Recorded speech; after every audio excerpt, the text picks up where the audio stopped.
Next up on the industry stage, Edward Anderson Brown from TRAMONTANA.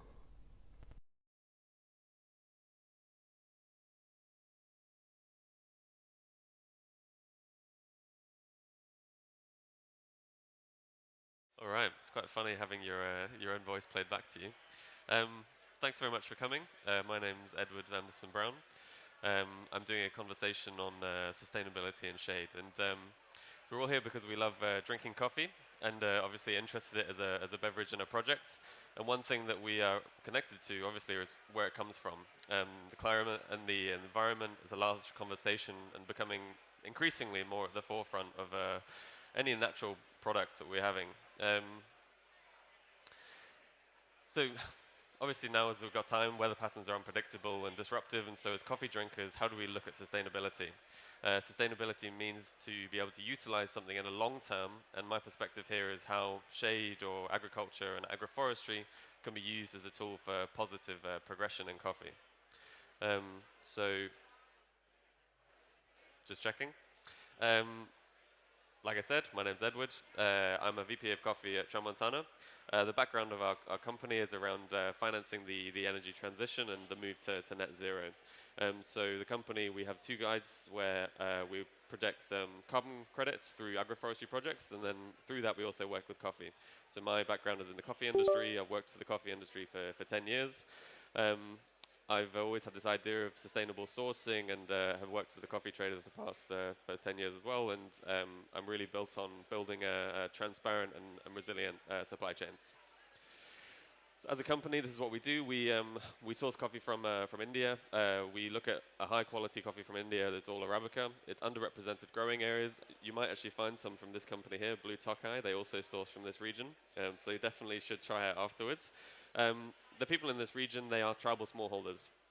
Generally, they have small plots of land. They're given plots of land as a government incentive to try and regenerate nature. They have generally a limited sources of income. What we call it is traditional polyculture, where they're growing a small number of crops for their own subsistence.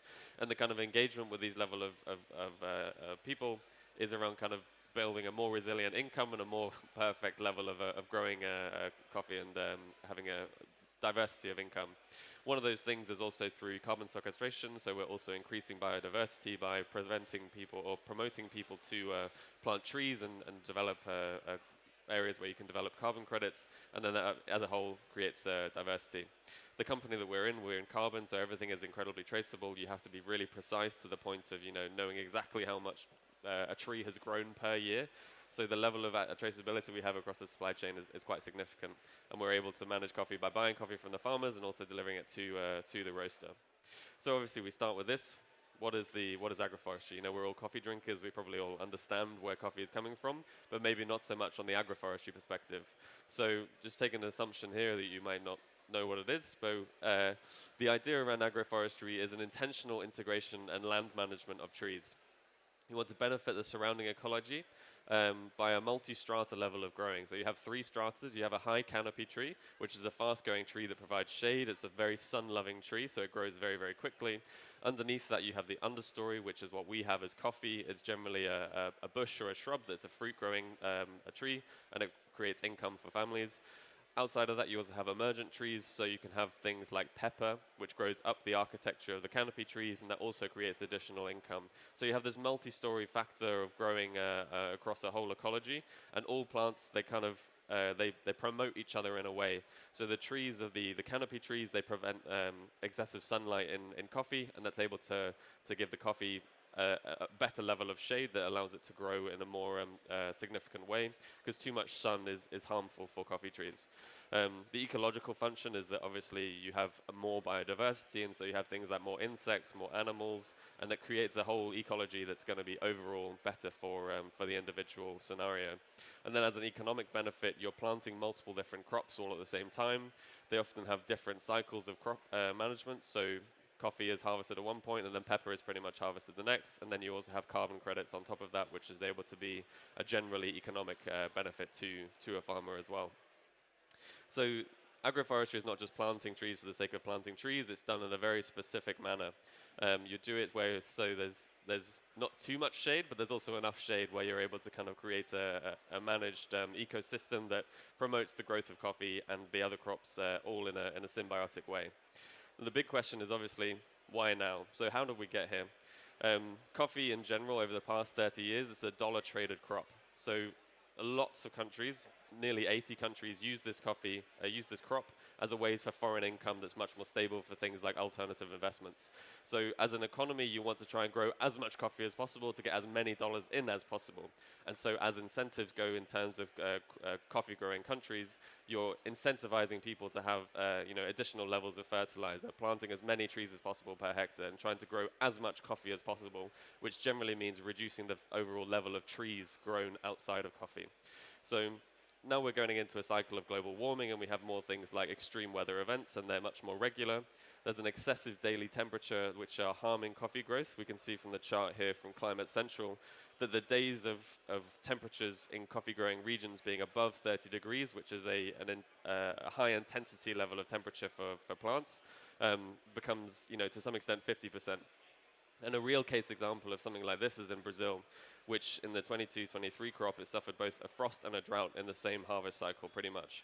And that caused the rise in the coffee price to happen for 300% over the next 2 years. And we're only just seeing the end of that level of significant damage. So how do we as a coffee industry become much more stable and to think about protecting the future of growing crops? So the next kind of 3 slides, what I want to try and to show you is give you an idea of how we interact as agroforestry as a coffee farmer, as a coffee roaster, and as a coffee consumer. So, like I've said,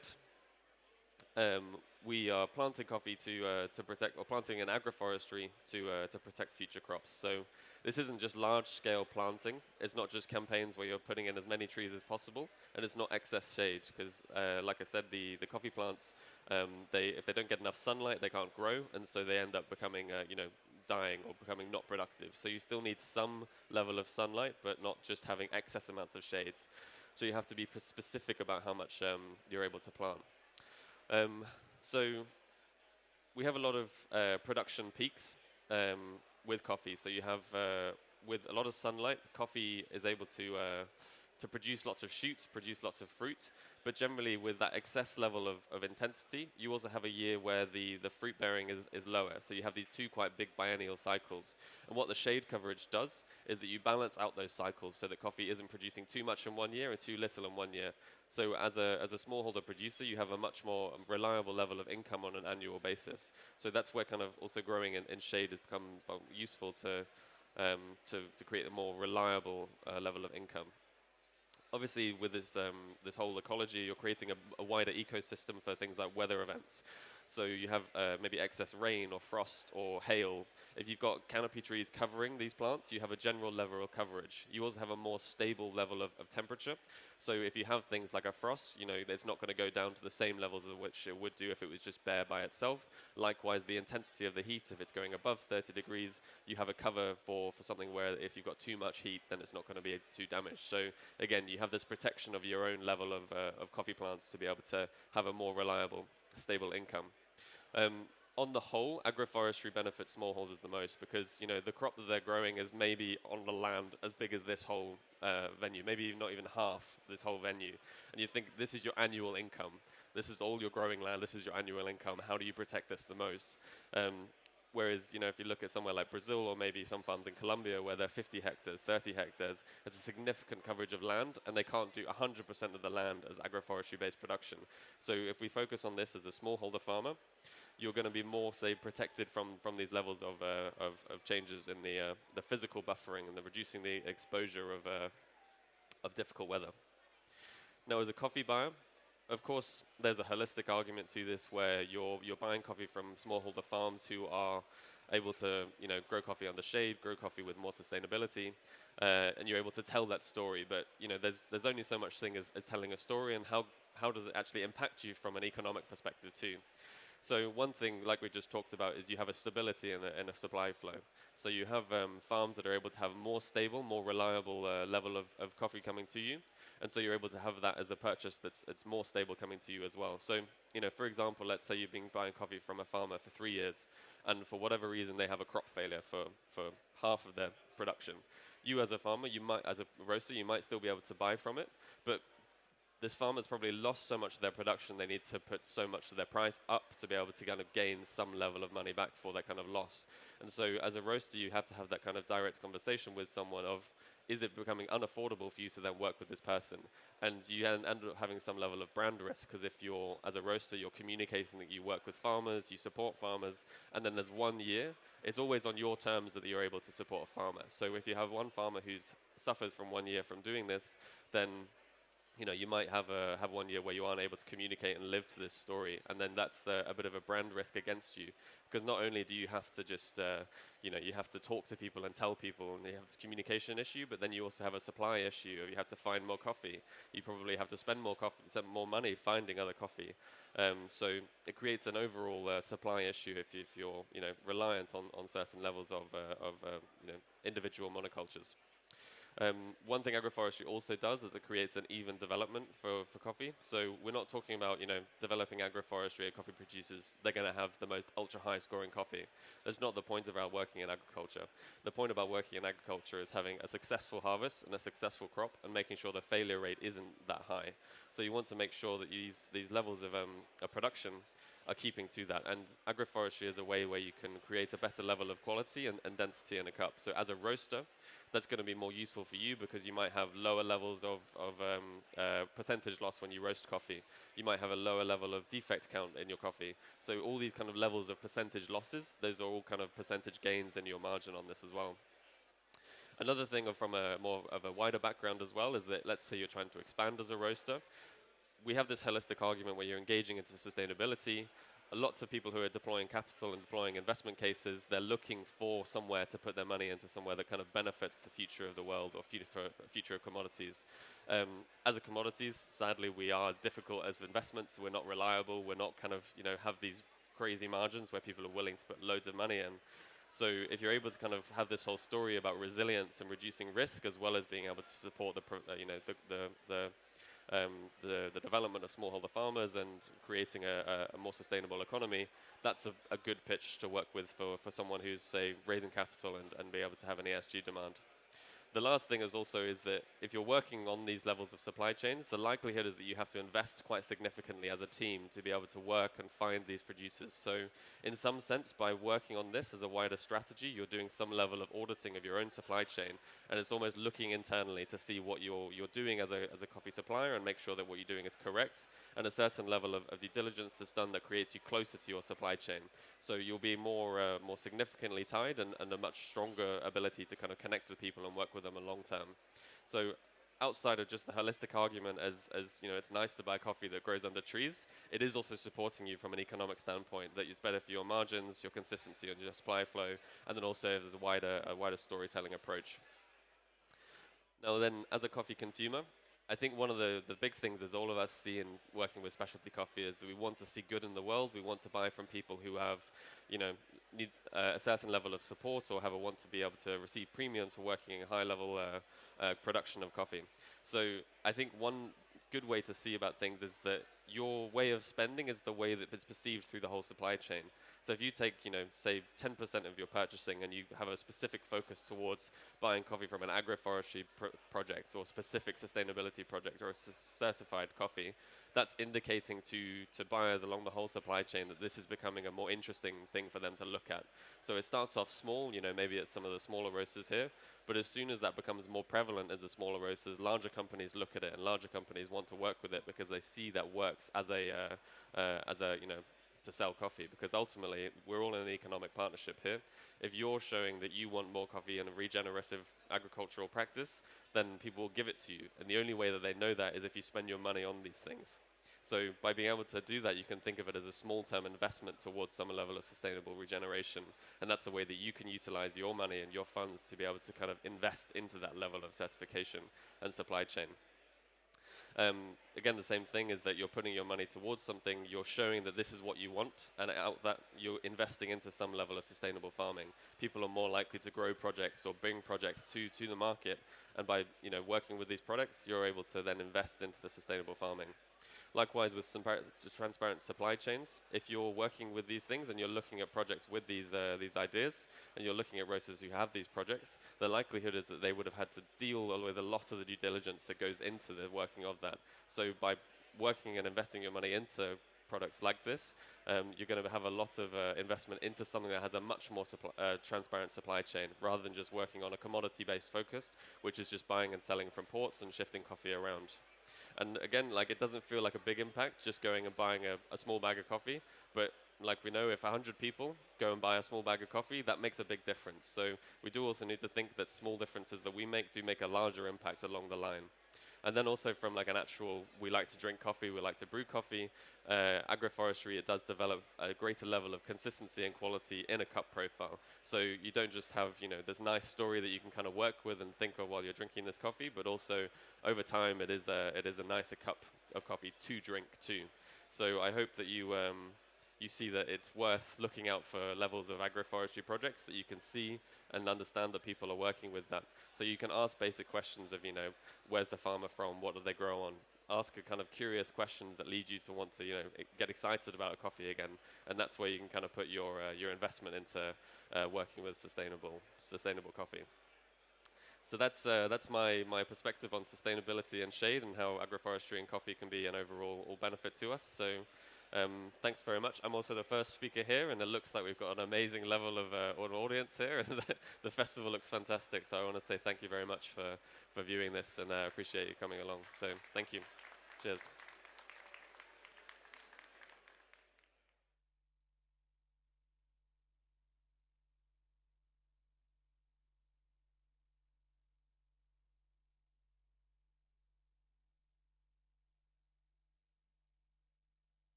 Next up on the industry stage, ALEC OYHENART from Nordic Approach.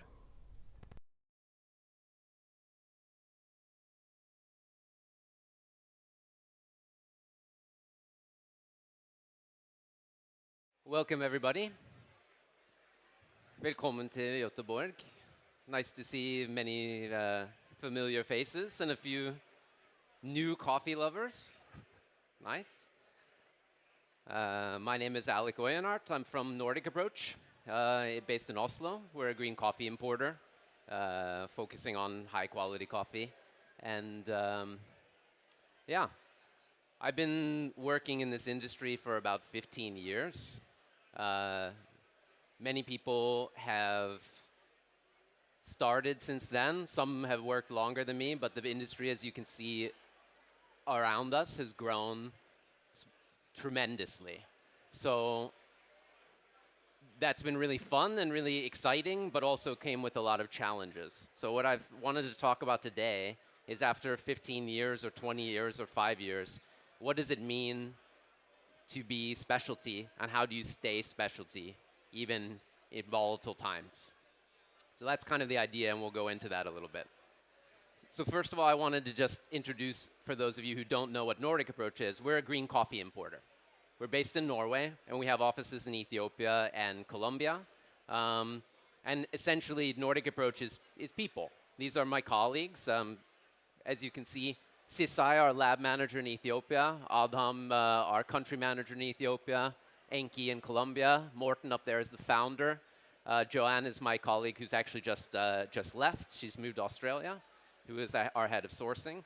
And yeah, we started in 2012, and we focus on high quality coffee, sourcing all the way through the chain, selling green coffee to many of the roasters that you'll enjoy the coffees of today. And then special shout out to my colleague James, who is here. If you're a coffee roaster, James is your guy. That's what he looks like in real life. Even more handsome in real life. You'll see him around. And this is him in Ethiopia with my colleague Adam on a recent trip. So he's responsible for all of our Scandinavia customers. So if you see James, he's got a backpack full of samples. So flag him down. Tell him I sent you. And for me, I'm American originally, from Washington, D.C. I've lived in Norway for about 15 years. This is me when I was young and idealistic and thought coffee was really fun.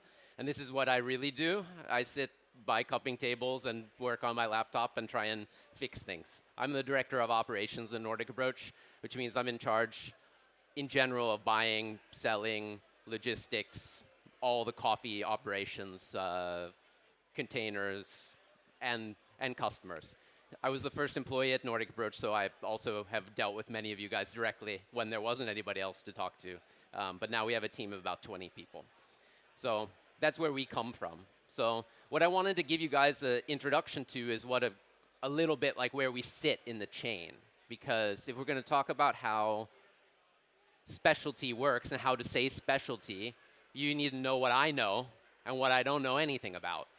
And that has a lot to do with what we do as an importer. So we work primarily towards farmers, producers, and exporters. So we travel all around the world. We cup coffees. We work with farmers. We work with dry mills, wet mills, cooperatives, single farmers, the whole gamut in about 11 different countries. And that's where we're really good. That's where we really know what we're doing. We have deep, long networks, and we know what's going on, and we're also developing new supply chains all the time. And then from our office in Oslo, we work towards roasters. Many specialty roasters here, all over the world. We have customers in like 70 countries, and every country and every roaster is a bit different. So there's no one-size-fits-all solution for what is specialty, how you can stand out, how you can be special. So there's not one way to do it. It's more like a thought process of, well, how do you do it that's right for you? There's James. Wave to James. He's got a backpack full of samples. So hi, James. I showed a picture of you now, James. Did you see it? There it is. That really represents James as a person. Okay. So we work towards farmers and producers and towards roasters. So there's a lot that's involved in that chain. But what we don't really do, and I put a little dotted line, is we don't really work directly towards the coffee lovers that are here. So many of you maybe, or certainly many of the customers of roasters. But what we do is really important to why you would spend your hard-earned money buying nice coffee. So there's always the thought in the back of our mind that whatever we do also needs to be appreciated all the way across the chain. And we're one link in the chain. But I'm also a coffee lover. That's how I got into coffee, as a coffee lover. So it's important that whatever we do, it tastes great and it's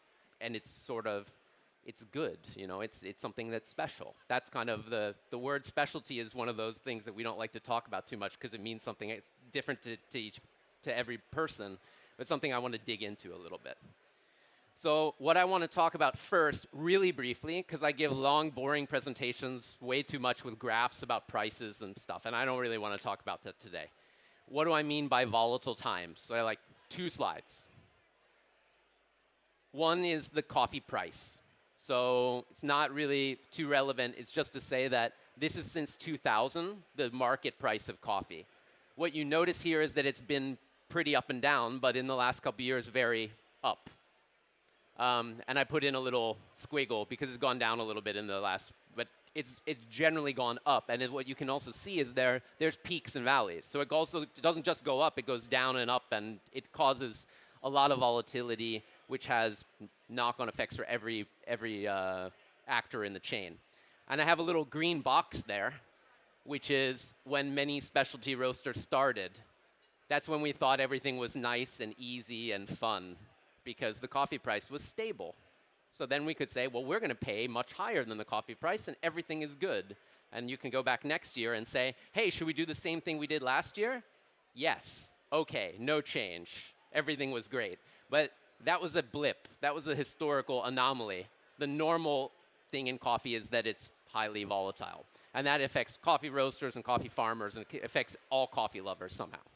So that's what I mean by volatility on price.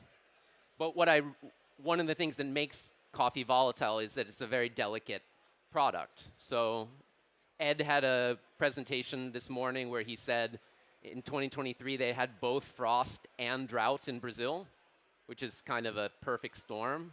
So that's a picture of coffee trees with frost and a picture of what a thirsty coffee tree looks like in Brazil. And of course you have the whole Trump of it all, which adds a lot of volatility. And trust me, I so don't want to talk about it. I'll just say sorry on behalf of all of our Americans. So that makes things challenging. We're not in this little green box anymore where everything is kind of nice. We're in the real world, and we have to figure out, you know, how do we stay special?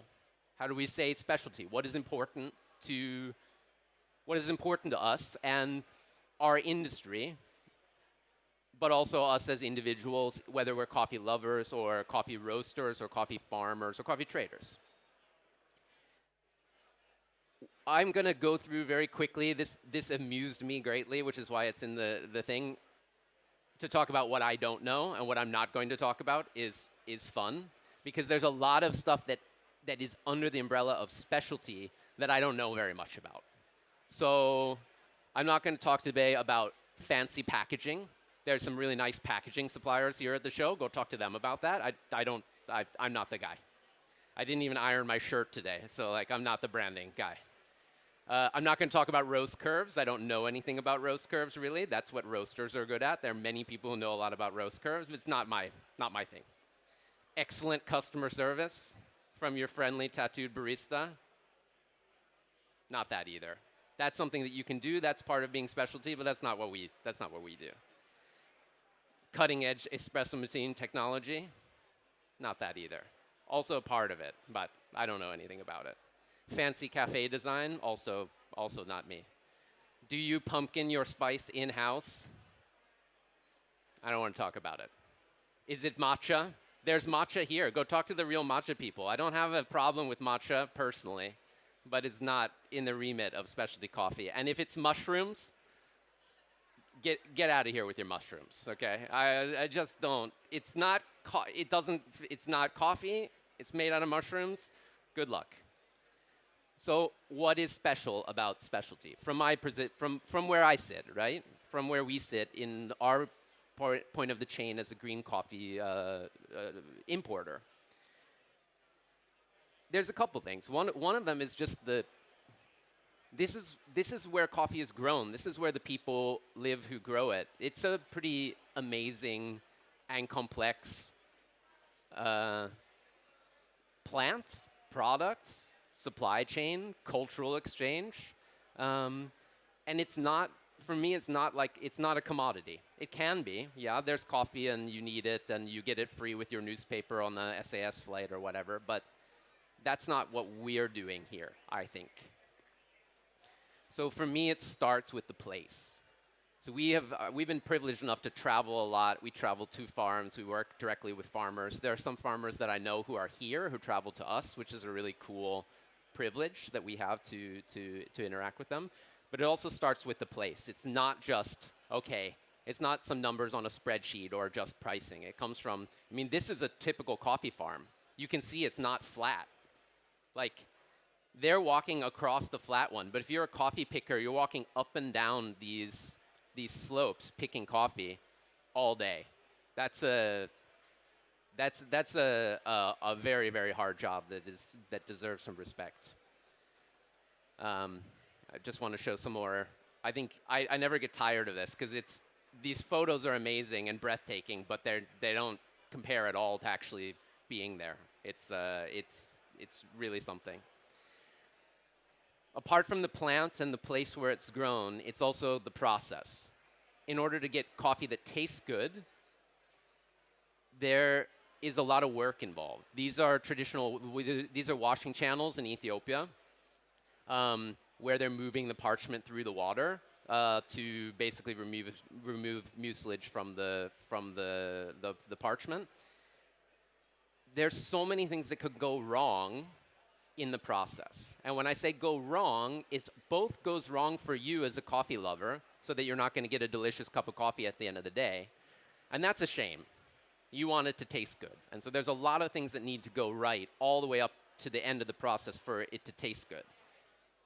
But this is a more existential thing for coffee farmers and coffee producers. And for the guys here who you see doing the work, if they're not doing it well in some way, whether they know it or not, right? Because there's a lot of knowledge transfer that goes on here. If they're doing something here that unknowingly is hurting the end result in the cup, then they're losing money and they're losing their livelihoods.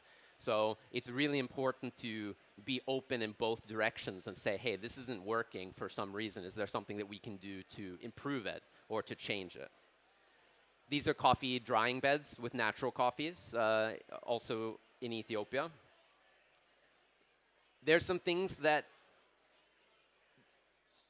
just the thickness of the layer of cherries here is the difference between having a very high quality specialty coffee and a commercial coffee that you would get at the gas station. Just the thickness of the layer of the cherries. So if the people working there know that that's important, that's that's worth its weight in gold. So it's not just that, okay, you need to do certain things, but it's also about having knowledge transfer back and forth, saying, hey, we can do this, but it impacts us in a different way. And then this is what a dry mill looks like. Coffee is a cherry when it starts. It's processed into parchment, and then the parchment needs to be removed. And so it's green coffee, unroasted coffee. And that's what we buy, bring to Europe. Your favorite roaster makes it brown, and you drink it. So you can imagine when you see something like this with these different machines and all the different bags that there's a lot of stuff that can go wrong here as well, about lot traceability, if you lose track of what you're doing there, if it's moist, if it's dirty in the mill, if the machines aren't calibrated correctly, if you think you have one thing but it actually comes from another place, you can be destroying the value of many, many hands, many, many people's hard work. So these are the things that we can focus on and that we do focus on.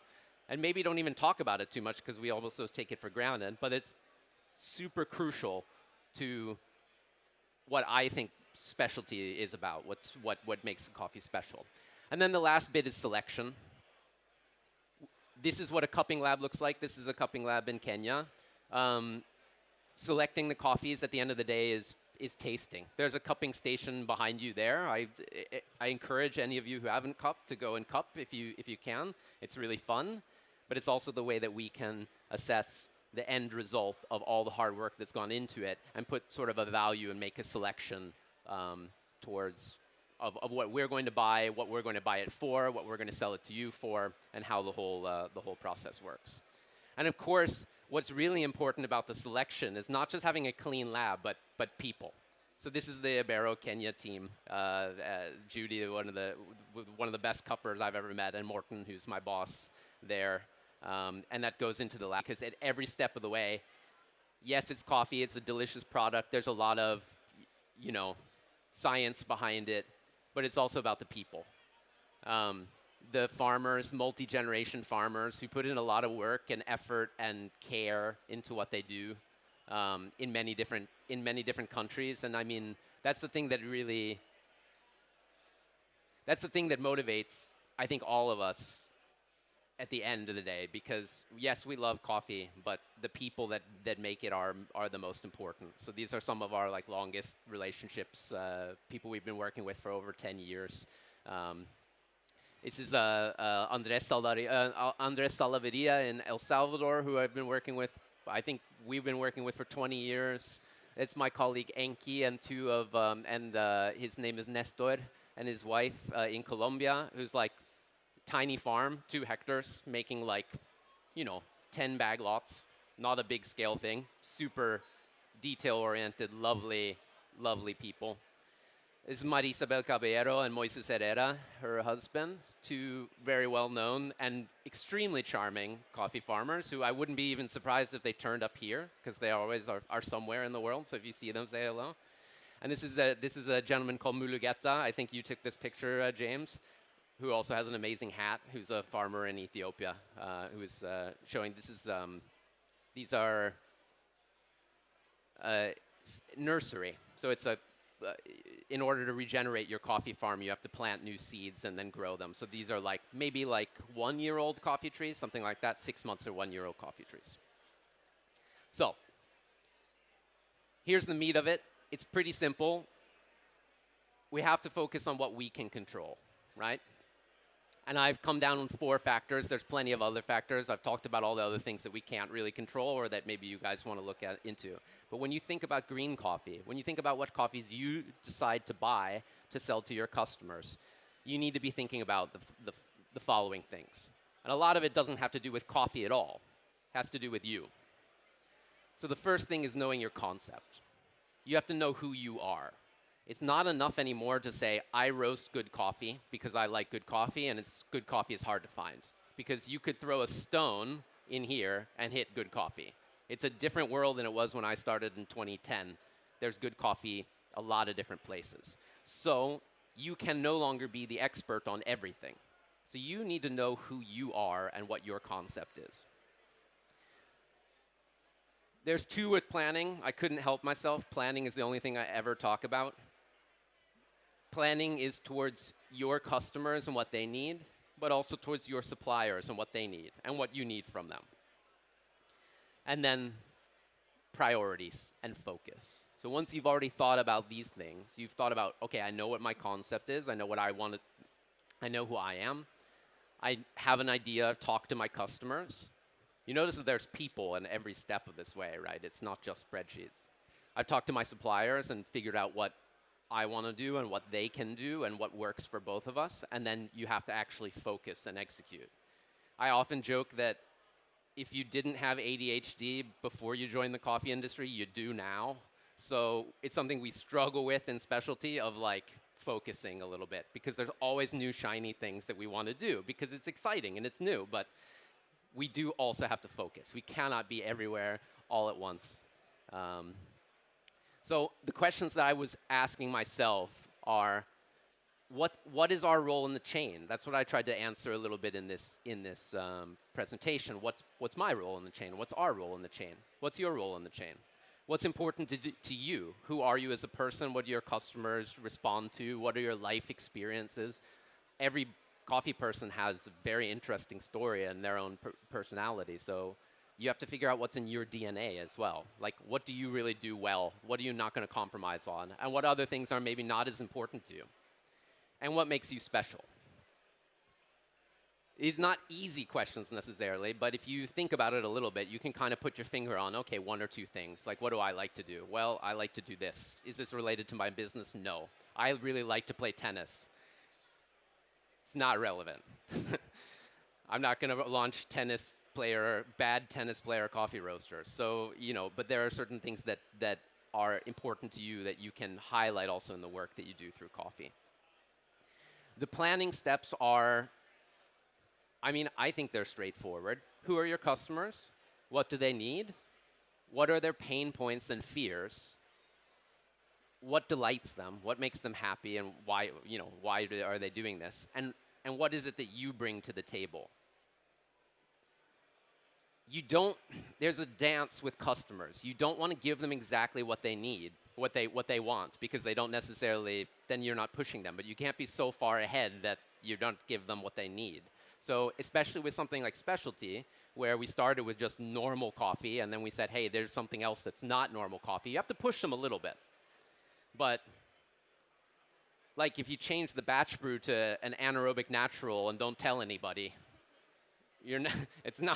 that's not nice, you know? You need to make sure that you're pushing them a little bit, but that you do it in a good way. And you can't know that until you talk to your customers. So this is like, you have to talk to them and say, and really figure out, what do I want to do here? And even to the point where you say no, right? You might have a new customer, a new account, or somebody who wants to do something, but what they want from you is not what you do. And so you also have to be able to say no. Otherwise, you water out your own concept and you become just, you know, you just become like everybody else, sort of. Planning towards suppliers, this is, you know, my day job. It's very helpful to, if you're a coffee roaster, to plan towards your who you buy from. The nice thing about the coffee industry now is there are many good suppliers you can buy from. So it's not just like, oh, you should buy from Nordic because we're the best. You should, and we are, but there are many other good ones too, and they can be the right decision for you.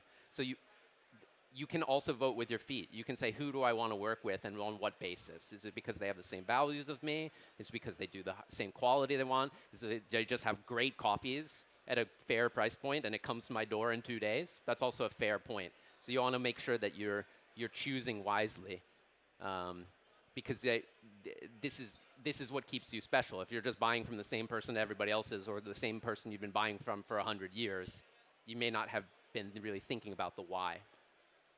And then it is a business it's the business of coffee, right? So you also want to make sure that whatever you're doing, you get your value, your money's worth. We can talk a lot about how coffee has become more expensive, and it has, as with many other things. But the price is one thing, but the value is the key. If you're getting what you pay for, if you're getting good value out of what you're paying for, then you're doing a good job. Because everyone knows you can pay less and get a lot less. So. And then this is several of these things could be their own talk, and I won't inflict that on you. But what do you do yourself, and what do you pay an expert for?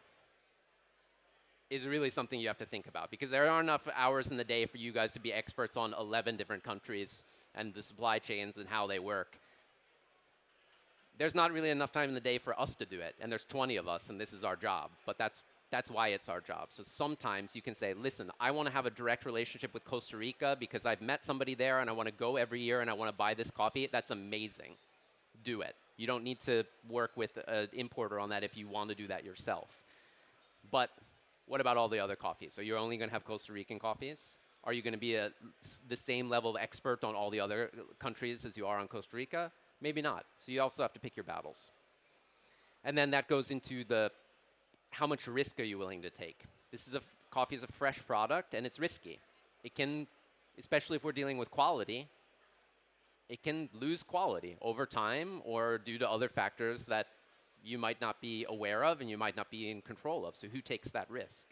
You can blow up your business if you take a lot of risk that you don't understand. It does happen sometimes, and it's pretty uncomfortable. And worse, you can really hurt farmers if you are pushing risk onto farmers that you and the farmer don't understand. The farmer is generally the weaker party in the chain. Not always, but generally. And you can really, without thinking about it too much, hurt the people who you want to be supporting. And that's really something that I think that people should take seriously, because it's a real risk that you can have if you don't really understand who's taking the risk. So thank you very much for coming to my talk. It's really nice to have an audience and to see you. I want to leave you with one thought, which is focus, right? This is the thing that we need to do a little bit in specialty. If we're going to stay special, we need to focus on what we're good at, and we need to, and that's specialty coffee. We need to focus on what's important to us and not get too distracted by everything else. So thank you very much. Have an awesome day.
Next up on the industry stage, Tyler Ritchie from Blue TOKAI.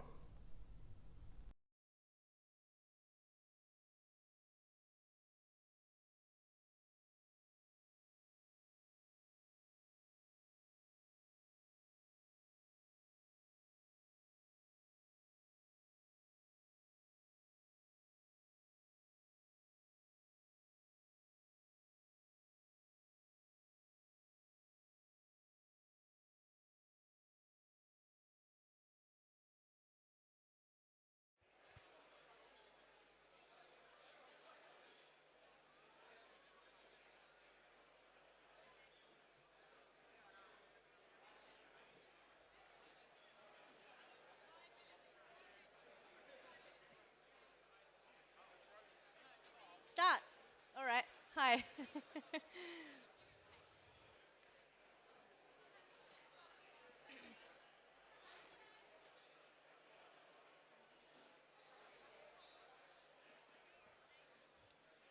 Everybody's got a coffee in their hand. Who needs coffee? Okay, cool, cool. We're sorting you out. The boys will make you some Indian coffee in a minute.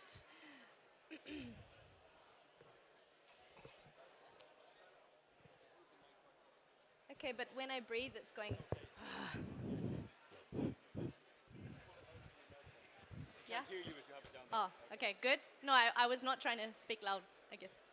Okay, everybody can hear fine. Cool? Yeah? All right. So this might be a little bit of a surprise to you who are here today, but I'm here to speak about Indian coffee.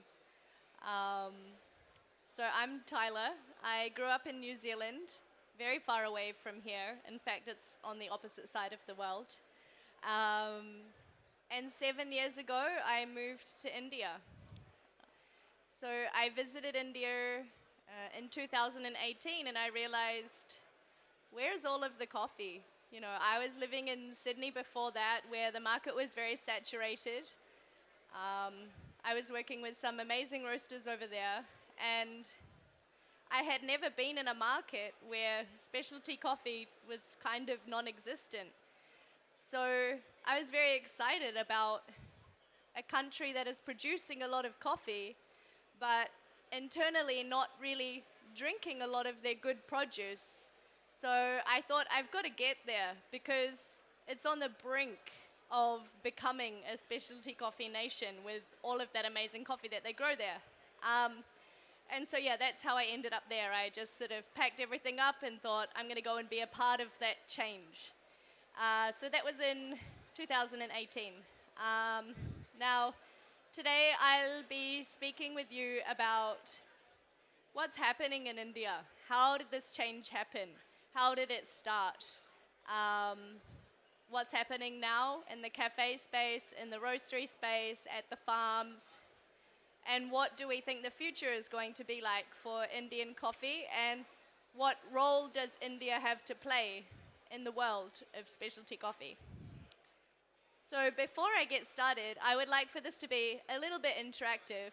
I don't want to just blah, blah, blah, blah, blah for half an hour, so even though I probably will. Does anybody know anything about Indian specialty coffee? Okay, nice. Okay, but not many. I know there might be 1, 2, 3, 4 of you, 5 of you. That's an amazing place to start. I'm really happy because I want to teach you something. So specialty coffee came to India in the 1600s. There was a saint. He went to Mecca for a pilgrimage, and on his way back, he stopped at the port of Mocha in Yemen. Thank God. When he was there, he discovered coffee. And Yemen was very strict with what could go out of the country, so he had to smuggle 7 coffee seeds in his clothes. And he brought that back to India, and he had a look at the geography of India and where he could plant the seeds where it was similar to where it was growing in Yemen. So he came to South India. India is a massive country, right? It's very diverse. So he came to South India. There's a tropical belt of high mountains, a lot of rain, a lot of forest. So he realized that this was an area that replicated something similar to what he saw in Yemen. So he planted the seeds there. And until about the 1800s, it was just a veggie garden house plant. It was not a commercial crop. Then, of course, the British came to India and commercialized coffee. One of the good things, only, there wasn't many good things, but this is one of the good things that they did. And so, so the British commercialized coffee, Arabica to begin with, and they made it an income for a huge amount of Indians. And back then it was a very good income. So it was much before climate change, so it was a really reliable crop. So that sort of went on for a few hundred years, I guess. And then so that's about that. I'm not going to talk about exports and the volume and everything, because I'm just going to speak about like specialty coffee and what I know about mostly. So then, like how did it become a specialty beverage? Was in 1996 there was a chain that started, and they're called Café Coffee Day. Now any Indian has probably had their first date at Café Coffee Day. They basically started the culture of people going to a cafe, sitting down and enjoying a coffee beverage together. Because before that, it was just sold in a small street stall, and it's mixed with a lot of Robusta and a lot of chicory. And it doesn't taste like coffee at all. In fact, when I first went to India, I thought that it was tea that they gave me. So it's a very different type of coffee experience before Café Coffee Day started.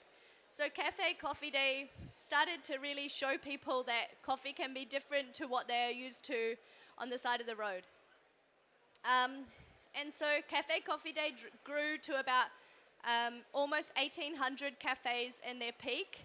They're everywhere in India. Every highway you'll be able to find a Café Coffee Day. And they're a very well-respected company in India because they are the pioneers of cafes. So we're all very thankful for Café Coffee Day, but it's not specialty coffee. So when our founders of Blue Tokai moved to India, they were not in the coffee space at all, but he grew up in San Francisco, where there's a strong specialty coffee scene.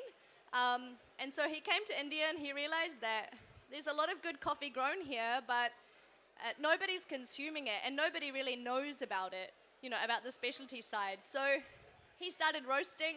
He likes to brew beer. He likes to, he's quite crafty. So he started roasting on his own, and his friends were like, hey, give me some of this. It's like they were really enjoying what he was doing and buying it direct from the farm, which nobody was doing at the time. So he started roasting and packeting it up in little packs and selling it out to his friends, and it got so busy that they decided to open a cafe.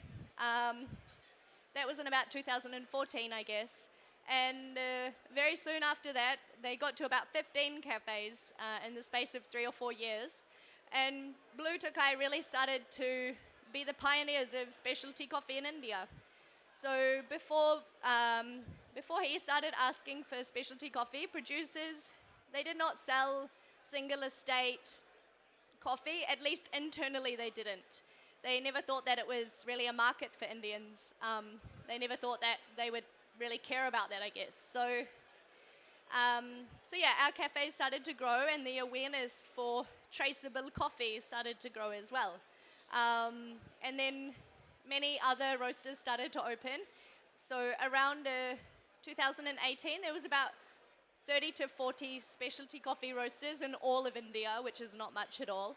And this change, it really made the producers realize that, maybe people actually do want to taste what we are making. Like, we don't need to just send it to the mill, send it to an exporter, say goodbye to it. So producers started to listen to roasters, and they were really starting to rely on our internal market for knowledge sharing on how to produce specialties. So yeah, so that was like around 2018, when you guys know that the cost of coffee was at an all-time record low. So that also coincided with some huge climate change events.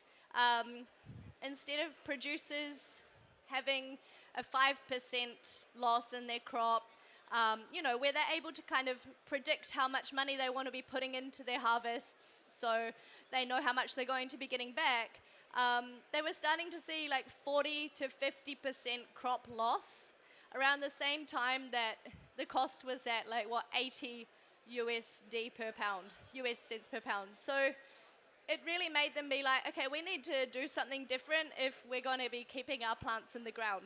So yeah, specialty coffee around 2018, 2019 in India was something that producers were really crying out to start to want to do. So, where do they go? They go to the roaster partners who are interested in buying this. And a lot of the producers now, at that time, a lot of their children are starting to become, university age, so they're going to Europe. They're learning about what's happening in the coffee scene there. Sorry, Sweden weather has got my chest like real heavy, so. And they're really starting to gain an awareness about what all this crazy stuff that's happening with coffee.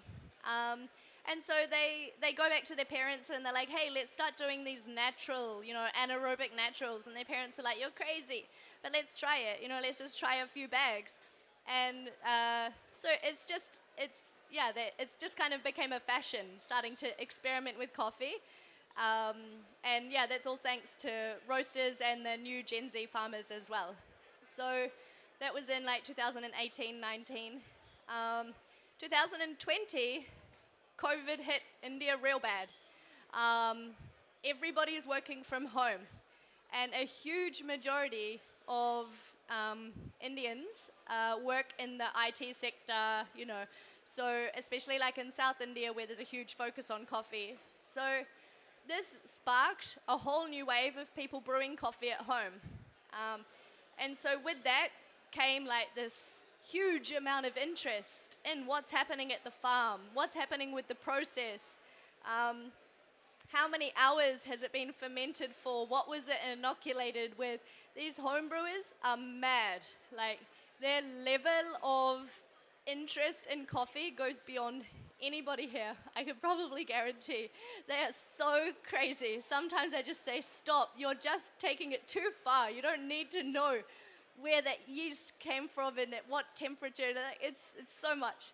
So it's really pushed us to just experiment as well. So yeah, COVID came, home brewers just exploded. So the demand for interesting new coffees, new experimental coffees coming direct from the farm, knowing about the producers, knowing about what they like to do in their spare time, just like this intense level of knowledge for where their coffee came from, really started then. And so that's amazing for us because that's a story that we want to tell as well as roasters. So for us, it's all about promoting exactly who grew that coffee, putting them on a pedestal, and just trying to do our best with their coffee. So yeah, big roasters have started co-creating and knowledge sharing with planters now. And they're really relying on us to do that, to grow. So what's happening now is the cafe growth in India is exploding. It's growing at 12 to 13% year on year. And by 2029, it's predicted to be double what it is now. So every other day there's a new roastery opening. And these guys are, India is a very educated nation. And most people have 2 or 3 degrees, like in IT, engineering, they're doctors. So they're ridiculously educated in data and research. So these are the people that are opening roasteries. These are the people that are working with producers and pushing them to experiment. So it's amazing. We've kind of skipped a lot of the learnings that a lot of the other countries had to do to get to where we are. Now, some of the issues as to why Indian specialty coffee is kind of maybe portrayed wrong is, it's just not really marketed correctly. So there's actually a governing body called the Coffee Board of India. They have traditionally been very yield focused and not very specialty quality focused. So they'll be pushing their planters to grow these kind of average tasting crops that are very high yielding because that's protecting their income. And then when they go to these expos, they say this is Indian specialty, and all of you will go and taste that coffee, and it's just a super, super, super average coffee compared to what you're used to tasting as specialty. So this has kind of been very detrimental to our mission for specialty coffee, because once people try that, when we try and tell them that it's specialty coffee, they're like, that's what I heard last time. You guys don't know what specialty coffee is. So it's been a little bit of a battle, little bit of an uphill battle trying to convince people, no. Don't listen to what you know. A big new wave is happening.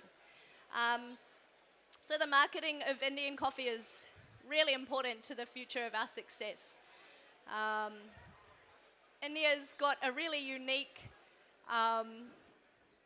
position where our coffee is all shade grown, which is not something that happens in most other countries. So we have a 2-tier shade system. So you've got your Arabica plants, then they've got jungle trees and silver oak trees, which are the top tier. And then in between that, they've got pepper vines growing up all of the silver oak trees. So that adds 2 layers of shade. So the estates are usually 70 to 80% shade. And this is really amazing for the quality of the coffee because it slows down the maturation of our cherries. So we can get more complex, more rich red fruit notes. Just more interesting flavor notes. We still do have that traditional really heavy body, but because of the slow maturation, we get really interesting flavors in our coffees as well. And it also means less pesticides are required at the farm because there's less disease, because there's less sun. When there's heat and sun, there's obviously going to be higher chance for berry borer, for leaf rust. So we use less pesticides on the farm as well. So India has a very unique position where we are able to market our coffees as more sustainably grown and usually using less pesticides than a lot of other countries.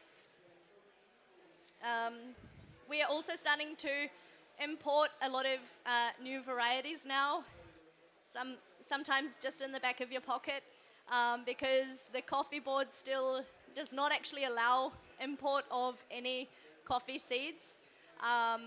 Indians by nature are very competitive, so if we allowed different varieties to come in which are very low yielding but high quality, a lot of farms would just rip out all of their plants and plant geisha or plant some lower yielding varieties, and then if the weather is not in their favor, they could lose that whole crop. So the coffee board is really just trying to predict yield more than anything, but it's a little bit detrimental. So some producers are starting to now bring in SL28, geisha, a lot of like African varieties, and that's really helping us with achieving some good quality because these producers have traveled. They're working with La Palma y Altucan quite closely, some producers that we have here, and also Finca Hartman in Panama. So, these producers are working with world-class coffee producers. And so the quality of the coffee that we're starting to get is really exciting. So what is the future for Indian coffee? Yeah, I've already said, like, we kind of skipped the learning curve, you know, like, in the last 10 years, we've gone from, like, commercial coffee to really nice 85, 86, 87 scoring coffees. The future is science-based experiments. Currently, the producers will have a whole shelf of yeasts that they have created out of their own microbes on their farms. So they are sort of skipping to what is this like fourth wave of specialty coffee, right, which is more science-backed. So they are, really relying on inoculants to improve the quality and consistency of their coffee and add something super interesting, which they can diversify their offering with. It's really about collaborating more with international experts. So that's kind of like a lot of the reason that we are here today. You know, we get to come, we get to speak with other industry experts, we get to see what other coffees are at the stalls, what interesting techniques are being used at the farms. So we can take that back to our farmers and we can say, hey, you know, we saw this frozen cherry with, I don't know, watermelon syrup, I don't know, who knows, like, it's getting so wild, you know. So we take those ideas back and then that is how our producers grow. Also, unlike a lot of other producing countries, Indian producers want us to co-create with them. So, you know, a lot of these other countries are very advanced, very knowledgeable. They've been doing what they've been doing for so many years. They don't really want roasters to come and be like, can you put watermelon in my cherries? They'll be like, oh, you know, it's not going to work. I know my coffee. But Indians are like, cool, let's try it. You know, and so that's usually how we start, like, is by getting ideas and just giving it a go. So we have a guy on our team, he's a microbiologist, and he's been processing with the farmers for, I guess, 10 years now. So he will also reach out to new producing regions in the north of India and try and convince them, because we're also looking for something a little bit unique to put on our offering, right? So reaching out to these new regions that are willing to listen and learn and have a better income. So we'll ask them, you know, if your crop size is not 100 acres, 2 acres, we'll say, you know, just take this small corner, let's take these 10 plants and let's just like do an anaerobic natural, maybe let's put a yeast with it, let's just see how it works. Let's not do your whole crop because that's a bit risky, right? So we'll just test it with a patch. We teach them better processing methods. So obviously it first starts with picking, and even though that doesn't seem like a lot, asking producers just to pick red cherries, you know, when these producers are used to only paying 1 day labor, and now we're asking them to pay 4 or 5 days worth of labor. So it's actually a huge risk for them. So we take that risk off them and we say, we will buy everything that you produce here. We've got blends that we can put it in, French roast, you know, commercial blends that we can get rid of that coffee, so it's not a risk for us to just try it. So that's usually how we get these new producers to risk it a little bit and try and get into specialty. At the end of the day, it's going to be more beneficial for them if they can start to get 4, 5, 6 times the price of commercial coffee.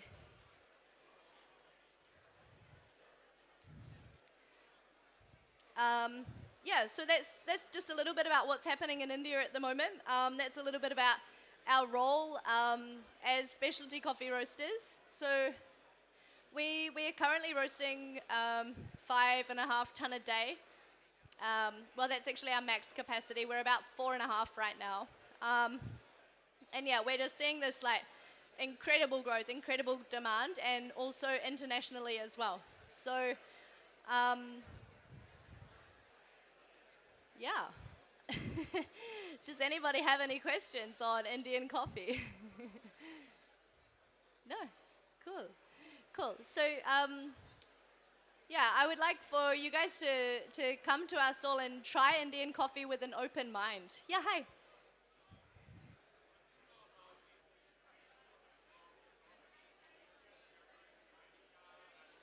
Oh yeah, that's a really great question. Yeah. So there are some incredibly advanced producers in India, especially there's a company called South Indian Coffee Company. They're actually quite well known internationally. So Akshay and Komal.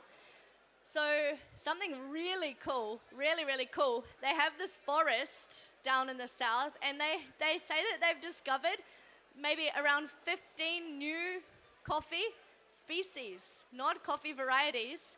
So we've got Arabica, Robusta, we know about Liberica, Excelsa.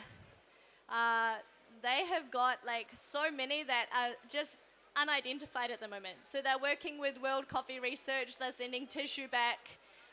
They're trying to identify the plants in their forest. Like, I don't even know where they came from. Maybe they were always there before Baba Budan came.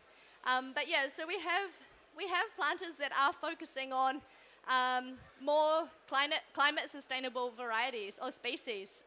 So they actually have a species nursery where they're trying to breed quality but also yielding species that could probably preserve the future of coffee worldwide, hopefully. You know, we don't know how it's going with this crazy climate. So they're doing some like really incredible work there. Their Excelsas are like world class. They've also got Race Mosa. I don't know them all. They've got so many. So yeah, we've got producers doing stuff that's like so like leading in their area that no other producers in the world that World Coffee Research knows about are doing. So yeah, that's a really good question. Yeah. It's a little funky. It's kind of like a super funky anaerobic natural with maybe like some Robusta taste. So it's pretty intense, but you know, they're trying to soften it. They're trying to figure out a way that we can use that high yielding plant. And that plant almost yields all year round as well. So if they can manage to produce that at a, you know, if they can manage to grow that and make that like a more viable crop, then that would just be like absolutely game changing, I think. So yeah, good question. Yeah, yeah. Any other questions? Yeah, hi Mike. Yeah. Some Liberica, okay. Do we get any of that? Yeah, so that's, so there are quite a few producers working on Liberica. So it also, it's often like a border crop, right? Like, so a lot of the planters, because it's really resistant to pests and everything, so they're planting that like around the borders of their estates, Liberica. Yeah, it's still, at the moment, I think there's not a lot of demand for it because it is so intensely funky. Yeah, it's like an anaerobic Robusta, maybe a little cleaner. It's super intense. So maybe at the moment there's not a lot of demand, but there are definitely roasters that buy it and promote it, yeah. Like, I think we just bought a little bit last year, but Subco buys a lot. There's a roastery in India called Subco. They are very, very, very forward-thinking roasters. They're targeting a very niche market of coffee drinkers that like these really funky coffees. So yeah, they're doing a lot of cool work on alternative species. Yeah, yeah. Cool. Is my time up? Cool. So yeah, I hope everybody's sort of learned a little bit about Indian coffee and what's happening over there. Please get really excited about it because I think our role over the next like 5 years is going to be like, you know, it's going to be really important to position ourselves as having something that is not like anywhere else. It's, you know, we can't say that we're trying to create like Costa Rican style of coffees. So what we're trying to create is like what works for us, what is like the highest quality that you know, that we are doing with our available species. And yeah, just, yep, please go and try some delicious Indian coffees from our stall. So yeah, thank you.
Next up on the industry stage, Tom Hopkinson from ROEST.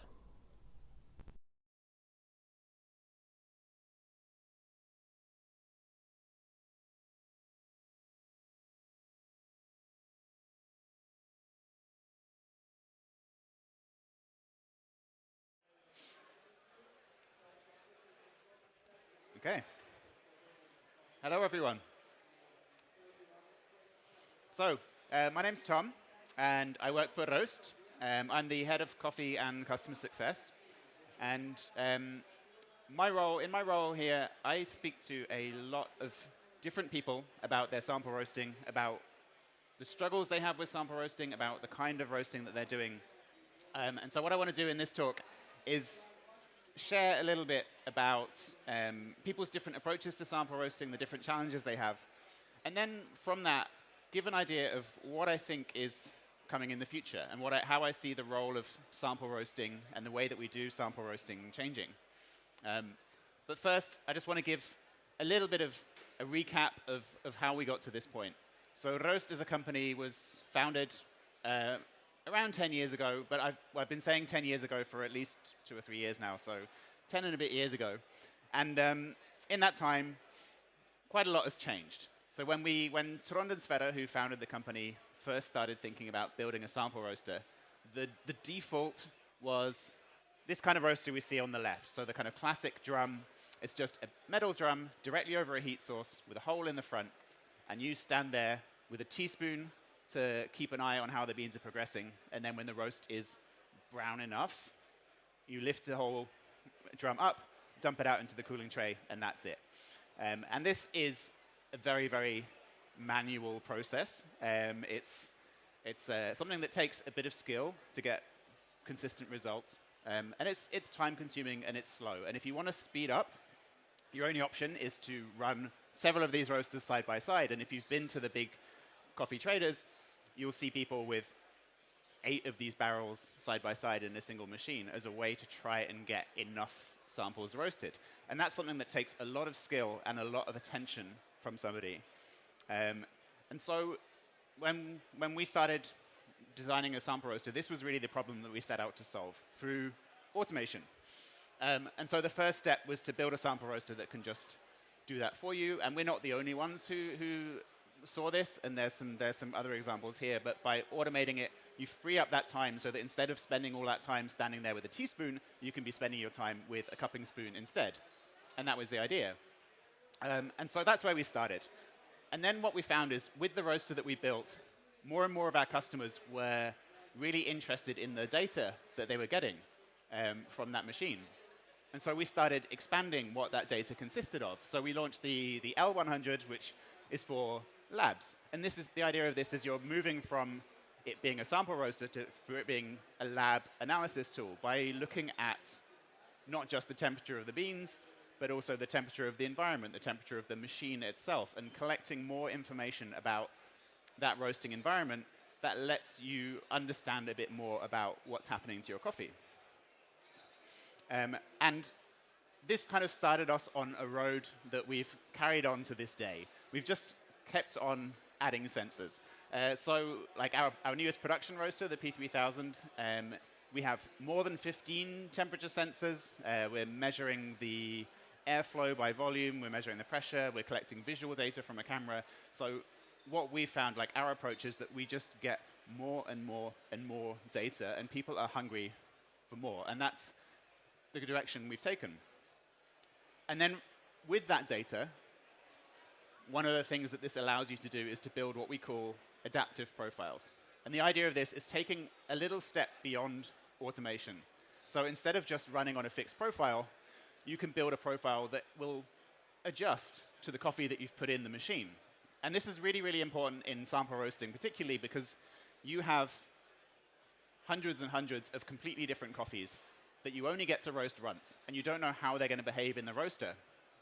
So this is where there's still a very manual process, is like somebody needs to keep an eye on the roast and make sure that this highly processed, or in other way, or this Pacamara or this tiny mocha is getting the treatment that it needs. But if you can build a profile that will adapt to those beans, then you take away even more of the manual step.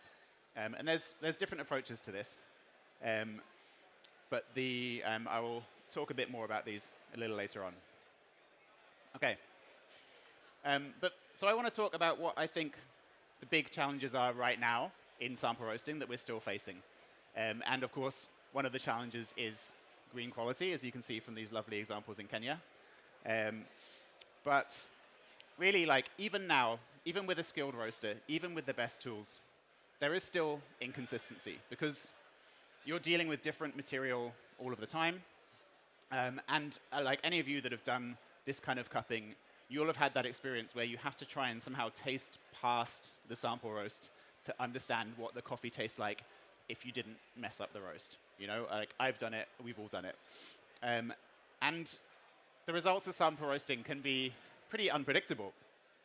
You know, you've got this varied raw material, you don't know what it's going to do when you put it in the roaster, and you only get one shot. So if you miss first crack, that's it. You've just got to deal with it. And it takes a lot of time. Even with the automation, sample roasting is something that takes time out of your day, but if you take too long to do it, then it's gone. And a roaster friend of mine described putting a cupping table out recently where by the time they got around to tasting it, only one of the coffees was still available. And at that point, you then have to kind of question, what is the role of sample roasting in this decision-making process? There's only one coffee to choose. But I'm going to come back to that point. And then the thing that I think we really struggle with in sample roasting is that it's really important. Like, making good buying decisions is make or break for your coffee business. Like, we all know this. But it doesn't generate any immediate value. It's only generating value in the future. So it's very easy to put the sample roasting off. There's always something more important or more urgent right now. But if you put it off too long, then the coffee is gone. So finding that balance, finding the time to making the space to do it is a big challenge. And then all of these challenges are compounded by what is happening in the coffee world more generally. And you'll hear about this a lot this weekend, so I won't go into too much. But you know, the situation we're in with record high pricing, the effects of climate change and extreme weather events, and the changes in the market generally do also have an impact for sample roasting as well. And all of these things together mean that making a mistake is becoming more and more expensive. If you've bought a coffee that turns out not to be the coffee you were hoping for, or if you miss out on the coffee that was going to really like seal your lineup, it's more expensive to make that mistake than it used to be. And so just to dig into those a little bit more, talked about pricing. Probably if you're here on the industry stage, you already know that coffee prices are much higher than they were. And it's been a huge challenge for a lot of people. And that means that that buying decision is much riskier than it used to be. And this honestly looks set to continue. You know, coffee stocks have dropped for 5 years in a row now. Demand is growing, supply is not keeping up. And then the trading conditions are volatile. You know, you get tariffs one day and not the next. Shipping is unpredictable. And so it means as a buyer, you have to react faster. There's less coffee available. You have to make decisions very quickly. And when the price is high, you really need to know that the coffee is going to justify that price. And then anecdotally, we've seen that when prices are high, more and more people are finding that the coffee that arrives is maybe not exactly the coffee they were hoping for. You know, whether it was shipped in a way that was less than ideal, or it wasn't packed properly because it was being rushed out, or maybe something was promised and then somebody else came in with an offer. It's hard to say, but consistent sample roasting and solid data that you can point to is really important to be able to go back to your supplier and say, this is not the coffee that we discussed. And if your sample roast has that data, then you can back that decision up. You can back that assertion up much more clearly. Okay, and then with climate change, with extreme weather, this is obviously contributing to the lack of coffee, but it also means that the kinds of coffee that we're roasting are changing. So we're seeing more hybrids, we're seeing more people experimenting with different varieties and species of coffee, and these roast differently. And then, of course, processing, drying practices, those are changing as the climate changes and as non-traditional producing countries take up some of the slack from the from the classic countries that we used to buy from. And then the extreme weather events means that the lots that you're buying are more variable than they used to be. Like even within a single lot, you might see more variation. And this means that roasting is just a bit less predictable than it used to be, and you need tools to keep up with that. And then when I talk about the changing market, there's a few things here that I think link to the way that we roast in sample roasting. And one of them is that there's a kind of split I'm finding in specialty between what you might call kind of low specialty and high specialty. And at one end, at the commercial end of specialty, you've got consolidation, you've got commercialization, you've got the big companies moving in and realizing that consumers value quality, and you've got people launching big chains. And then maybe as a response to that, at the other end, you've got this kind of hyper-specialization. You've got people setting up tiny little cafe nano roasteries to serve a very small community and doing it by themselves. And this is one example here. This is called Iskra. He's just started in Berlin. He has 3 tables, 2 espresso machines, 4 grinders, and a roast L100 on the back bar. So he's serving a very, very small number of people, but really like focused on creating a unique experience. And if you've got these kind of companies coming into the market, all of those need to make buying decisions. They all need samples, but there's a limited amount of sample material every time you buy a lot. So if you've got 100 roasters competing for the same lot of coffee, not all of them are going to get to taste it. So there's pressure on sample material as well. And then for a company like this, he's by himself. He needs to think very carefully about how he uses his labor time, about his margins.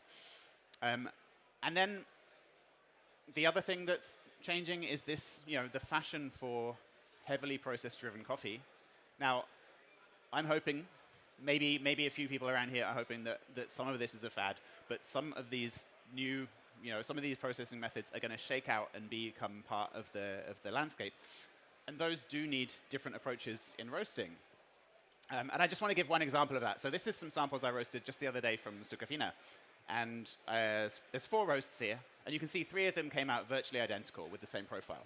And then the 4th one was a cold-washed Bourbon, which I didn't expect to be particularly weird. But you can see, like, looking at the rate of rise curve, it seems like it hit first crack around the same time as the other coffees.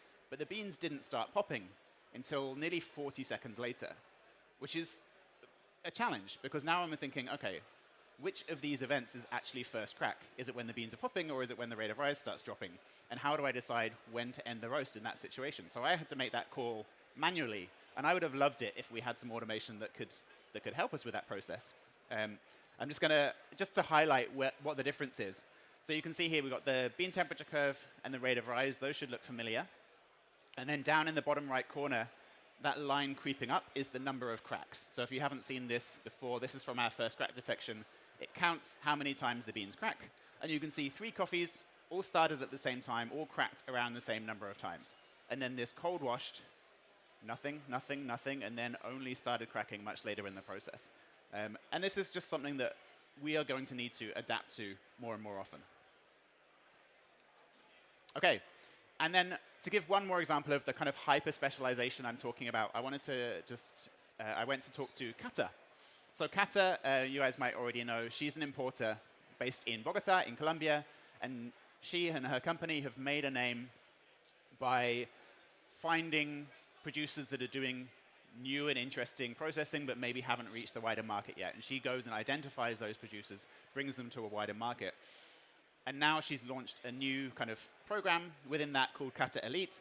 And this is a program focused on finding competition lots specifically.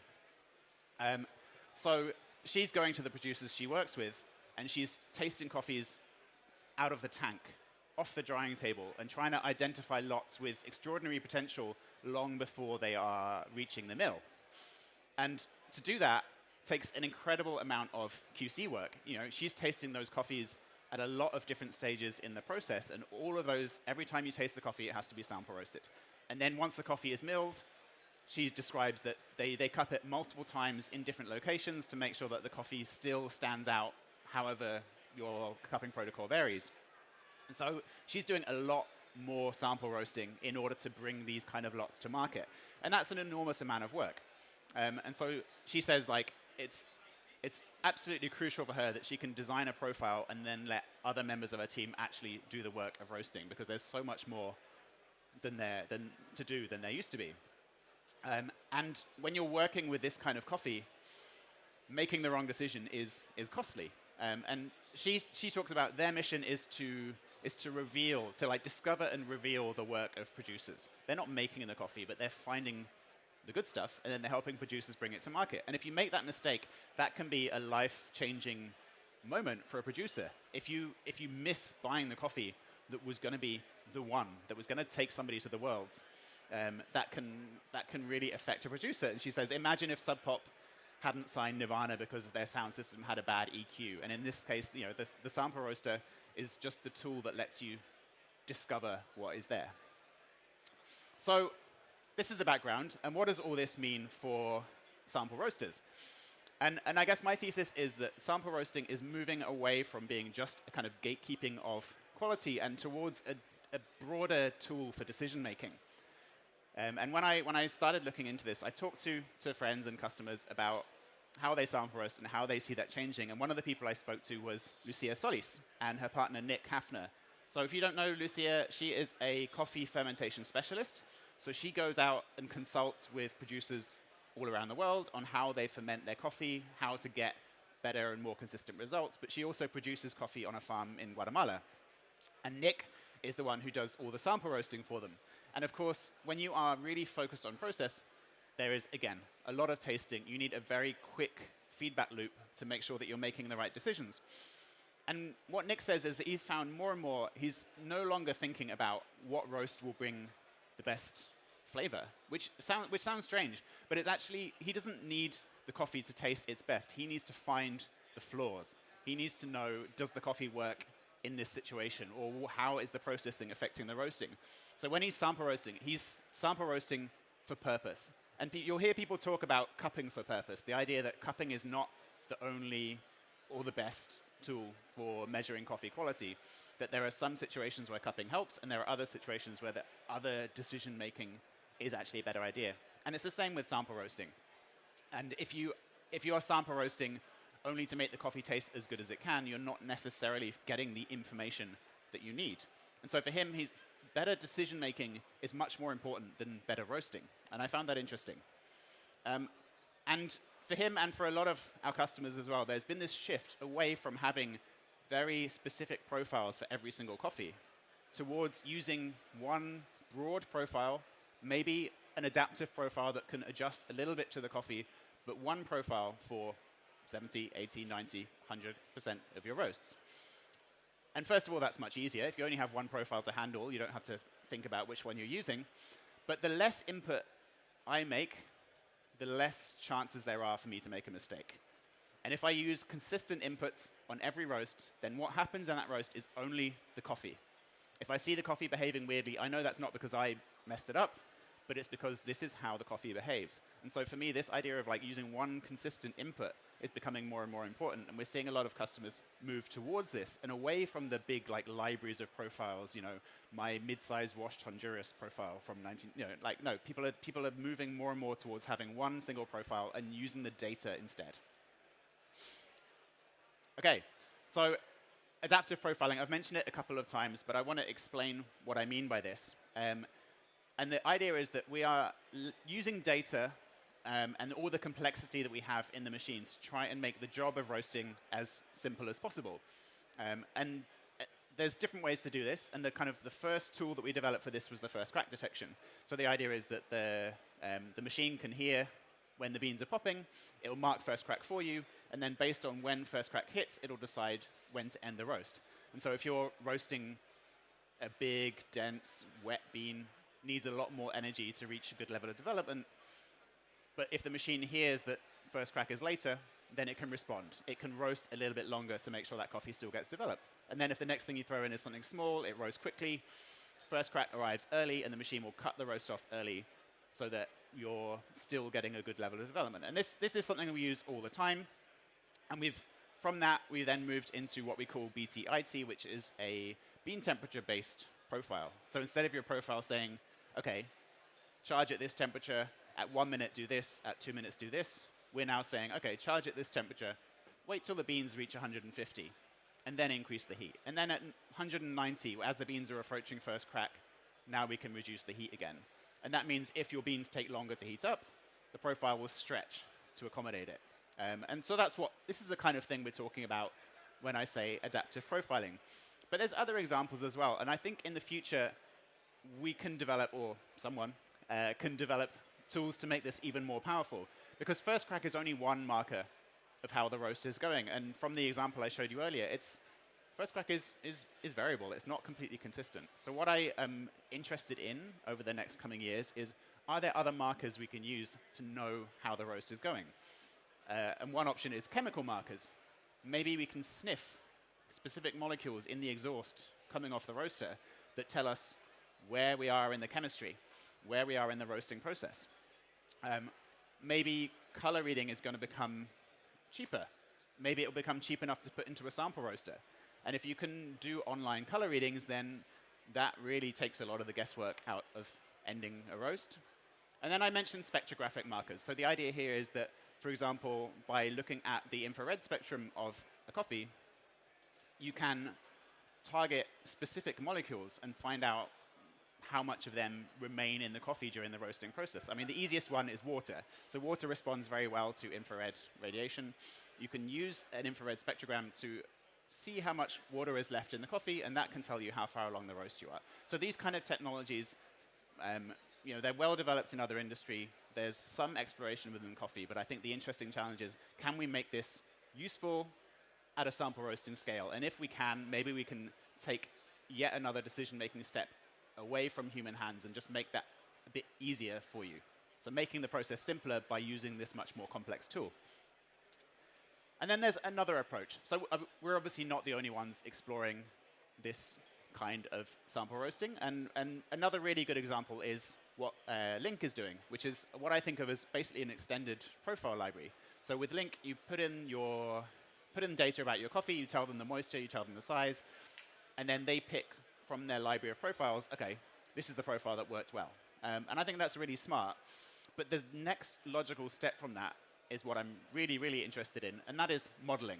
Because if you use that data about the coffee, if you know the moisture and you know the size, and you also know about your machine, if you know about the roasting environment, if you have data from the machine about how the machine roasts, put those two things together, and you can build what people like to call a digital twin. So you can virtually see how your coffee is going to behave in the roaster. This is a draft model that a guy called Professor Stephen Abbott has built for us, basically just for fun. And we're just beginning to explore, OK, with the quality of data that we have, how accurately can we model the roasting process? And if you can measure it, if you can model it accurately, then maybe you don't even need to roast at all. So the idea here is, if your model is good, then instead of sharing profiles with the people that you're trying to communicate with the producers or with the traders that you're buying from, you can share roast outcomes. And then the model can tell you what you need to do to your profile to get identical results. Maybe it can also, if you have a good model of your sample roaster and your production roaster, then every time you sample roast, you're also getting information about how that coffee is going to behave in your production roaster. So your sample roasts become pilot roasts as well for your production. You can also use modeling to predict what sort of profile you should use to get the kind of outcome that you're looking for, and to translate profiles between different machines. And there's loads of applications for this, but one that I thought was interesting is using this information for blends. So at the green buying stage, if you know how a coffee is going to behave in the roaster, you can pick coffees not just by how they taste, but by if they will roast well together in a pre-roast blend. Or if you're blending post-roast, you can choose your profiles so that you get similar solubility without having to do any of the trial and error. And then you can solubility match in your blends without any of the work. So there's a lot of promise with modeling, and we're really only starting to scratch the surface. OK, so I want to go and make some slightly more specific predictions. And obviously, the first prediction is that I'm going to really develop my beard, and it's going to become a lot more magnificent. This is maybe a little bit more contentious, but I think the one of the things that I'm seeing is that people are talking less and less about cup score.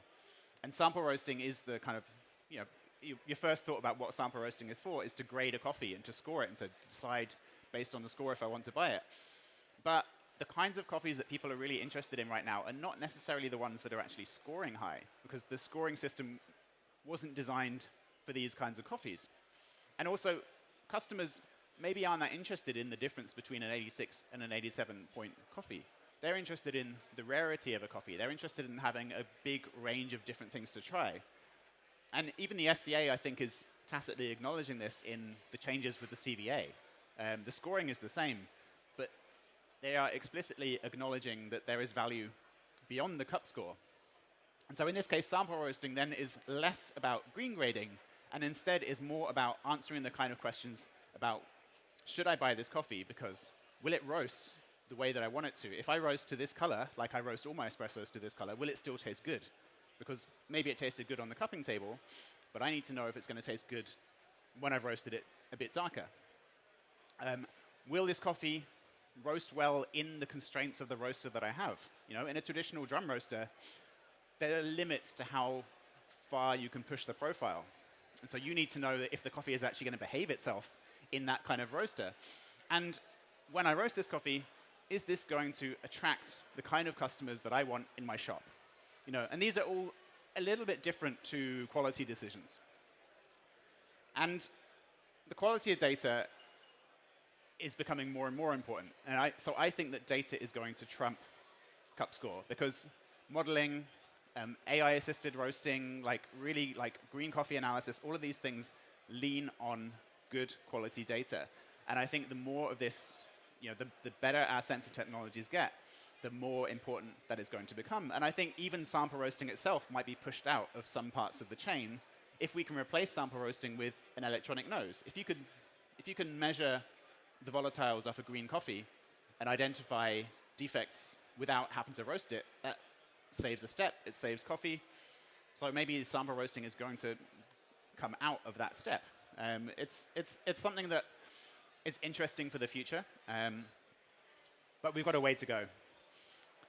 Another big trend that I see is this, this relates to the hyper-specialization, but we're finding that there are a lot more people aiming for top-tier quality in coffee, whether that's commercial, big commercial brands trying to move into specialty, or whether that is producers realizing that if they can aim a bit higher with their sample roast, if they can sample roast to the same kind of level that the coffee is being roasted here at the festival, then they have a better idea about the quality of what they're selling, and that gives them more power in negotiations. And I think more and more, we're seeing more and more producers becoming their own exporter, becoming their own importer. And so for the producers with the resources and with the money and with the time, they are able to, they are using the sample roaster as a tool to improve their bottom line by getting more power in their negotiations. And it's also, it closes the feedback loop between the seller and the buyer. If you've taken out the traders in the middle, you need to know that you're talking about the same thing, and good sample roasting data is key to that.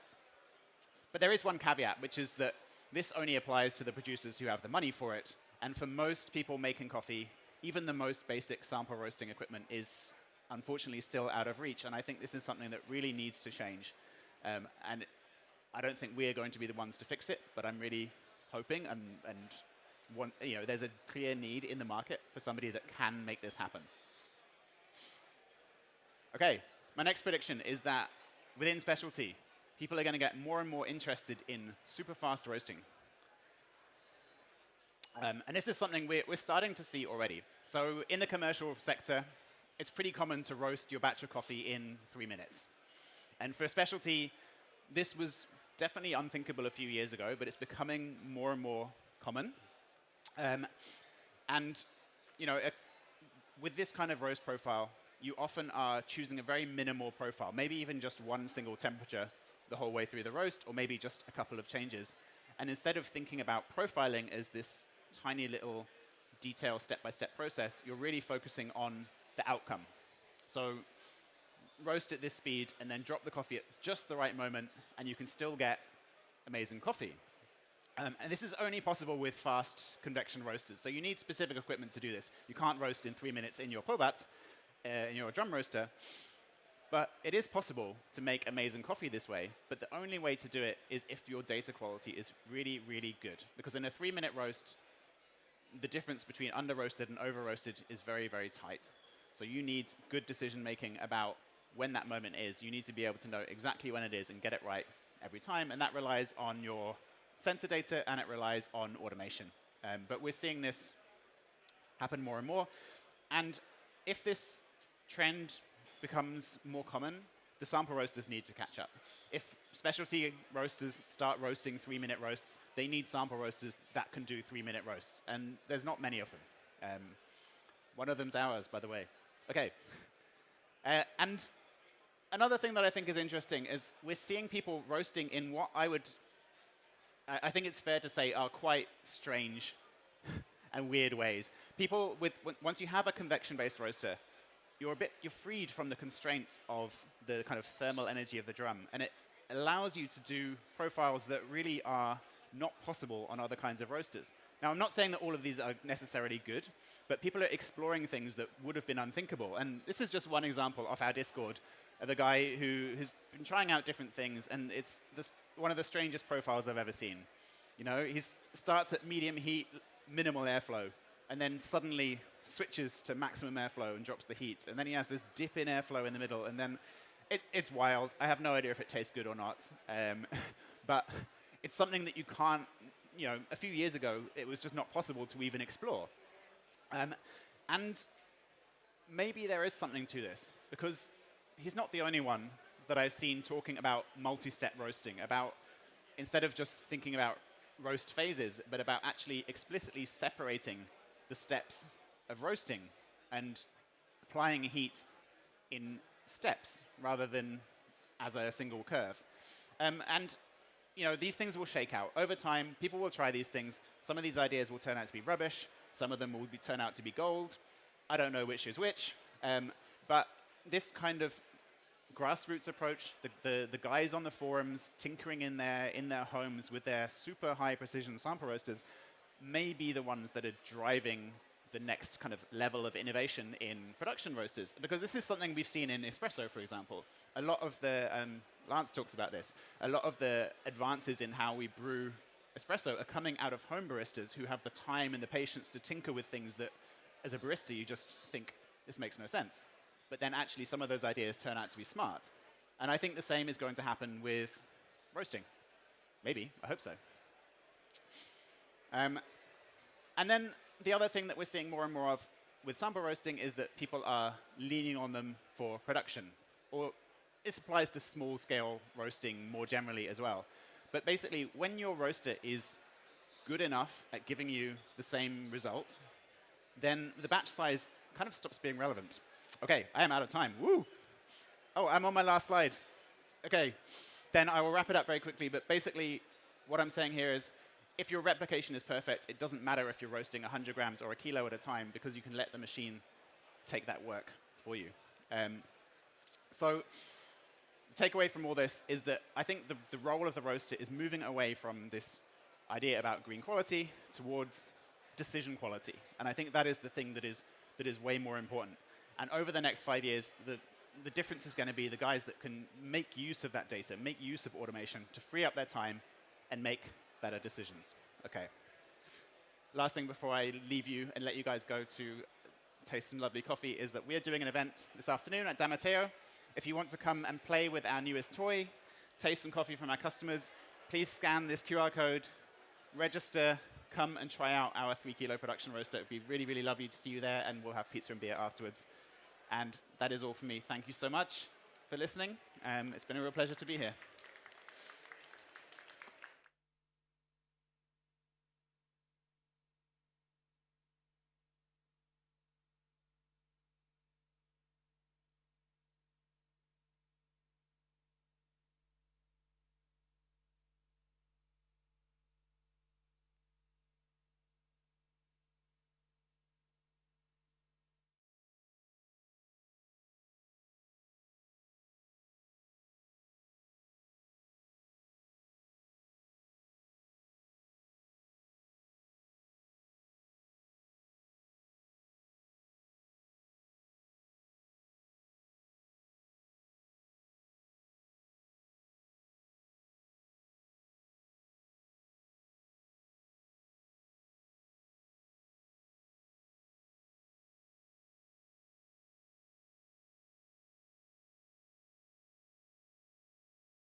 Next up on the industry stage, Colin Harmon from 3FE.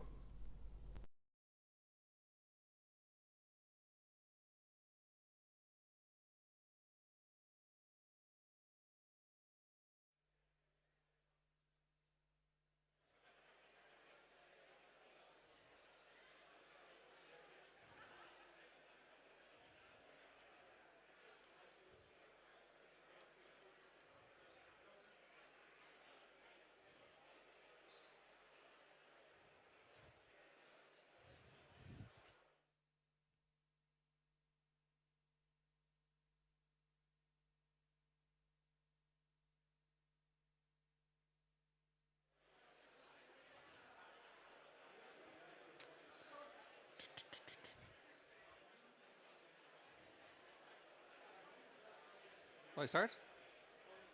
Will I start? Everybody ready to go? Okay. Hello. Welcome. My name is Colin Harmon, and I run 3FE Coffee in Dublin, Ireland. So this is a good place to start. Who are you and why are you here? First of all, thank you for the people who organised the Nordic Coffee Fest for inviting me here today. It's a great honour to be here. Hopefully this will be of some interest for all of you. The TLDR, so the too long didn't read, I think if people aren't familiar with it. I'll give you a quick synopsis of who I am and what I do, and hopefully not go on for too long.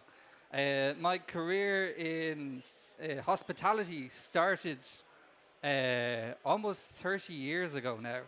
So when I was 15, I started in quite a salubrious place in hospitality, which is this place, which is McDonald's on Grafton Street. I'm not sure if you've heard of it. So this was by far the busiest restaurant in Ireland at the time, possibly in Europe. They gave me a job when I was 15, and from the get-go, I knew that hospitality was for me. I absolutely loved it, just the buzz of it, meeting people, knowing that if you stand still for 20 seconds, it's all going to fall apart. And all the way to university and college, I always worked in bars and restaurants and cafes. I always loved hospitality and used that as a vehicle to fund my studies. So I studied business and law in university. And when I finished that degree, I got a job as trustee officer in professional investment funds, which is about as interesting as it sounds, working in a place like this. And I got about 3 years into that and I went, you know what? I kind of hate this and I kind of like doing what I did before. So I got a job working in coffee as a barista, and I entered the Irish Barista Championships and I accidentally won that competition. There's me. I'm the guy in the middle. I haven't aged a day, obviously, so you'll know who I am. That was a bit of a shock to me. The problem was that the year before, the World Barista Championships had been won by a gentleman called Stephen Morrissey, who was also from Ireland.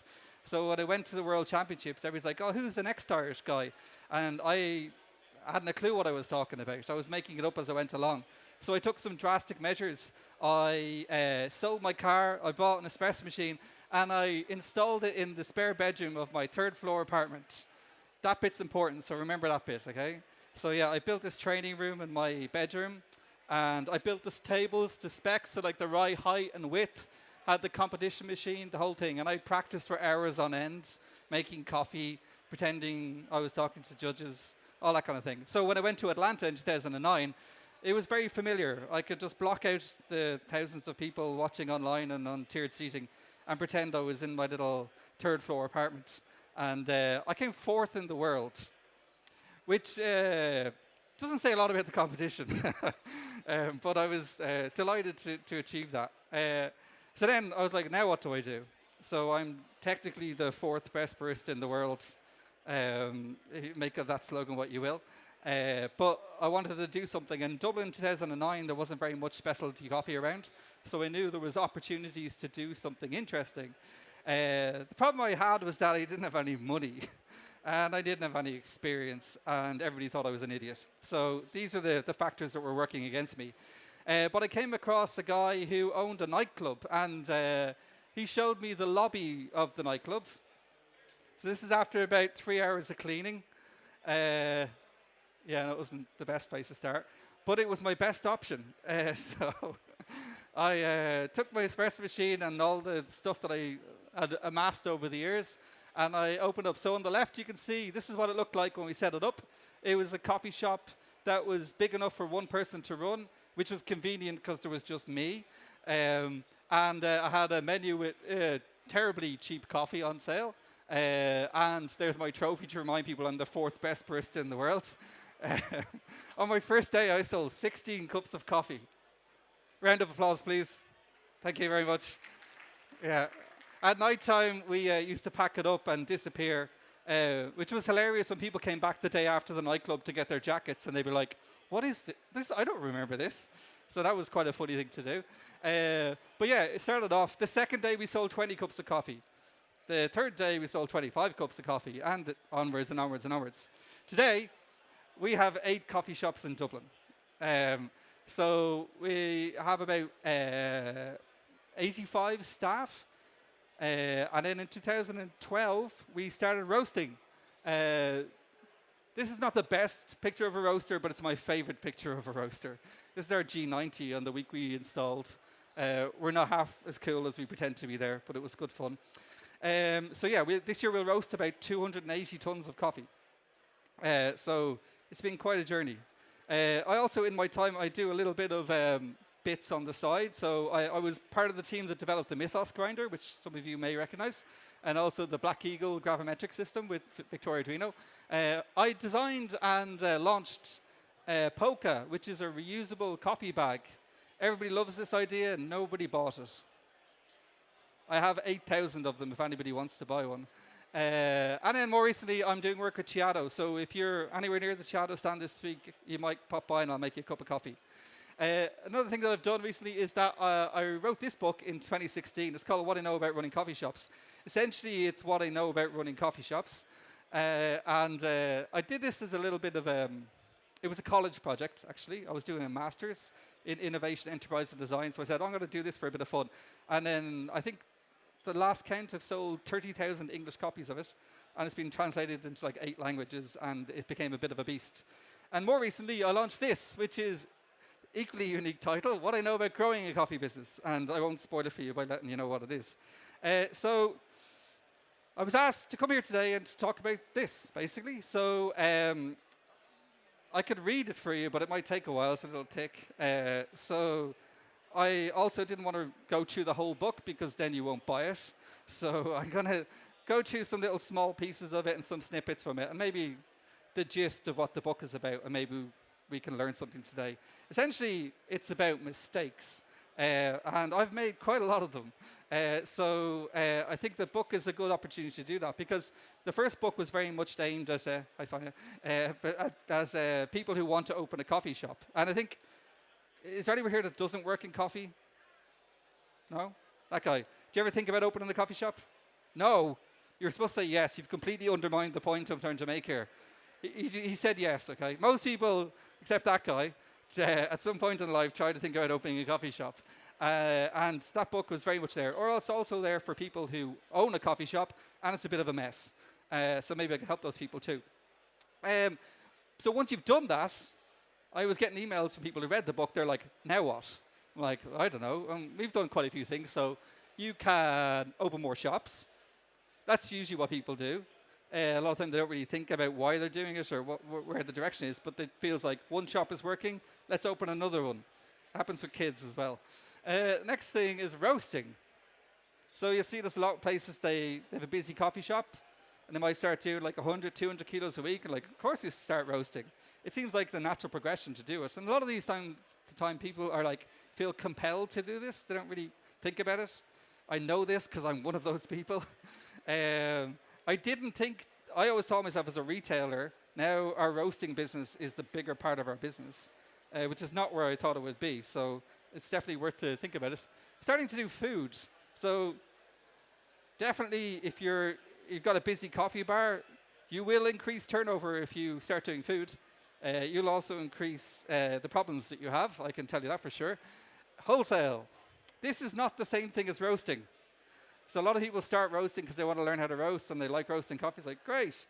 You don't have to wholesale. If you've enough volume for yourself, you can just roast yourself. Most people have to wholesale coffee. And when they start doing it, they realize they hate it. The next thing you can do is a web shop. So you can start selling online. So a lot of people tried this in COVID. It goes pretty well for some people. Absolute nightmare for others. Training is another area you can get into. So I see this a lot with coffee shops when maybe they're not doing the numbers they need to do. They start training people in the evening. So another interesting place to do. Consultancy, so working with grinder manufacturers or espresso machine companies or maybe shops that aren't doing as well or people that want to open a coffee shop. It's a good revenue stream for you. Doing events. You could do pop-ups in offices that are willing to pay you lots of money to make coffee for their miserable staff. You could do festivals, football matches, donkey throwing, I don't know, events, equipment, start selling equipment. So espresso machines, grinders, brewers, all this kind of stuff. Or you could sell yellow books as well. That's another thing that works pretty well for some people as well.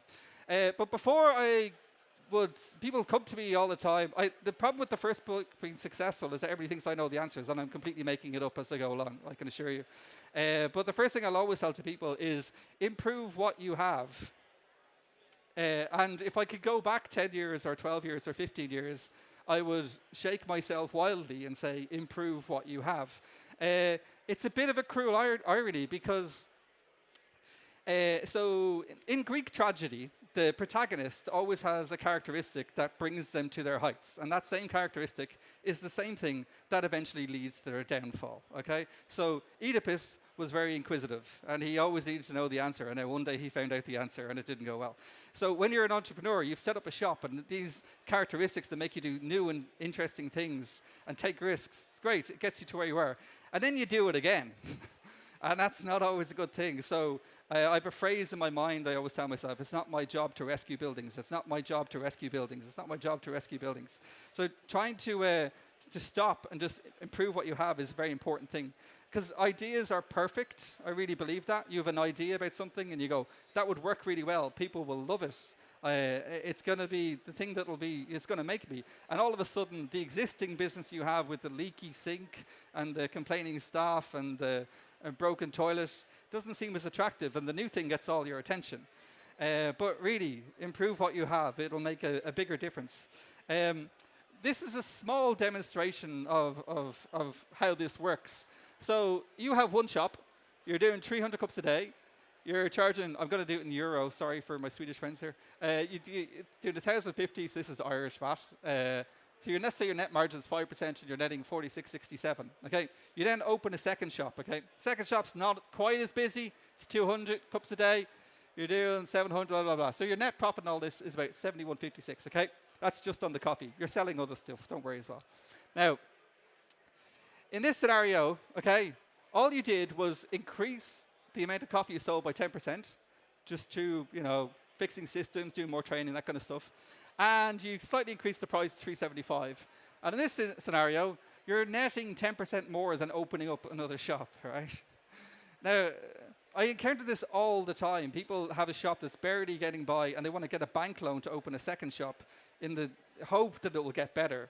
It's going to be demonstrably harder to do it a second time. So what I would say is, always, always improve what you have. I have a friend in Dublin who has one shop, has had one shop for 15 years, and is probably the happiest guy I know.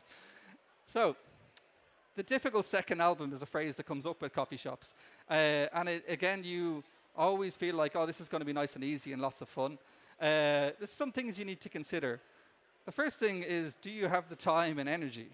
The first shop that you open, and most people, I'd say there's people here that have opened coffee shops, it takes a lot of time and energy. And even when it's up and running and everything's working well, you might be doing 50, 60 hours a week.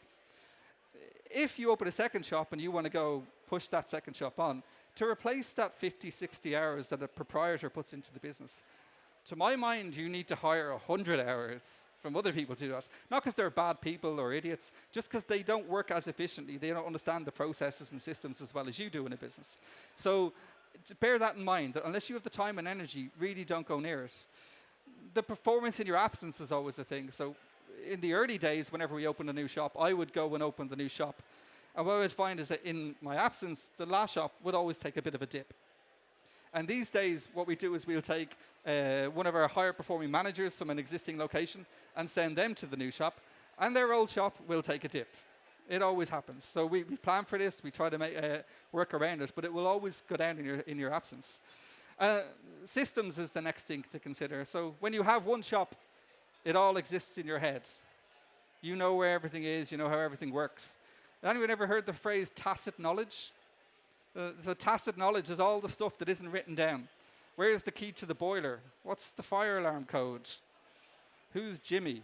Like all these questions that everybody needs to know. It's really important that you have them all locked down before you even attempt to do something else.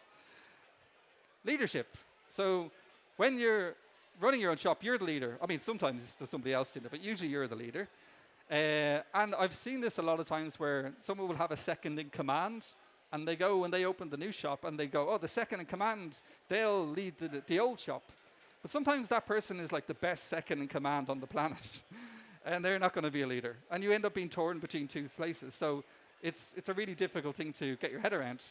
And also, do you want to be a chain? So the top 100 coffee shops in the world was released during the week. Last month, there was top 10 coffee shops in Dublin. We were on neither. We're a big dirty chain now, and that's fine.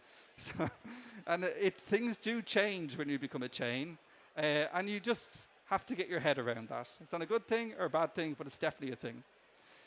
So, why roast? Good question. It does. A lot of people seem to get into this. There are more and more roasters. When we started roasting in Ireland in 2012, there were, to my mind, about 15 coffee roasters in a country of about 5 million people. Today, there are north of 300. So quite a lot of coffee roasters. A few things to consider with roasting coffee. First one is the quality quandary. This is hilarious. So anyone who's a roaster here has seen this. You've got a really busy customer. They have 2 or 3 shops. They're like buying a ton a week. And then one day they call you and they go, I'm going to go roaster myself. And you're like, nah, okay, game's the game. It happens, okay? The problem, and they never realize and they never think about, is that if they're busy, they're seen as a great coffee shop. They're probably buying great coffee from Drop and from Tim Wendelboe and from Coffee Collective, all these great places, okay? And their customers are used to great coffee. And then they start roasting, and it's awful. And that's not something they or their customers were prepared for, and it's kind of awkward, you know? So it's a thing to understand. So we had the benefit. My business partner ran Has-Been in the UK. They were roasting about 200 ton a year. So we sent our staff to Has-Been for like a month to learn how to roast coffee. And then we slowly brought it into the system, and then there we go. So be prepared to be crap at what you do. The next thing, volume, the arbitrary half ton. In 2010, I went to my business partner, Steve, and said, I want to open a roastery in Dublin. And he went, you're an idiot. And I went, I really want to do it. It seemed like the natural thing to do. And he said, okay, we can do it, but you need to be wholesaling half a ton of coffee a week. And I was like, that's completely arbitrary. Where'd you get that number from? He's just like, just is. And I was like, what does just is mean? He's like, just is. I was like, fine. So we start wholesaling Has-Been coffee in Ireland. And when we got to half a ton a week, I rang him straight away. I was like, half a ton.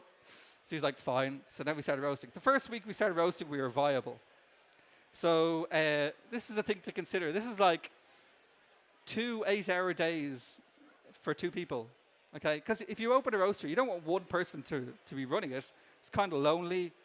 If they get sick or their head falls off, you know, you can't use them anymore. You're also completely leveraging all of the growth of the business on that one person. You need 2 people, okay? There's 2 people's work here on a 20-kilo roaster, all right? Makes it much easier. So getting to that arbitrary half ton, all of a sudden the prices of bags, the sort of coffee you can buy, how fast you can churn 2 coffees. A lot of small roasteries open in Dublin. They have wonderful lists of coffee.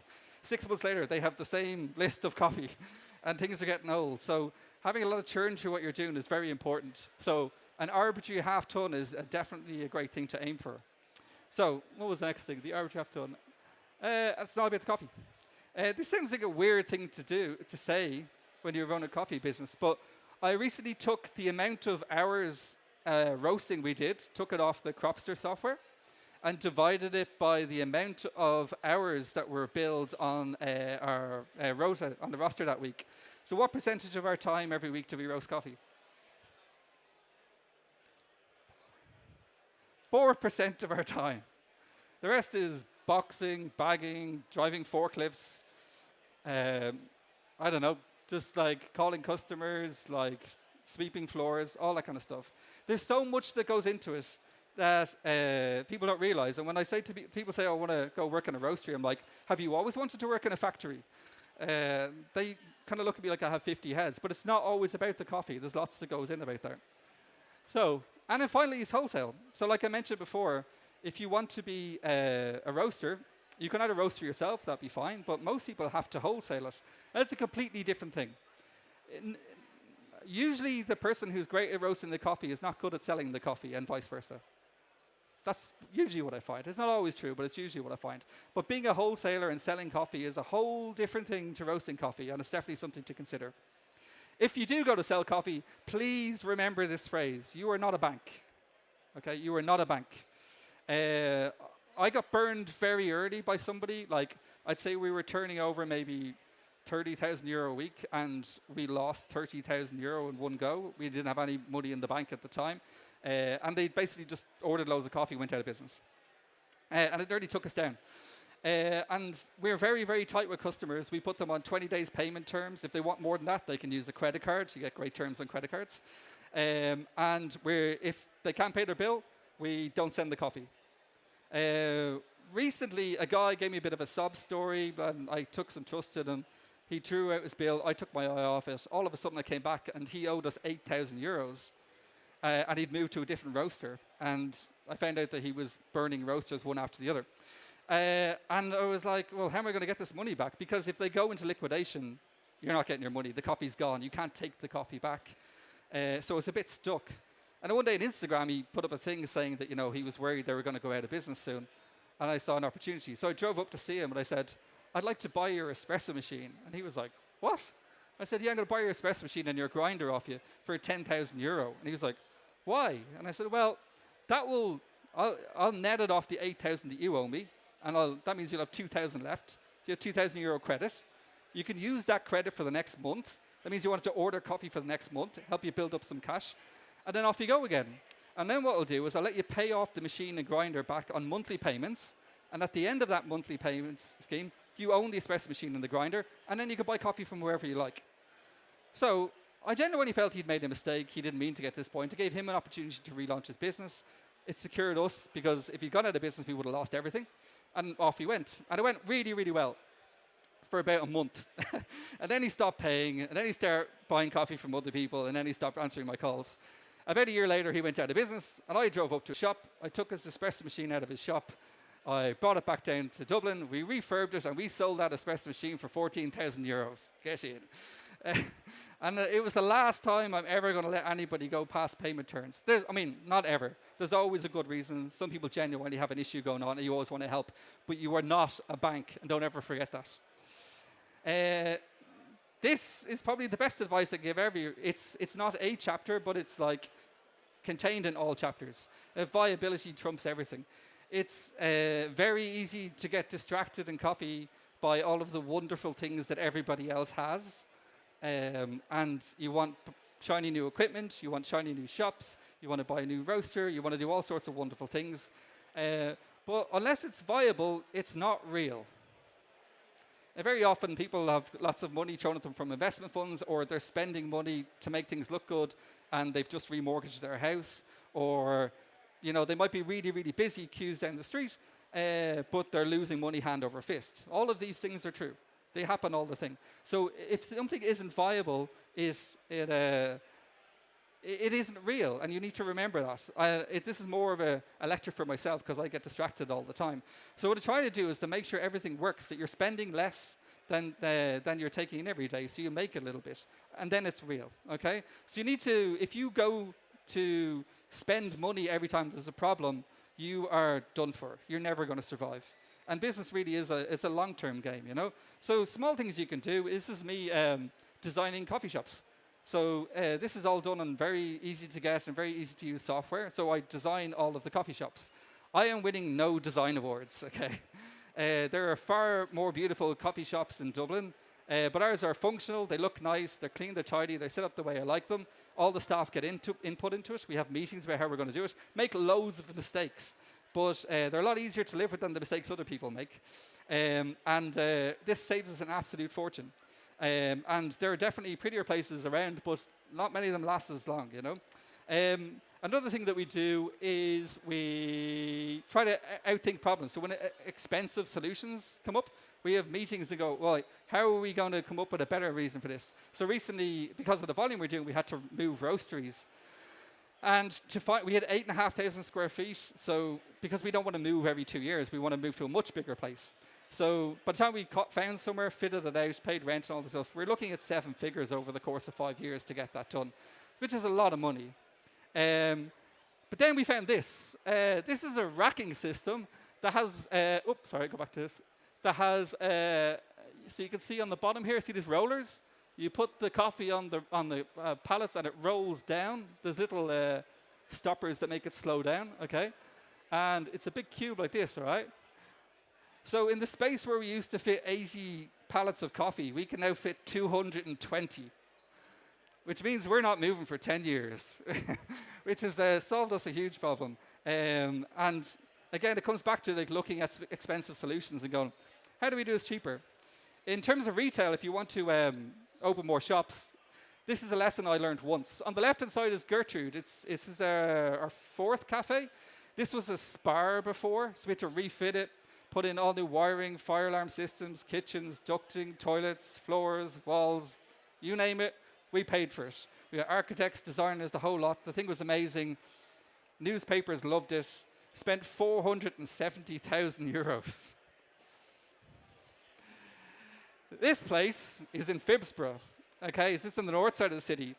Some guy set up a burrito bar, closed after 3 months. The kitchen equipment still had the blue film on the outside. That's how little it had been used. We took this over and basically spent 30,000 euros skinning it. On its first week, it turned over more than Gertrude did, which was amazing and soul-destroying at the same time. So our policy these days is find somewhere that already exists. Somebody's already got the planning permission, the DAC certs, the whole lot, and just skin it, all right? It's not an Instagram account, it's a business, okay? And then, has anyone ever read this? No? Really? It's great. Anyway, I have a few copies of these. Get the equivalent one from your city, okay? Get like the Copenhagen Coffee Guide from 2020 or 2006 or wherever you are. And look through it. And all the places that you used to be jealous of are probably all closed down, okay? And this is the message, is that you need to give up business envy, all right? They might be doing what you're doing, but you're in a different race. You're in your own lane, all right? Give up business envy. Because the amount of times I look back at people that I was so jealous of, they're doing it the right way. We need to do it their way. It has nothing to do with you. Keep it viable, keep it simple, and do it your own way. I wonder if there's any kids present. Everyone effing leaves. This is a difficult one as businesses grow. When you have 5 staff and 1 leaves every year, it doesn't seem like such a big thing. If you have 100 staff and 20 of them leave every year, it feels really, really terrible. It's the same percentage. There's still 20% of people leaving every year. But as your business grows, it's going to happen, and you have to allow people to do it. And you need to build systems, all that tacit knowledge, so that it's okay for them to leave. They could go on to better things. And you can still exist without them. So there are upsides to it. You can attract new talent. So you can see, what are we bad at? Let's get these people in, make the business better. You can restart your role. Every time we take on somebody in the business, I give them a little bit of my job. Someday I will do nothing. You could ask yourself, is this 2 jobs? Maybe the person left because they're overworked. And maybe part of their workload was underperforming because they didn't have enough time to do it properly. Something to consider. Is this no jobs? This also happens. Sometimes people leave, and after a few weeks, it's like, nothing's changed. That also happens as well, so it's something to consider. My favorite one is that other people step up. So we've seen lots of really great people in our business. They're kind of just milling along, not doing very much, and then someone leaves, they step in, and they just blossom. And it's an incredible thing to see, and something you should never underestimate. And it gives you a chance to get fresh growth. But I can say, even at this stage, we've had probably thousands, maybe, of staff at this point in time. It still hurts, and it should hurt. And you should take, every time, if we have like a KP who's been with us for 2 months leaves, it's still, I'm like, why does he want to leave? Why doesn't he want to stay?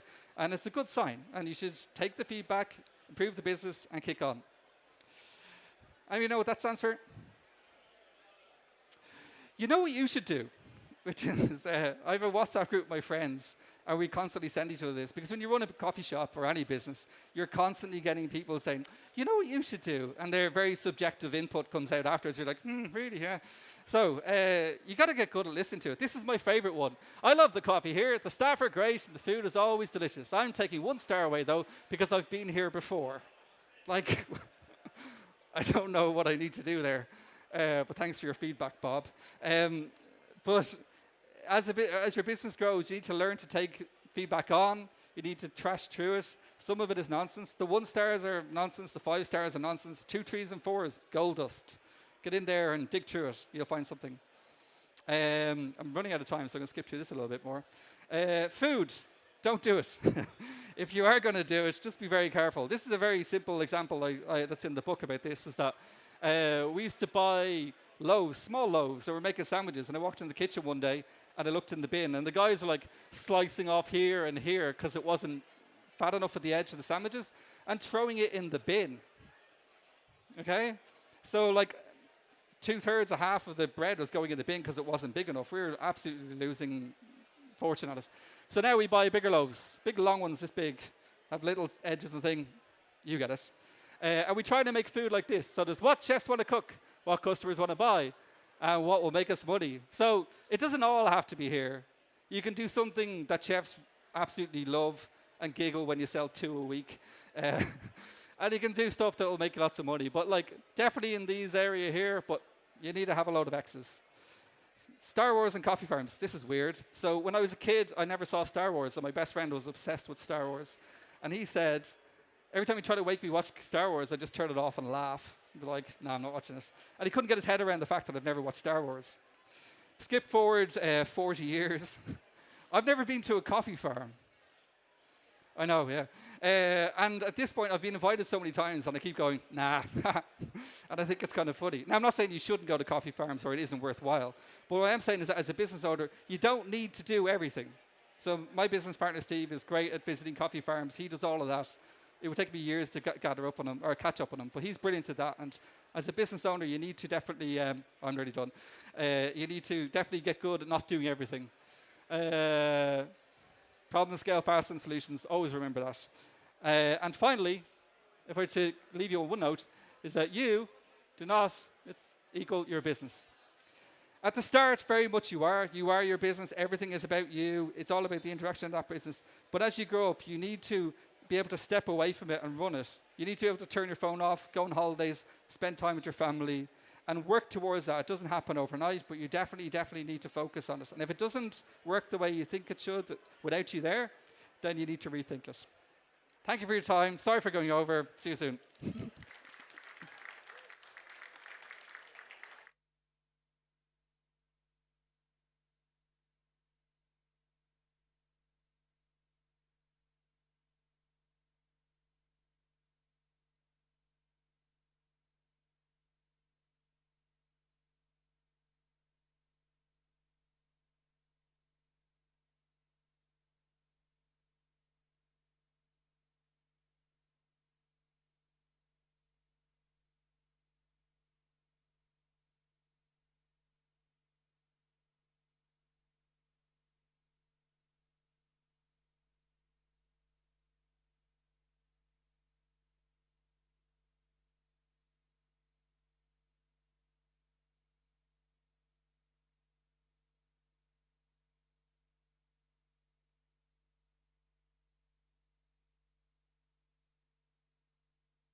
Next up on the industry stage, Per NORDBY from KAFFERÄVEN and guests.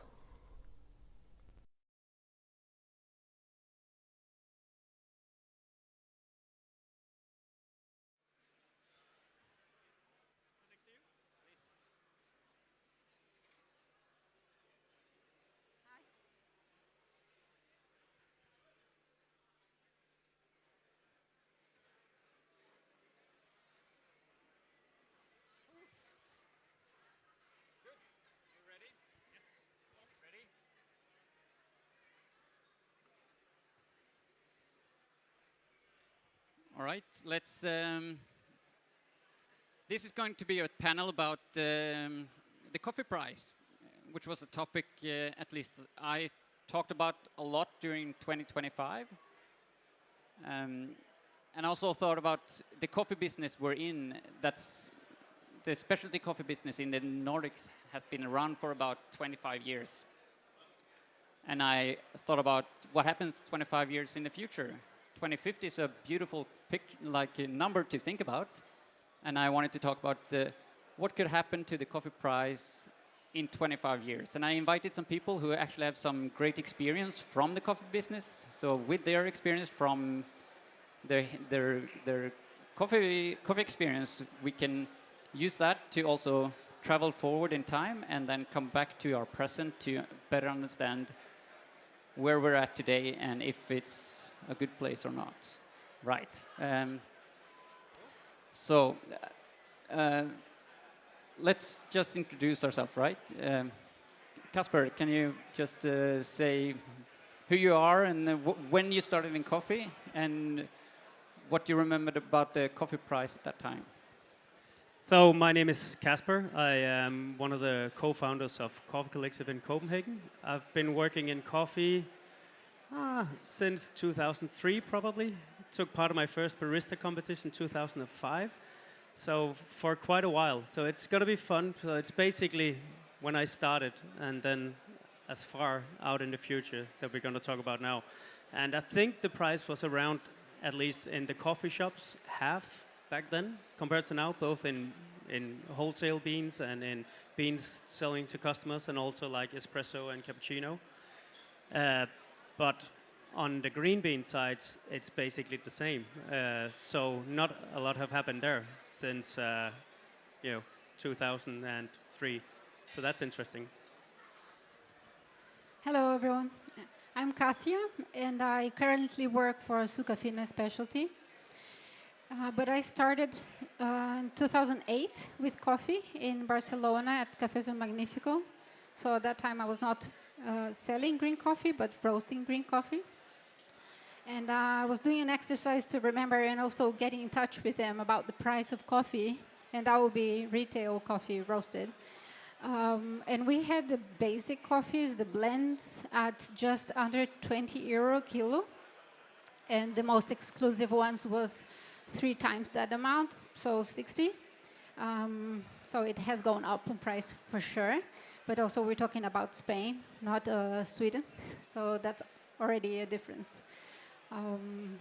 Yeah, that's it for now.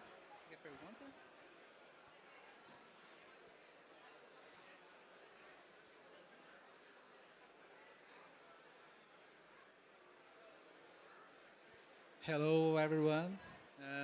Sorry, my bad English. My name is Augusto Borges from Cappadocia Coffees in Brazil. I am the 5th generation in coffee production in my family. I remember the coffee price around the 20 years in my life. Like a video game, every time, yes. Yeah. When we talk about the coffee price, we can talk about different things, right? You talk about the sales of green coffee because you're a producer. It's also a price that we all relate to because we, as buyers, also relate to the sales price for green coffee, the FOB price. But we represent beautifully the coffee chain here as well. We have a production, import, and roasting, and I'm a coffee drinker myself. So it's the whole circle here. Being 5th generation is a unique for this stage at least. And I don't, you don't know 25 or 5 generations back what coffee price was, but we have internet and know statistics that the green coffee price, well, as you say, it goes up and down. It's like a video game, but it's not a game you control, right? It's somewhere else. It's the market that controls it. How is that? I haven't learned yet. We learn every day, and to construct a future, you need to start today. We construct the future every day. How I think about coffee price. When I introduce special coffee in my farm, every time the coffee price like this one, but I think we need construct every day to protect of the coffee price and the movement. And Casper, you've been buying coffee since you started Coffee Collective. It's 20 years ago, 18 years ago. How has the coffee price in the green side of business changed during those years? I mean, honestly, not that much. So the reason why we started Coffee Collective was that we felt that there was an imbalance in coffee prices because we saw customers were willing to pay quite high prices at our coffee bars, but still the producers didn't really gain from that. The world market price was basically the same that it's been the last 20 years before that. So the whole reason for starting the company was that we wanted to pay more or higher price direct to producers that actually produces the quality. And yeah, the last year the price has been high, but it's also dropping fast now again. So and we've seen that throughout history, that it goes up and then everybody's talking about how expensive it's becoming. But if you look at like the last 25 years, nothing has really happened. So I think it's really worth talking about, and especially now because it's becoming even, I mean, this is the dollar price. It's becoming so much more expensive to produce coffee. So actually the prices are dropping, you could say. And it's just something we need to focus on because with climate change, everything is getting more expensive. So we need to also respect that the coffee prices we pay will go up, but also need to ask the question as to how much of that money has actually then gone back to producers, because a lot of people will say that they trade direct, but if you really start to ask, very few does it. So I think we as customers, consumers, need to ask these questions more often.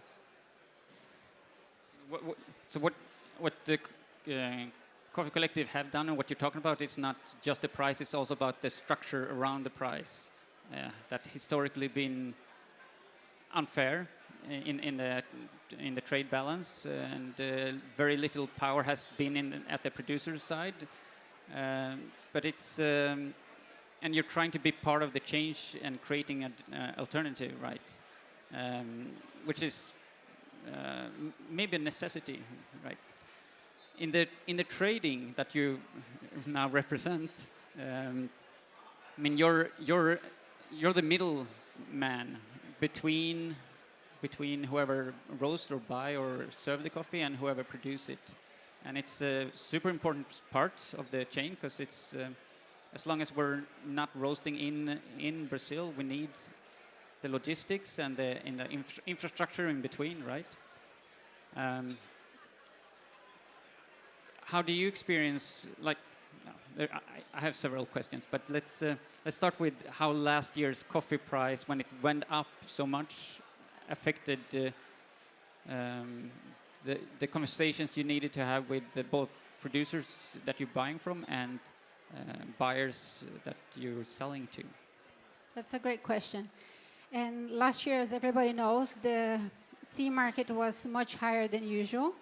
And I've had the chance to ask all producers I could if that benefited them, including Augusto a few minutes ago, and all of them said yes, right? And while farmers don't have their fair share, there's no such thing as high prices, right?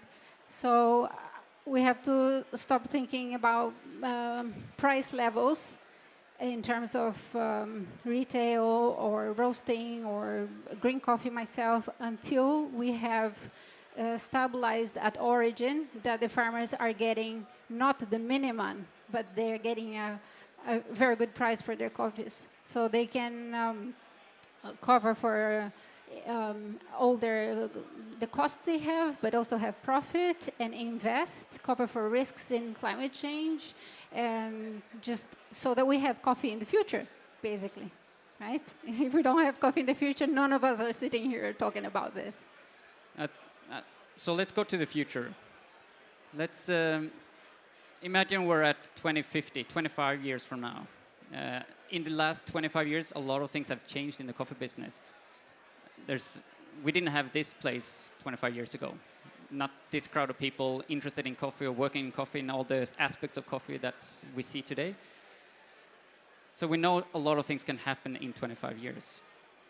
Augusto, in 25 years, your fifth generation, where do you see yourself in 2050?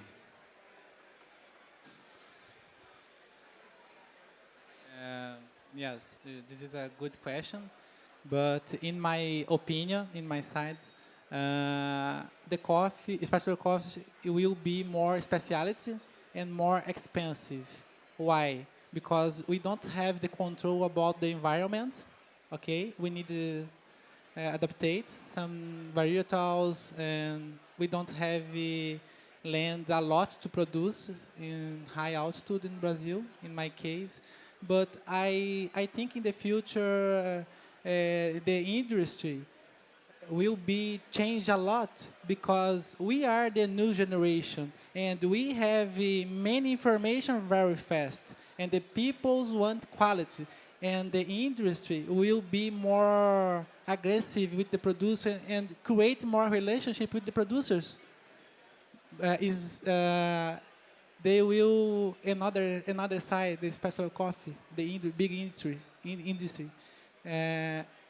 Your job, like a roaster and a roaster here, when you create a relationship, you save your coffee. In Brazil, like the high price, okay, if I sell my coffee industry, I receive the coffee in 3 days, 7 days. But why I will sell my coffee another roaster and wait 1 month? Why? Because in the past, the roaster pay a lot. This is a good price.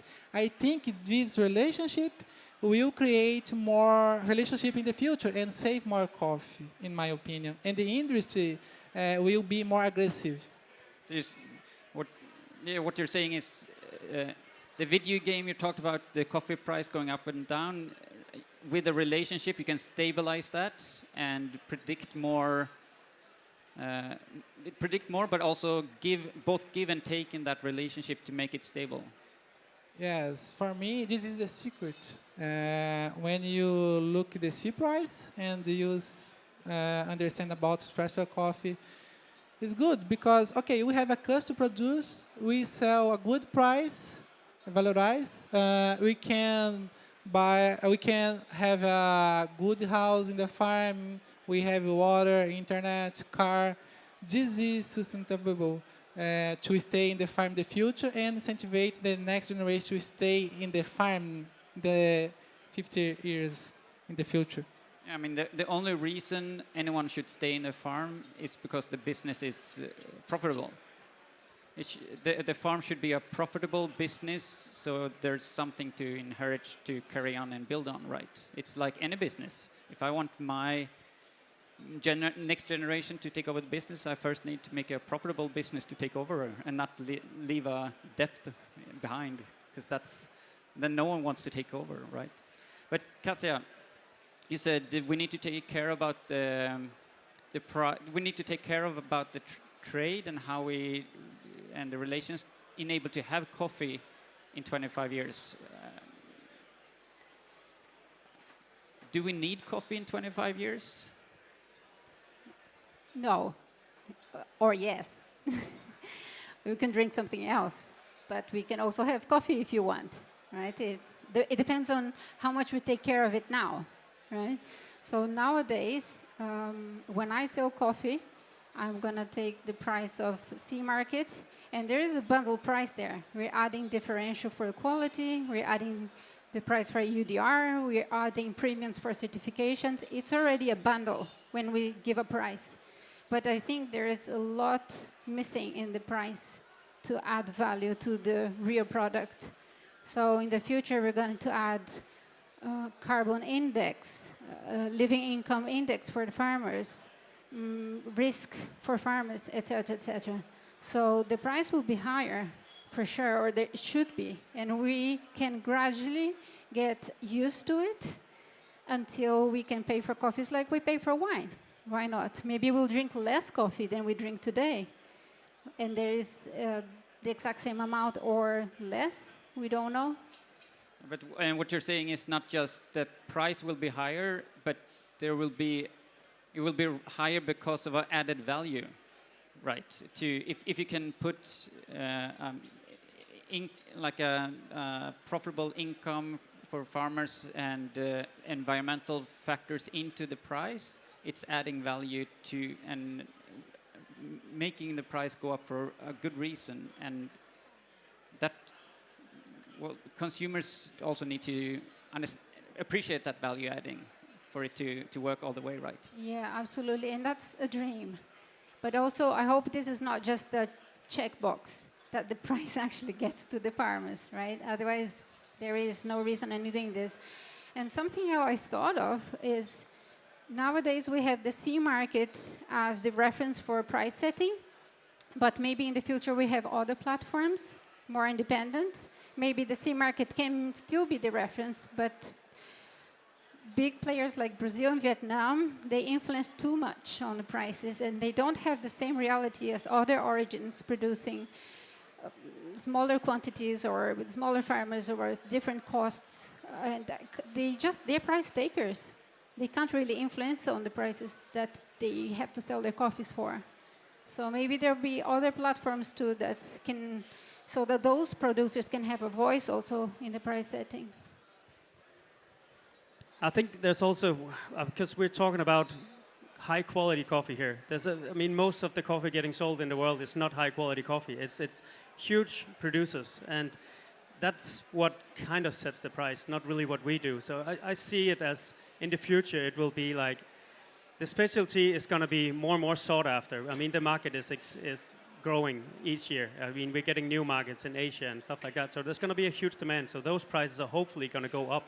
But that just doesn't change that. In fact, most of the coffee getting produced is going to be low cost, and I don't think that price is actually going to rise that much. And I think that's worth talking about as well. And then I also see a market where it's like insane priced coffees that are also, and everybody's pursuing the fantastic $30,000 for 1 kilo of green coffee price. So it's like, so it's really getting divided, the market, as far as I see it. But I think in general, the majority of the market, I expect the prices to go up because of salaries around where we live and because of rent and all these things. But honestly, I hope it was different. But I just see some big players that has a much bigger say of what the market price is going to be in the future than us up here. I mean, we're in a different market, and we can talk about all the great things that we do, but we also need to start asking these questions about the supermarket coffees, the low-quality coffees. When and how is that getting traded in a fair way? Yeah, we represent a small part of the coffee business, like the specialty, the high-end, or the selected markets, where we trade out of not out of just as commodity, but because we see other values. But as you say, big volume of coffee is traded as a commodity, and with other factors into it. But it kind of confirms what you said, Augusto, that there will be a bigger division between specialty coffee and like volume coffee, and a change maybe in price is more obvious and in the specialty side, but the in between will be, there will be less coffee in between, right? Maybe. And also, I think that we should also, I mean, celebrate that coffee is getting more exciting. There's a lot of fantastic things going on in coffee. So coffee is of higher quality now, and of course that should equals higher price as well. There's a lot of investments getting put into producing more clean coffees and more experimental coffees, and so that's really cool. We talk about the environment, that it's changing, the conditions on how and where you can grow coffee. As in Coffee Collective, you work closely with the producers for a long time. Do you, in any of the conversation with them, talk about the possibility for the producers to do an exit out of coffee production when environmental factors doesn't allow them to be producers anymore? No, it's not something I've done. I don't think we're there yet where those conversations are demanded, at least not with the producers we work with. What about you, Augusto? Do you think you will be a coffee producer in 25 years? Will you be able to produce coffee where you grow coffee now? Or will environment change?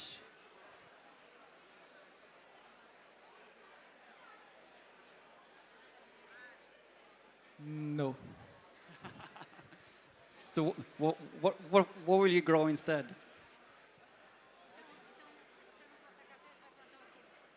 No, limited editions. Limited editions. And wine. Yeah, like wine. Yeah.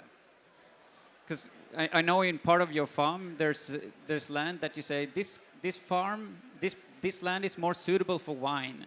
And that's a way of doing transition out of coffee but still being a farmer. And some producers we work with in Nicaragua, they're looking into cacao, which is not growing in their area, but with the temperatures going up, the land or the climate will be more suitable for cacao and less suitable for coffee, and they're looking into how to do a transaction into other commodities.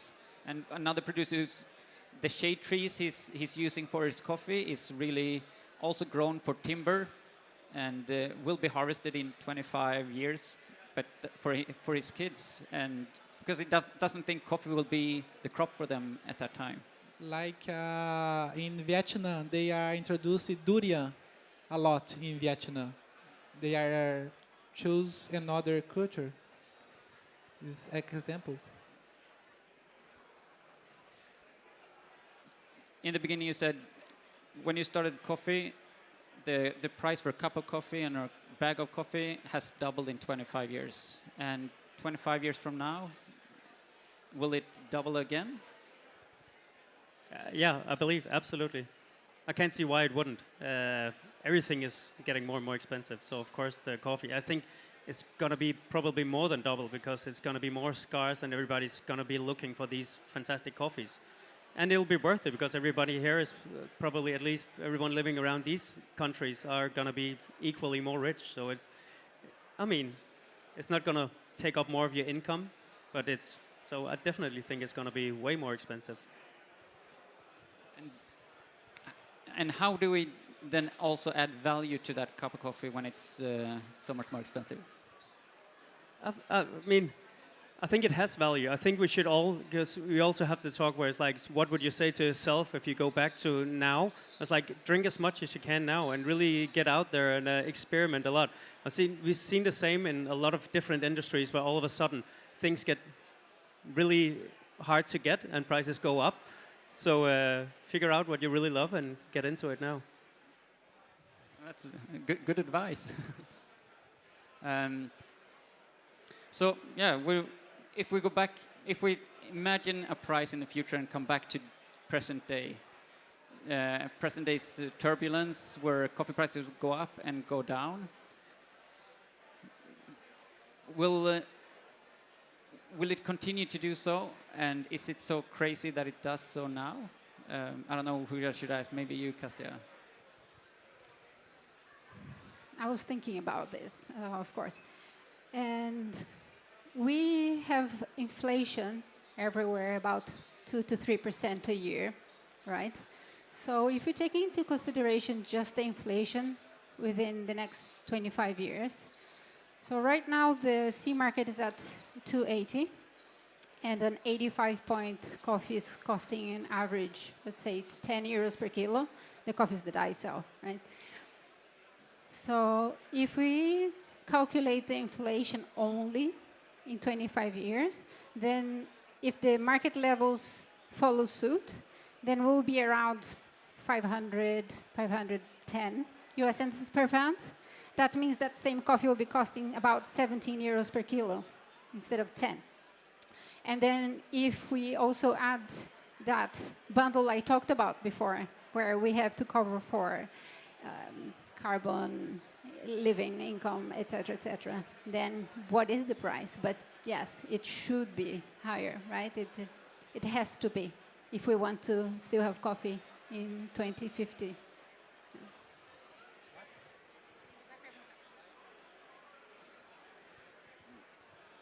All right. Sorry, just want to add to that. If you look at the C price, it's never really been affected by inflation. That's the thing. Inflation hits our end of the world, but never really produces, at least not on the C price. So historically, it's not much. Also, inflations are different in each country. Yeah. Not to mention the forex fluctuation in producing countries in Central America, for example. So there's so many components in the coffee price and so many different realities that it's hard to concentrate everything into one recipe. With the producers we buy coffee from you. The relations we have is a business relation, and I see it as a necessity for me to work with someone who has a profit. Otherwise, I'm not going to be able to buy coffee from you before. And we have a sale price, the FOB price, where we do the business. But how hard is it for you to calculate the production price? And so, how hard is it for you to calculate the cost of production so you can calculate your profit? You close your eyes.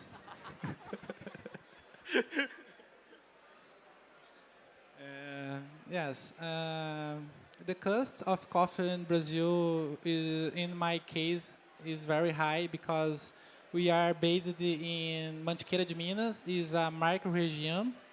Okay. How I calculate my price about my coffee? Okay. More than price, who is the pickers? How much the pickers? What is the life of the pickers? How I can pay more the pickers to do a good job to increase more quality in my coffee. Okay. In my side, okay, I need to calculate my cost of my life to stay in the farm. Okay. But I think when we calculate the price, I think all community in the pickers, in my collaboration, the farm, my life, and the roasters, because we like this moment in high price, we have opportunity to sell more expensive, and we don't sold more expensive because the relationship. What is good for you? Oh, this price is good for me, and this relationship is good. We have the same partnership. We forgot the C price, like this one, no turbo, more. Yeah. So we're creating an alternative to the C price based on what's good for, well, as you say, your business and whoever you make business to as well. All right, how do we wrap up this? I don't know. Let's, this year we paid more as a roastery for the coffee we bought than we've done any other years we've been in business, which was really exciting and really, really hard in the same time, because it's a liquidity problem, paying more for the same volume, right? So it's a headache, but at the same time, it's great, as you said, Cassie, when you talk to producers, if it also added value, and everyone said yes. So it feels good when it makes sense when that happens, when you pay more and it adds value. So I guess how can we keep adding value and not lose that part? I think one very important thing is to, and that's what we try to do anyways, to create these relationships with producers. So we go back each and every year and pay a fair price that is not based on the C price at all. It's based on the quality and on the craft and on the cost of living for simple producers. And not all producers know about the cost of production because they're very, very small producers. So we try to sit down and calculate together with them to see what is actually a fair price and then add on that, of course. So this year we've not been affected because we already pay so much more. So the producers, they trust us because we pay, even before the price was high, we already paid much more than that. So we basically paid the same price this year. So because it covers the cost of production and the quality. So for us, it means it's stable, but we also pay so much more. And we're in the same market as everyone else. We're competing against everyone else. So maybe our price model is a bit different. So maybe we make a little less, but for us it makes sense to trade that way. So, but it's nice this year. It's less stressful for us compared to many others because, we're used to it. Probably in the future with technology or automation, AI, there will be some facilitation for roasters on financing and logistics so that they can do more of what you do. I'm losing my job tomorrow for saying that. But it's true. We give the service we do because not everybody wants to do what Coffee Collective does because it's a hell of a job, right? And they simply don't want to do it, right? So we give that service. But I'm happy to stop existing if all roasters want to go directly to the producers. If that's better for everybody, I can do something else, right? There's a job for everyone.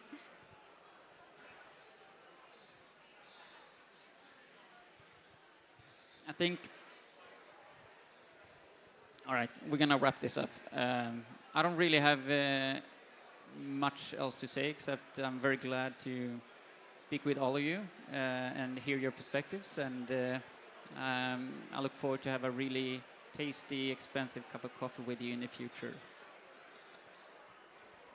Thank you.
Next up on the industry stage, Jonas GEHL from PROLOG Coffee.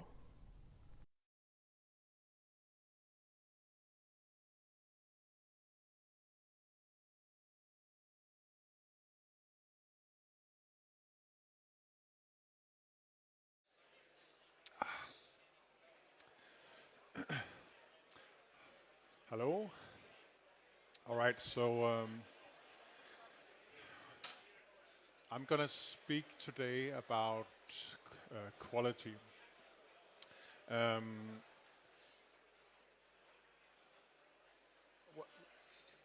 I call it catching quality. So it's gonna talk about 5 things basically. So what is my story with quality?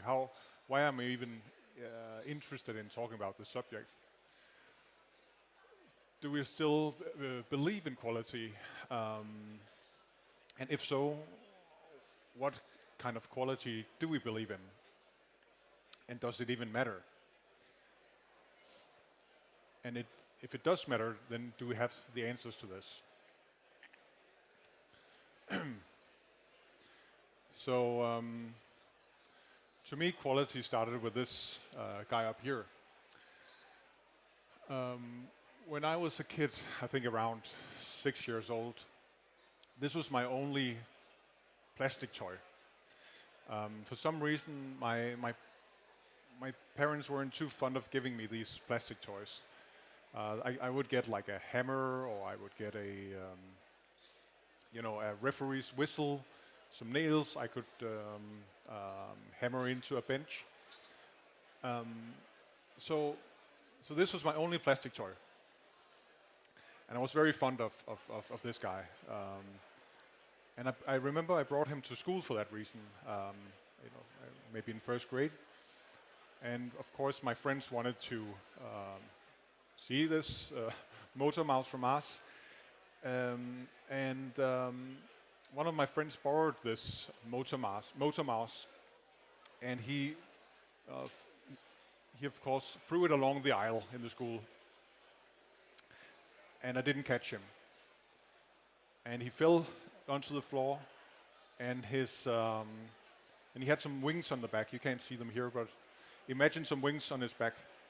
They broke off, and I was devastated. This was my only plastic toy, and now it was broke. But of course, my mom, she would always save the day, and she managed to fix him, and everything turned out fine in the end. But I remember thinking a lot about, I asked, why can't I get these plastic toys? And I would ask my mom, why can't I get these plastic toys that all of my friends get? And she said, it's not really quality, Jonas. And I was like, what is quality? Like, and she would say, quality is long-lasting. It feels good. It's sturdy. And I kind of knew that she was right, because I also got a homemade kind of horse on a stick, right, made in leather. And I could feel it was a different kind of item. So I kind of knew what she spoke about, but still, I think this really kept me thinking about what is quality. What is it? What does it mean? And I think that has really puzzled me ever since. My day job, I work as I've co-founded a coffee company in Copenhagen called PROLOG Coffee 10 years ago. We are a roastery, and we have 4 coffee shops. And today I'm the director in that company. And not too long time ago, I also had a small presentation for a group of 30 people. And here we are, like 30 years after I started thinking about what quality is. I asked this group of people, is quality objective or is it subjective? And I'm not going to ask you right now, but maybe you can think about it. Is quality objective or is it subjective? Is there something common we can say about it, or it's just dependent on who we are. What really struck me was that the day as I asked this group of people, they said none of them, zero people said that quality was objective. And all of these were restaurateurs or chefs and worked in the business and were like on a very high level. And none of those people thought that quality was objective. And then I was like, well, what are we then working on? Like, so then it's just like what you make in your kitchen is good or worse. Like, what are you thinking about in your day job? You must have some kind of, movement towards something better, right? So this just kept me puzzled, and I was even more puzzled after that conversation. So that was actually kind of the starting point for why I wanted to speak about it today again, because I thought I need to give this some thought, like, is quality objective or is it subjective? We need to find out. So we'll see if we find out today. Do you know who this is? Does any of you know who this is? This is a lady who was interested in quality, and I think believed in quality. Her name is Erna Knudsen. She was a coffee importer, or she used to be a secretary in a coffee importing company who was very interested in coffee, but she wasn't allowed to go to the cupping session because the men wouldn't allow her to go to the cupping sessions. She wasn't allowed to do the sample roasting either.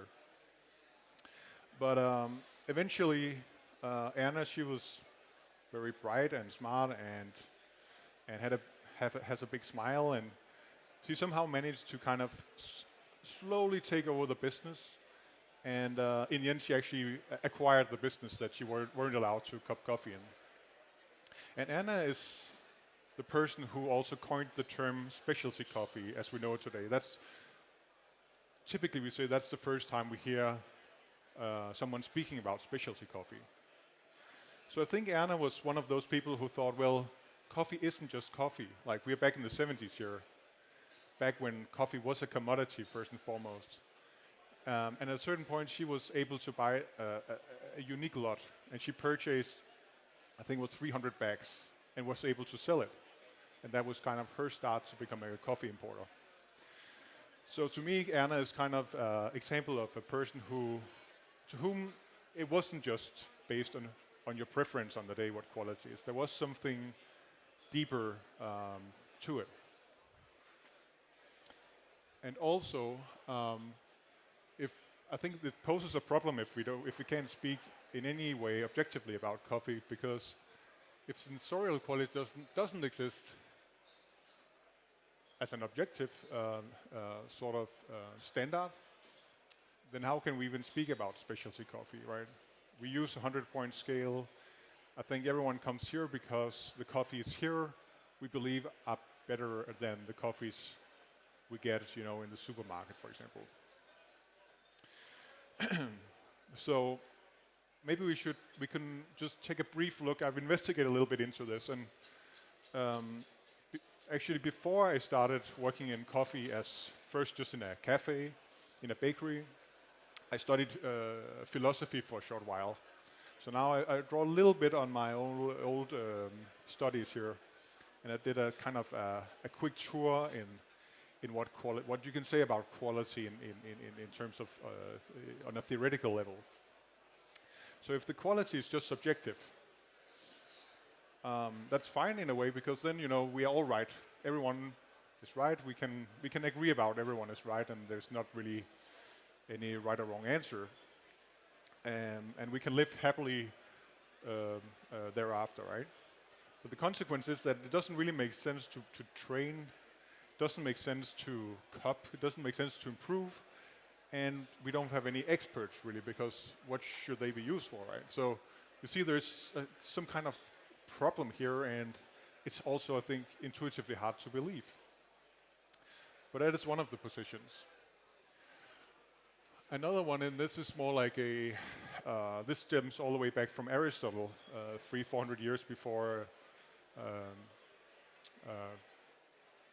what's it called, before the year zero, I guess you say, that quality is defined by its purpose. So if you have a knife, what is the purpose of a knife? It is to cut things. So if a knife is sharp, it's objectively a better knife, he would say. The same way as a ball that is round and it can contain air is also a better ball. And in the end, he would even say that us humans, we are better if we are good at thinking, because him as a philosopher obviously thought that the purpose of being a human being was being a philosopher and think, right? So that we can maybe disagree about. But this just works quite bad for describing sensorial quality, because what is the purpose of a sense at the end of the day? That's at least a hard question. Finally, there's the maybe more like maybe what we think about when I ask this group of people what is quality objective, and the reason why they answered no is because who am I to say that the flavor that I like is better than the flavor that you like?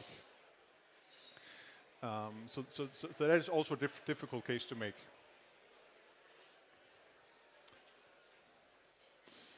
But luckily, I found the answer on a website here, another website. So my partner, she is studying to become a doctor, and she told me, I think 7 years ago, that she read a study that the nutritional value of pepper fruits have gone down over the last 50 years. And I thought that was very, very interesting. Like, does that mean that just people living 50 years ago just had a better, like, were more fulfilled with energy and minerals and vitamins? And I've kept thinking about this study, also because we work with coffee, right? So is that the same case in coffee? And pretty much you can say yes. And what has happened is, of course, that through industrialization and mass production and the desire to create higher yields, we use pesticides to deplete the soil and fertilizers to nourish the soil, but in a way where we also deplete the soil at the same time. This makes it short-term very easy to manage, but long-term creates this depleted soil, which obviously has an effect on the nutritional value of the food we consume. Another quite interesting thing is also that actually the CO2 level in the atmosphere also impacts the nutritional value of our food and vegetables, because CO2, of course, is a big part of is essential in photosynthesis, and that kind of catapults the photosynthesis in vegetables and fruits, which means that the yield goes up, but also the ratio between carbohydrates and nutritional value in the fruit and vegetables are also bigger, meaning that we get less minerals, vitamins, antioxidants for the same amount of food.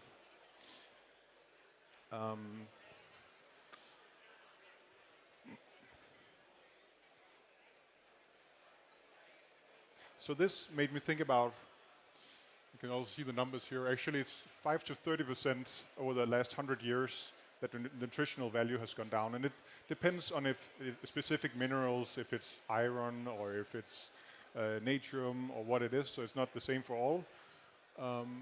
But it's at least a quite significant drop. And what the study also found is that it's also linked to the organoleptic quality and perception. So, of course, if the nutritional value goes down, it has some kind of effect on the taste as well. And this, I thought, was quite interesting, because does this mean that there is some kind of link between the health of the fruit and vegetables and the sensorial quality of the fruit and vegetables? And if there is some kind of link between the health of the fruit and vegetables and the sensorial quality, and we can agree that health is some kind of objective parameter. I think most people will say, well, a good health is better than bad health. That's easier to say than the flavor of strawberry is better than the flavor of banana, right? So I think this just opened the door a little bit to us being able to speak more objectively about quality. So to sum it up, it's like, is quality assessed with our senses equal to the quality of the nutritional value? And if it is, does that mean that the sensorial quality is equal to health? And if health is an objective good, does that mean that sensorial quality is objective? And does it also mean that what we do on a day-to-day level working in coffee is not so meaningless objectively? Because I think what we're really good at in our industry is actually tasting and using our senses. This is actually, I think, our primary tool and what we're exceptionally good at. And maybe we could discuss with Aristotle here if that is the purpose of our humans, to be good at tasting coffee, maybe.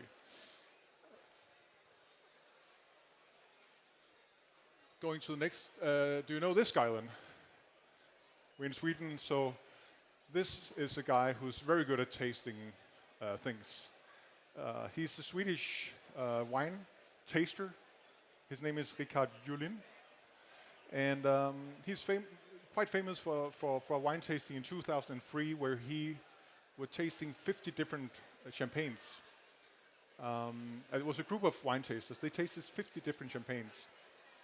And he got 43 blind tasting. He got 43 of the 50 champagnes correct.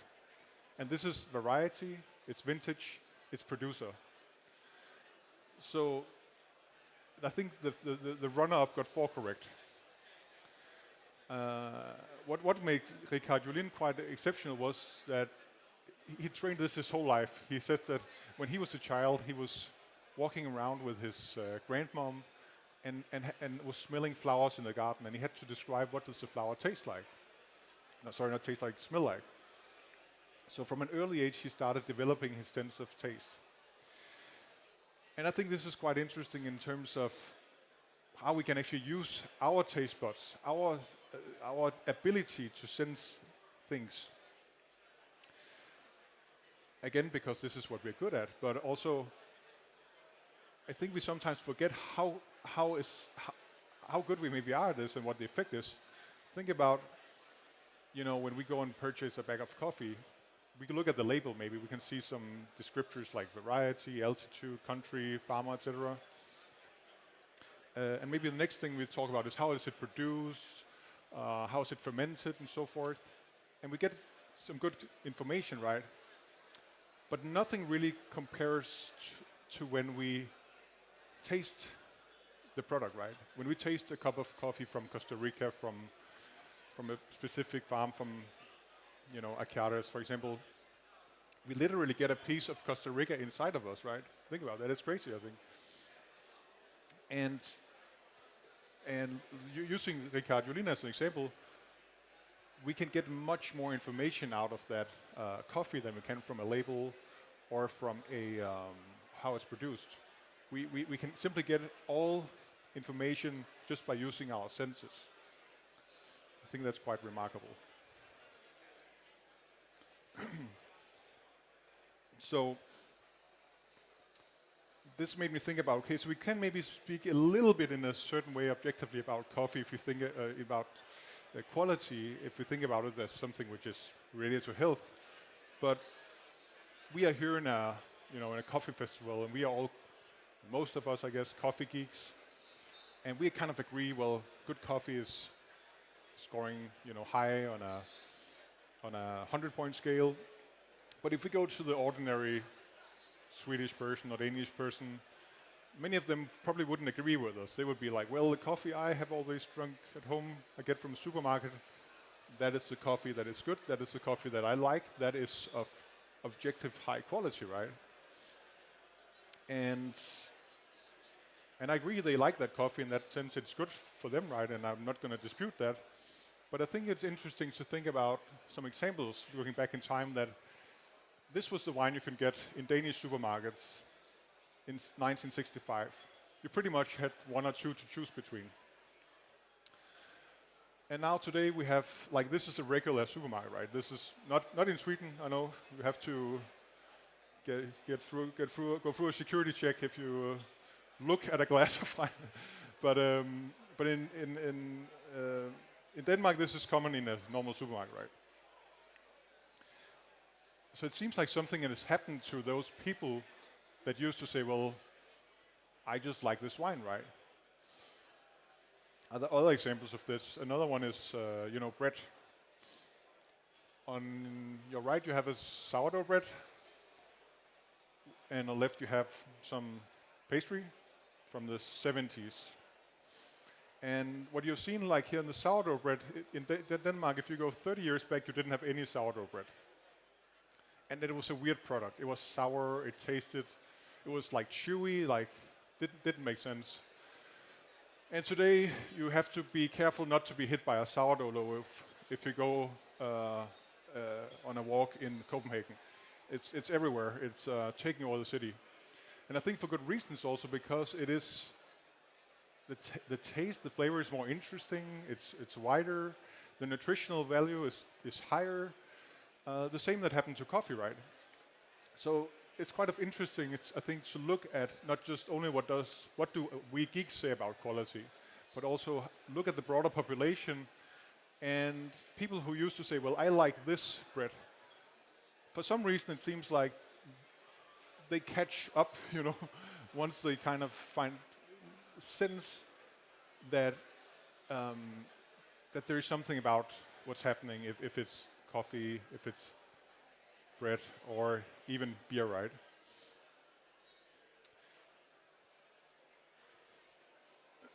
So that's what I write here, that if specialty coffee is based on movements towards quality, like the sourdough geek or the coffee geek,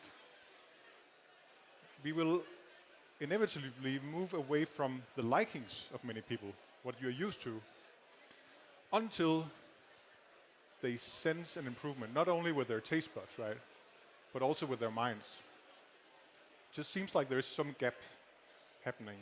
But to me, it's kind of makes me think about, well, maybe it isn't that subjective at the end of the day. Why do we see this movement? And is that related to what we spoke about before with micronutrients and health? Okay, so then does this even matter? I guess this is the next question you can answer.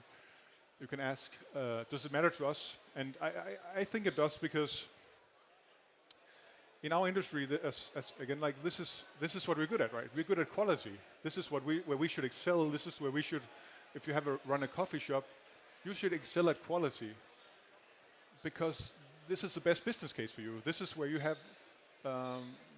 this is where you can compete at the highest level, right? If we start to compete in, let's say, efficiency in specialty coffee, we can do that, and for good reasons. But I think there's a chance that we might do something we are less good at, and for that reason lose demand. So I think it does matter for us, if you run a coffee business, to care about quality, to care about what we're good at, and from there run a healthy business, and from there then create maybe a better environment around you, which can be summed up something like create healthy coffee. That can be green coffee, can be cappuccino, roasted coffee beans. From there, can create a healthy business, and from there we can create a healthy environment. But I think it matters to us because the first part, this is what we are especially good at.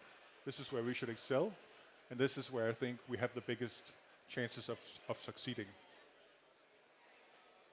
And I've just mentioned this because sometimes, for me, running a coffee company, 10 years right now, sometimes you get a little bit like, does this even matter, right?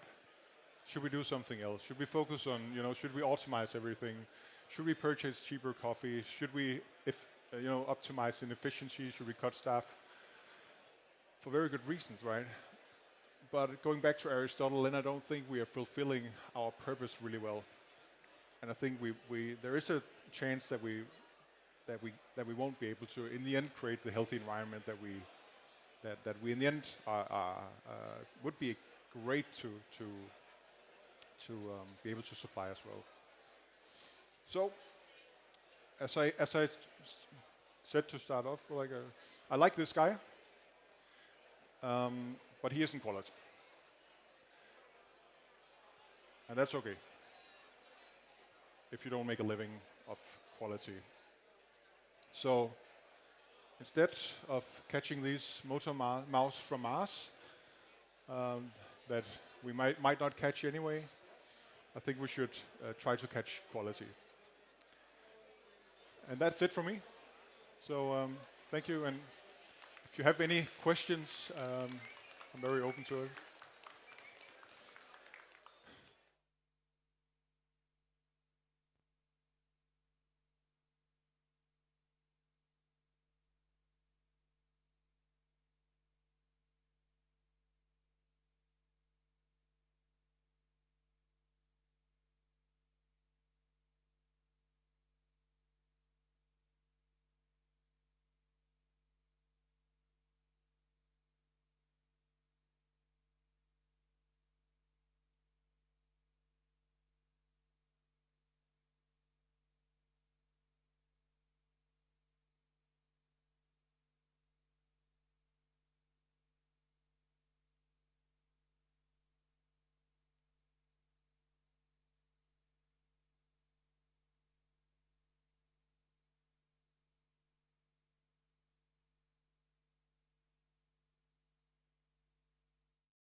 Next up on the industry stage, PEDRO MANGA from CARAVELA Coffee.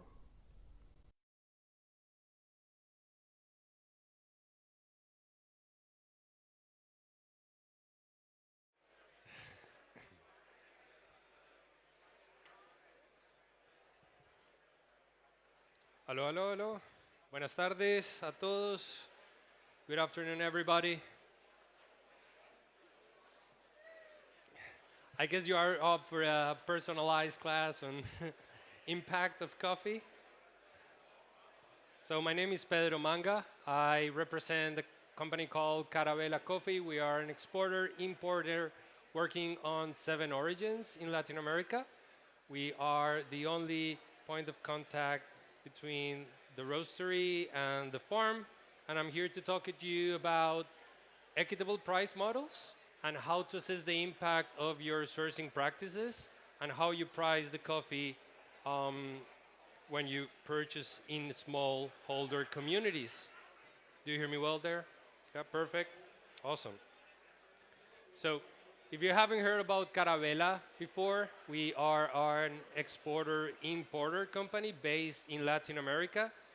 We source for 7 origins: Peru, Ecuador, Colombia, Nicaragua, El Salvador, Guatemala, and Mexico.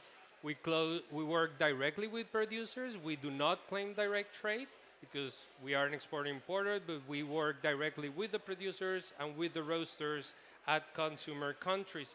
There is a base layer impact of engaging with CARAVELA, and the first one is our coffee producer education program, PECA for short in Spanish, Programa de Educación al Caficultor.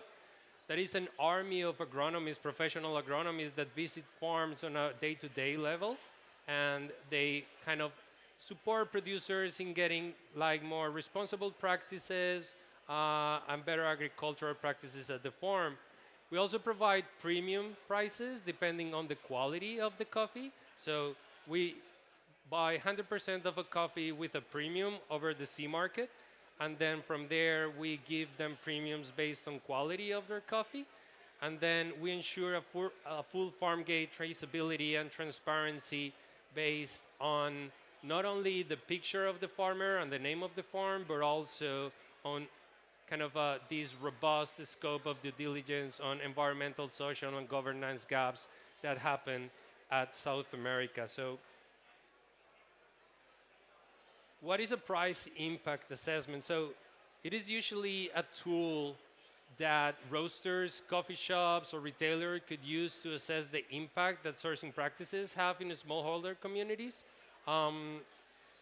We just feel that it's a good tool to understand how producers are being affected by the way we purchase coffee usually. So coffee industry is a commodity industry, but we have failed as a specialty coffee industry to understand that our coffee is not just picking cherries from a tree, mill it, and sell it, but we are working with crafted products made out from producers. It's like when you purchase in commodity the gold ore or the stone, or you purchase an earring or a ring. So there is a vast difference in between purchasing a rock and a ring, and that's what we're dealing here. This price impact assessment allows roasters to understand the impact on farmer well-being, but also on the long-term capacity and resilience of the farm. We like to think that the more responsible our sourcing practices are, it allows for long-term relationships that have a vast impact at origin. What is not a price impact assessment? We are not trying to understand the cost of coffee and how they affect the margins of roasters or retail shops. It's definitely not a one-fits-all equation.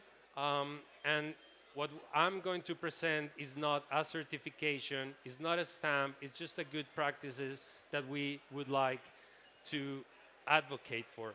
So the first key message is, as industry, we have this huge responsibility in how we purchase coffee from smallholder farmers. Every time we purchase coffee from those communities, we make a ripple effect on those communities. And you can picture the ripple effect as when you throw a stone in water, that it creates some waves. there is a first kind of wave of impact, which is purchasing coffee at different prices and volume. That's what we call a short-term impact. Then we have a second wave of impact, a medium-term impact that is committing to long-term relationships. These long-term relationships kind of allow producers to reduce their uncertainty when they are producing the coffee. As you know, working with a specialty coffee at the farm is not easy.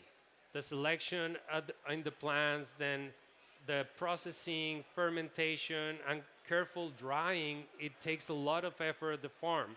So for producers, when they know their harvest is going to be purchased on the long term, it is easier for them to put that effort into the beans. When they have the uncertainty if those efforts are going to be paid or not, is for them very much difficult to find kind of the motivation and kind of mind tranquility to put those efforts into the farm. And there is a third wave of impact, which are kind of supporting those communities beyond the coffee. What we understand, like planting trees, providing them with kitchen ovens or water filters, etc. The usual approach of the coffee industry when we think about sustainability is just providing trees, providing support. But that's the easy way. And what we feel is that we should grow from volume and impact, long-term relationships, and then you kind of merge that up with all these donations, and that will create a greater long-term impact. So when we talk about short-term impact, this is kind of a general supply chain or players in a supply chain. In the coffee industry, you could find shorter supply chains, quote-unquote direct trade, but you can find also longer supply chains where there are not only one intermediary before the cooperative, but multiple of them. And then it goes all the way to the cooperative, the exporter, the people that mill the coffee, they sell to an importer, and then maybe another intermediary that sells to roasters. So the length of the supply chain that we work with kind of decides the traceability that that supply chain is able to have. But usually when we think about supply chains, we think about the beans, the coffee. They flow from the farm to the roaster, but we never think about different stuff, how the money flows back to the communities. So the longer the supply chain, there is more people kind of getting a chunk of that pie that the roasters pay. And the shorter it is, then there is less bites to that pie, sort of speaking. But there is one point that we usually don't take our time to think is how information flows in a coffee supply chain. Roasters and consumer countries are constantly asking for example, cost of production, what's the size of the farm, what is their productivity, how many members of the family are there. We ask for pictures of the producers so that we can put in our web pages. We ask for the testimony so that we can put in Instagram. So the farmer is saying, yeah, thank you, ex-roaster, for buying my coffee. But have you ever thought about how much information flows back to producer communities? Do they have access to pictures of the roasteries, the size of the roasteries? Do we tell them how we sell the coffee in consumer origins? The bags that we are using, how we are labeling the coffee that we are purchasing from them, for example, or where we are selling that coffee. And this is something the coffee industry has come to normalize, that information and beans should flow to consumer countries, but there's nothing flowing back to them for them to, leave that darkness from the market that they are experiencing. Usually, coffee producers do not know where their coffee goes to. Once it leaves their farm, it's very difficult for them to understand where it goes to. So it is important for us to think about how we can pass information and flow information back to them. I don't know if you're familiar with the term farm gate price. Yep? No? Okay. So there are different levels of transparency in the coffee industry. And here in this graph, you can see kind of the different steps of the supply chain and these kind of geeky names of the price terms. So there is one price term that is delivered at door. That's the price that roasteries pay. We have another price that is ex-warehouse or ex-works, which is the price that it takes to have a coffee in a consumer country. And FOB prices, for example, is kind of a norm to understand how much money reaches an origin. But FOB prices, even though they are vastly talked about in the coffee industry, they usually do not have the context or a lot of information on how much money actually reaches the gate of the farm or the producer.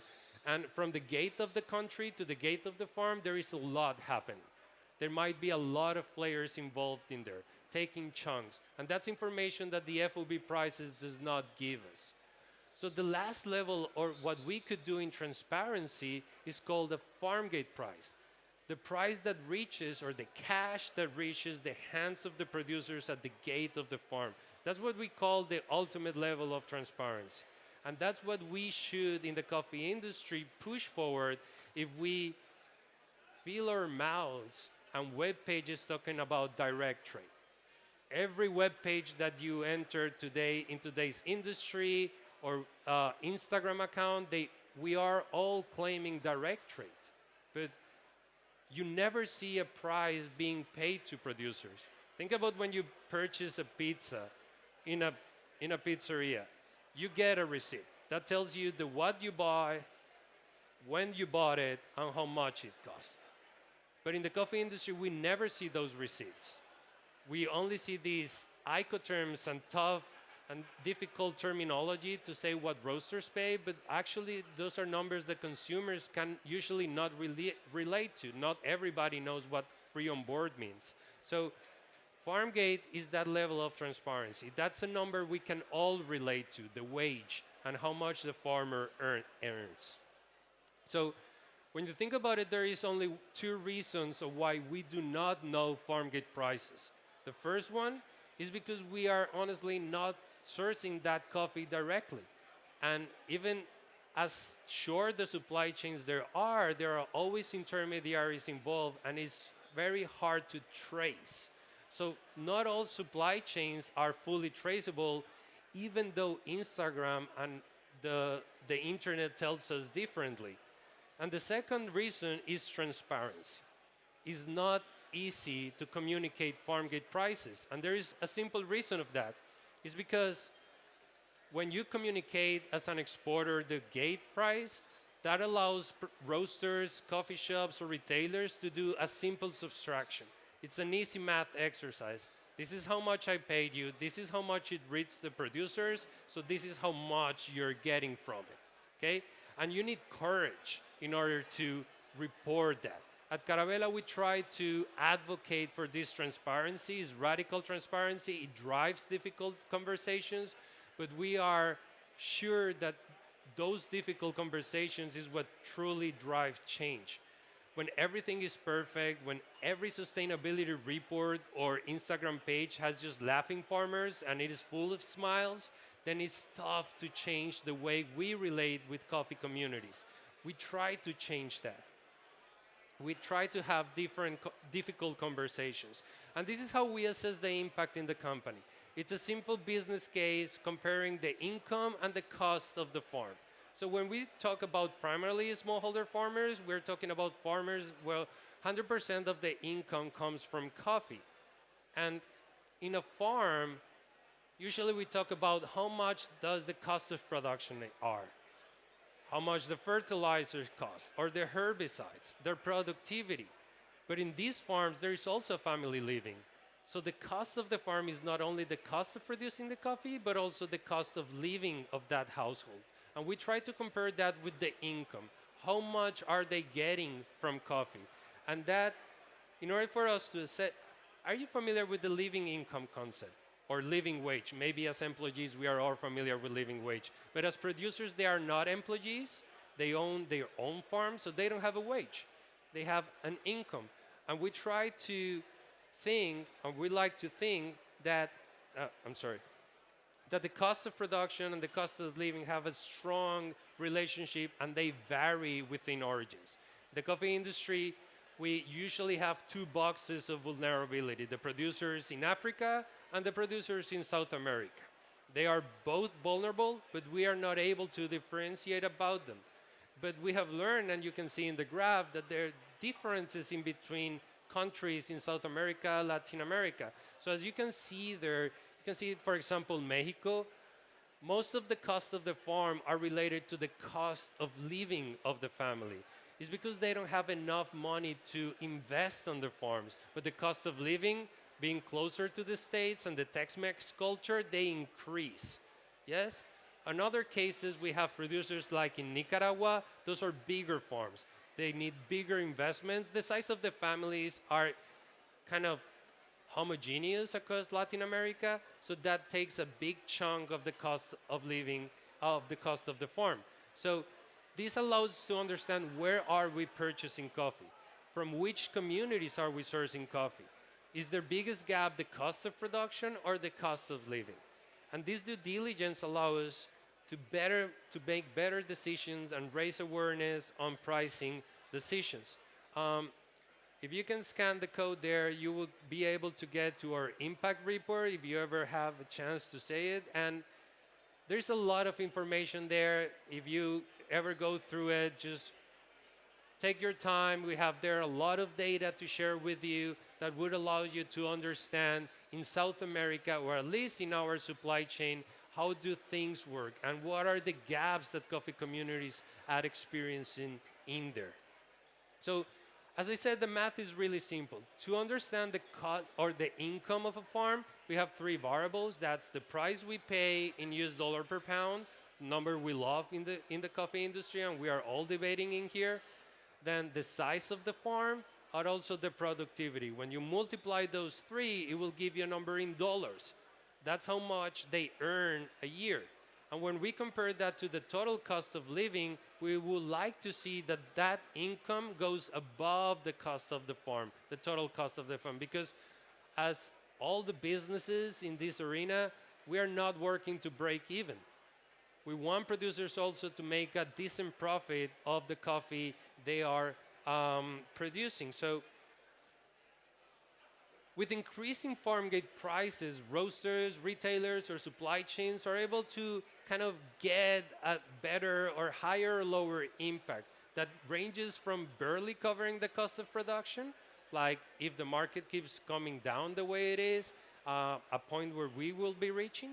And with increasing kind of farm gate prices, we will be achieving higher levels of impact that will cover more and more costs of the living of the family, from bare necessities like alimentation costs or housing to more prosperous categories like savings, education, and what we call prosperity in CARAVELA is the ability to look into the future. Usually smallholder farmers earn money and spend money the same day. We call that survival. And you're not able to look into the future like that. Prosperity is the ability to save money, is the luxury to invest on your farm, to dream on education of your kids.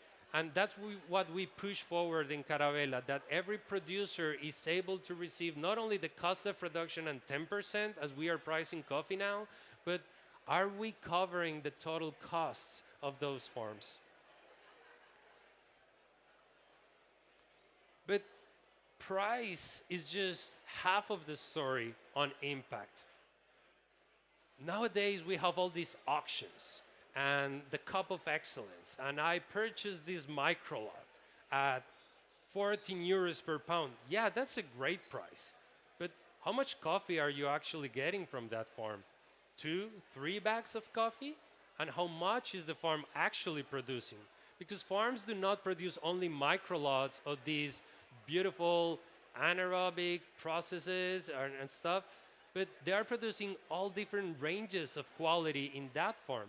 So even though prices are good, when you purchase a micro lot, we have to think about the actual impact that has, because there is another type of impact on the volume that we are actually acquiring from those farms.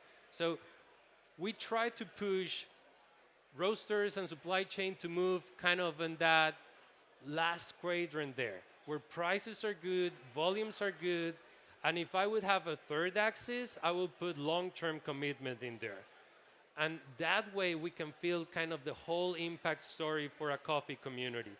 Usually in spaces or coffee industry, we like to think that if we paid well a micro lot, then we made impact. But we have to bear in mind that those were 2 or 3 probably bags of coffee that we purchased. So that would be key message number 3. Prices for micro lots is not really a lot of impact. And we have to think about the volumes we purchase and the long-term commitments that we have. This is a case scenario of different lengths of supply chain being there in red, and then the producer value in green, and the transparency level in purple. So the longer the supply chain, the lower the level of traceability that you're able to have. So think about when you pay an FOB price to an importer. That importer needs to ask the exporter what was the price or the cost of production. The exporter will have to ask the cooperative where they purchased from what it is, and so on and so forth until it reaches the farm. That makes traceability really kind of cloudy in the coffee industry. The shorter it is, like in the full transparency, it is better. It is perfect if you do direct trade. If the farm has the ability to not only produce the coffee, but also mill it and export it, and the roaster purchases directly from that farm, that's direct trade. But not every farm in Latin America or Africa has the capability of producing, mill, and export the coffee. Especially think about a smallholder farmer in Oaxaca or in Cusco. They will never have the chance to export their own coffee. So that's when we have to think about the scaling this. This is where responsible sourcing comes into play in order for us to maximize the income of producers. I don't know if you're familiar with Solidaridad Network. If you can, I highly recommend you to look for this study. This is a study that they did on German supply chains and coffee and how those different kind of bites of the pie happen. And as you can see and compare, for example, the price that is paid to producers and the tax that the German government gets, you can see that the German government gets more money than producers on every pound of coffee. And that's on the German market. So this kind of box shows you that. Highly recommend you if you can go through that, and you can see from $8 per kilogram, the German government gets a little bit more than €2 per kilogram. And coffee producers, 2 euros maybe. And that has to do with the length and the traceability of the supply chain. This is kind of a journey of what we could better and move from non-impact supply chains to more impactful supply chains. So if you work on a coffee business, and in the x-axis you will find the proximity of your business to the gate of the farm. If there is in the y-axis kind of the level of commitment of your company. Sometimes there are companies like what we call commercial, that the willingness to impact is lower and the proximity to the farm is also low. Then we have to think about pushing for transparency, kind of changing our approach to sourcing. But there's always also companies that are really, really close to the supply chain, but we don't have a lot of understanding on how to make impact. So formalize your impact goals, train your team, and report over storytelling.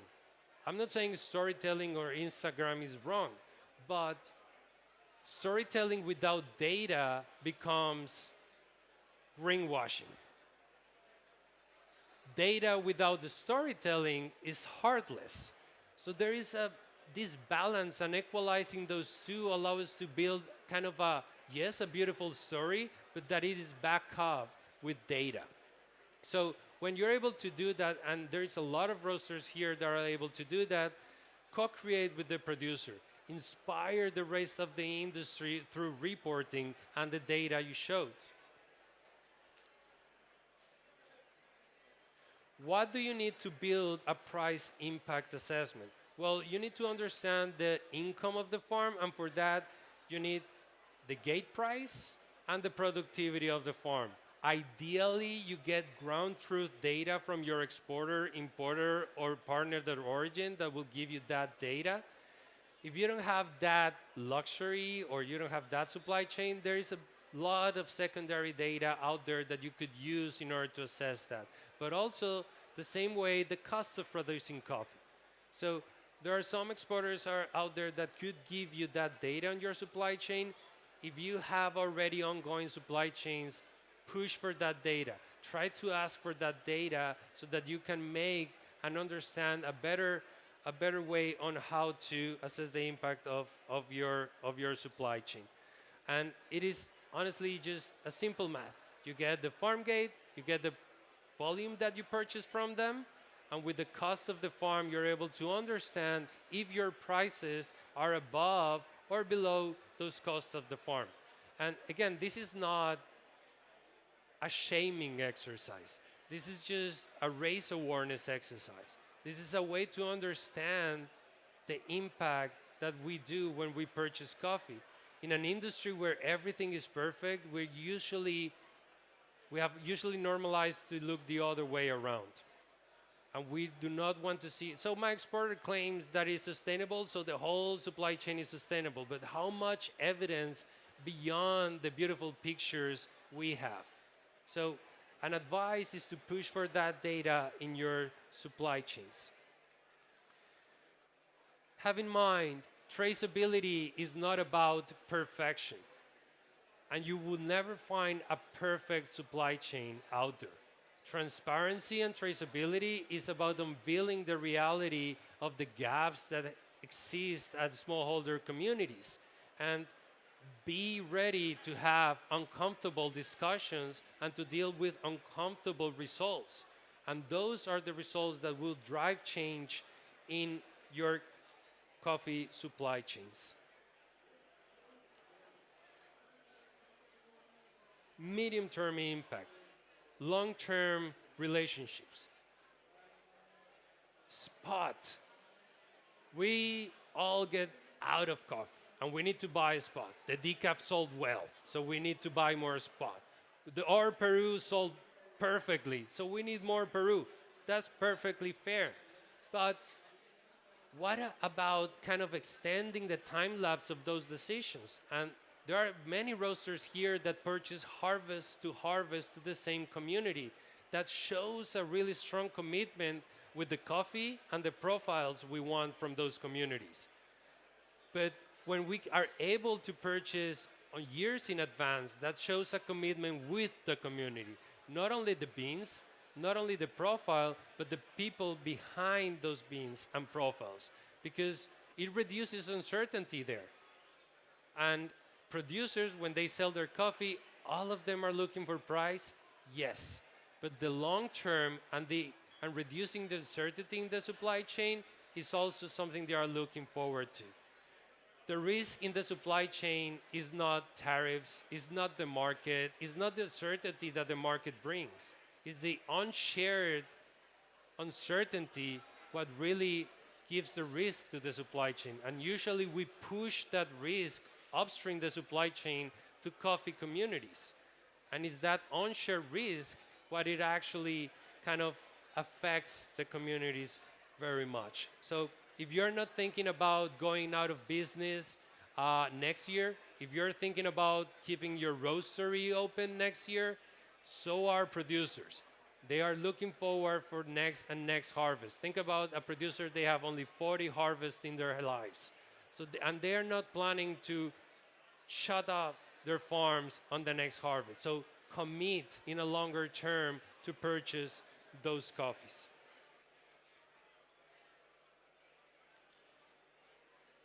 And after you have done that assessment, let's start thinking about trees. Let's start thinking about carbon farming, and let's start thinking about carbon footprint and regenerative agriculture and all these gaps, gender equity, access to education. These are all definitely gaps that we have to approach, but we have to approach them when we have built a robust supply chain and a strong supply chain that actually makes sense to donate trees, to donate kitchens, or to donate everything that we try to donate to the communities. Our data shows that once the producers have the ability to put 3 meals a day, 365 days a year to all their family, they will reach the level and the luxury to think about the trees and the animals and the birds and the soil. But when you're not able to put 3 meals a day, 365 days a year for your whole family, it's tough for them to think about carbon emissions. So good prices, long-term communities will give them the power to make the investments here. In your roasteries, when you think about that, is because you have a healthy profit that allows you to invest in mitigating, in offsetting your carbon. We can create that kind of independency and power in coffee communities. There are plenty of examples of roasters out there doing a great job and making impact in their communities, from big, massive commercial like Kroik Dr. Pepper, to smaller businesses like Calendar Coffee in Ireland. There is the Coffee Collective here, and there are many roasters that do great impact out there. There are opportunities, strengths, and weaknesses in all of this, and I will leave you that to think about those. Unfortunately, I run out of time, but this kind of the key messages of it. If you are not planning to go out of business, commit today, engage with your supply chain partners, report your impact and inspire others, engage with your customer base. I just heard a barista saying, I'm just a barista. But baristas have this massive power. They receive the question, what would you recommend today? They are the ones that are able to push in front of the counter impact. And they are able to recommend not these tangerine and caramel profiles, but also the coffee that actually makes impact at origin. If you ever have any sort of questions or would like to know more about it, that's me, Pedro Manga. I'm from Bogota, Colombia, and thank you very much for joining.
Next up on the industry stage, Marco PURINI from Accademia del Caffè Espresso.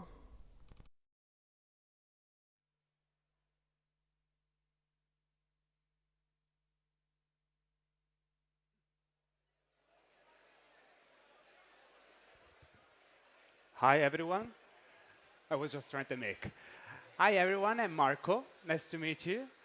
And I'm from Accademia del Caffè Espresso, which is basically a cultural hub that La Marzocco developed already 5 years ago.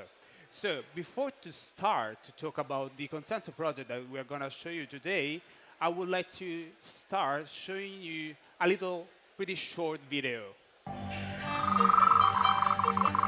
Innovation is tremendously important. We have to think at better ways of doing agriculture. Water is the biggest problem here on the coffee plantation. Per year we have a bit more than 1,000 millimeters of rain, and that's not enough for Arabica.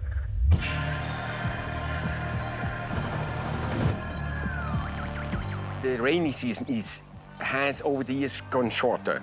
It comes later. Basically, for us, this project is a great opportunity to test for the first time in a field a technology that we have been developing within our research lab since many years. We started to understand whether electrical activity can somehow correlate with the lack of water.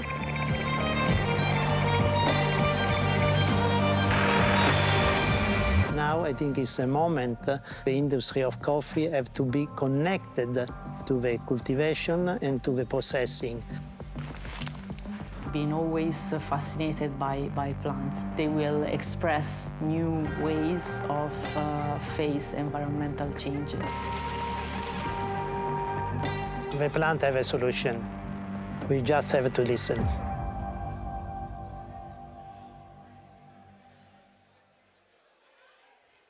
All right, so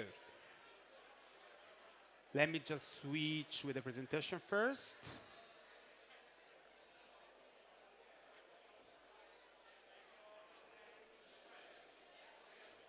Here we are. If I'm able to press the full screen.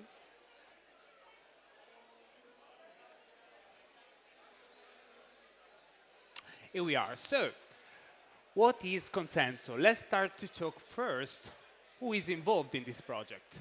So, of course, as mentioned, the project itself has been developed by Accademia. There is, as said, part of La Marzocco, together with other entities. For example, first of all, Peanuts. Peanuts is actually a spin-off of the University of Florence, who is managed basically by Stefano Mancuso, who is a neuroscientist about plants. So it basically detects what is the behavior of the plant itself. Of course, in order to develop those projects, we've been asking to Cisco in order to help us to give us the technology to develop this project. And of course, we needed a plantation. So we asked to Utengule Estate in Tanzania to help us to give us some plants in order to help us to to have the way and the location where to install this sensor first. What is Consenso? So, first of all, why should we analyze the behavior of the coffee plants? First of all, we all know that climate is changing, and it's changing in a way quicker pace than we expected initially. Then, of course, what happened is that coffee is really impacted by climate change. And then, of course, it's really bringing to heavy rainfalls. Of course, the rainy season is way shorter and way more aggressive compared to before. That, of course, helps really impact the coffee production. And then, of course, it really impacts the quality of the coffee production. Of course, shorter rainy season are definitely connected with longer dry season. And then, of course, can bring to some extreme events. And, of course, in increasing the temperature. Just imagine that we expect by 2050 that the temperature is going to increase by 2.3%. degrees. And then, of course, what happened is that by every 0.1 degrees Celsius increased, we have a decrease of the coffee production. So in the future, it's going to be a pretty huge impact on a beverage that we all know and we all drink every day. Of course, climate change, so these effects are even in changing the quality of the production, as said.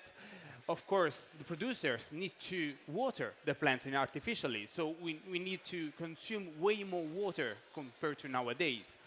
Then on the other side, we even need to shift the area where the coffee grows. Basically, we need higher altitudes, or we need to move the whole plantation. What happened in 2023 in Brazil is we had the frost, and actually it's really impacted the quality of the coffee, but of course impacted the quantity of the coffee available on the market. Now, of course, it definitely reflected in the price of the coffee. They increased crazily. Of course, as you can see from the images, the plants after the frost season definitely dried the coffee leaves. Now, of course, without coffee leaves, coffee plants is going to dry because we stop the photosynthesis. And then, of course, impacted both Arabica and Robusta plantation. For Arabica by the 30%, for Robusta by the 10%. Of course, we even have drought damages. And of course, same story. If the coffee leaves are drying and the coffee leaves are dying, of course, the plant stops to do the photosynthesis. So its metabolism is slowed down a lot. Compared to the picture you can see on the other side, where actually the flowers are dried. And if the flowers are dried, we don't have the pollen. So we don't have the bees who are collecting the pollen, who are pollinating the trees. Then, of course, it's reflected in not having cherries. So it's definitely a huge issue. So the question in this case is, will we run out of coffee? Well, let's say that first, of course, in the last 50 years, we can say the consumption of coffee increased. As you can see from the graph, increased by, I would say, 3 times more, compared to a projection by 2050, where actually the coffee production, the quality of the coffee production is decreasing. And of course, depending on the area, depending on the microclimate of these areas, it's definitely more impacted. So let's get to where. As said, the project has been run in a plantation in Tanzania.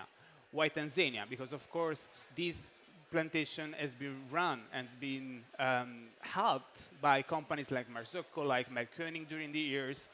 And so we asked to our partner in Tanzania to help us to dedicate few plants for this project.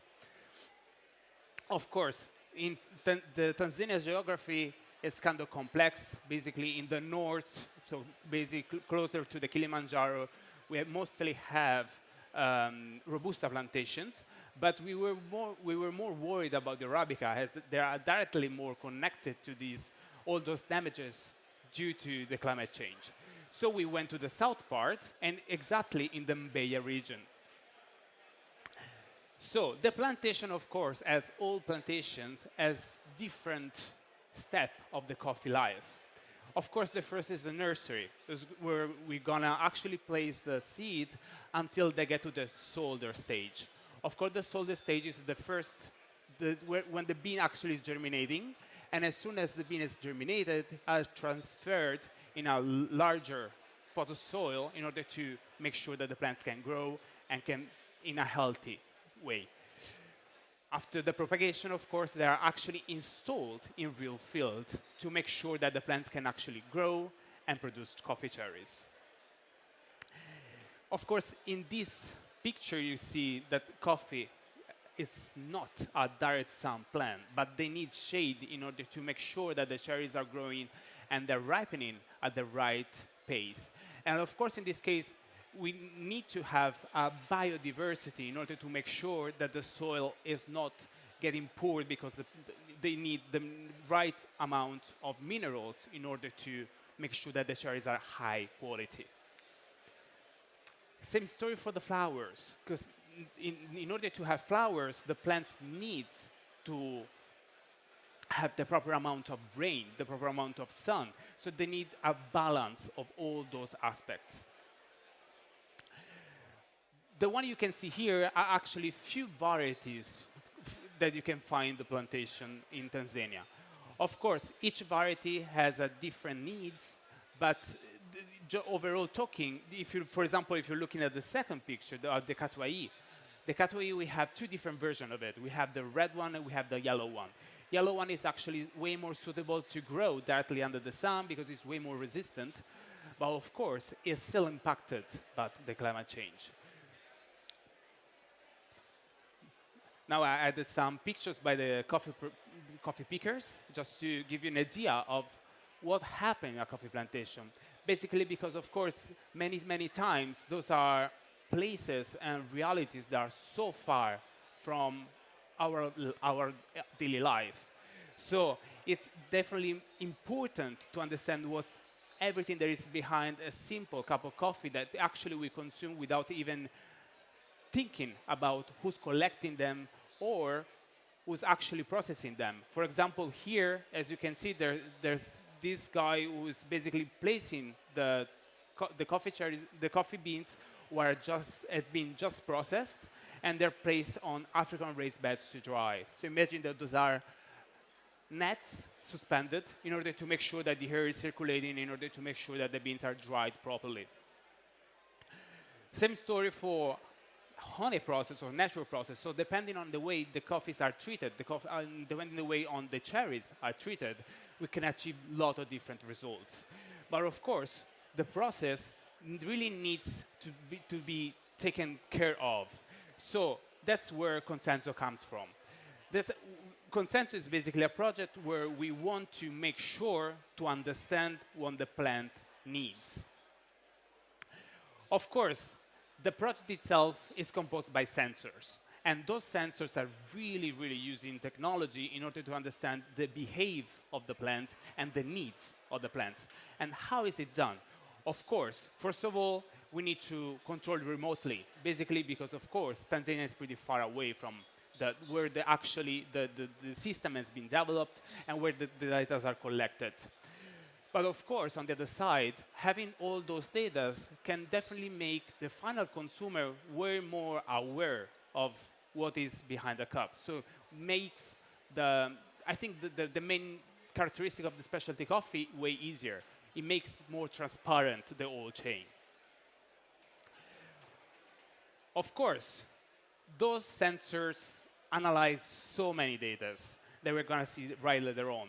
But each data is really helpful to understand what is the physiology of the plant as well as the needs of the plant.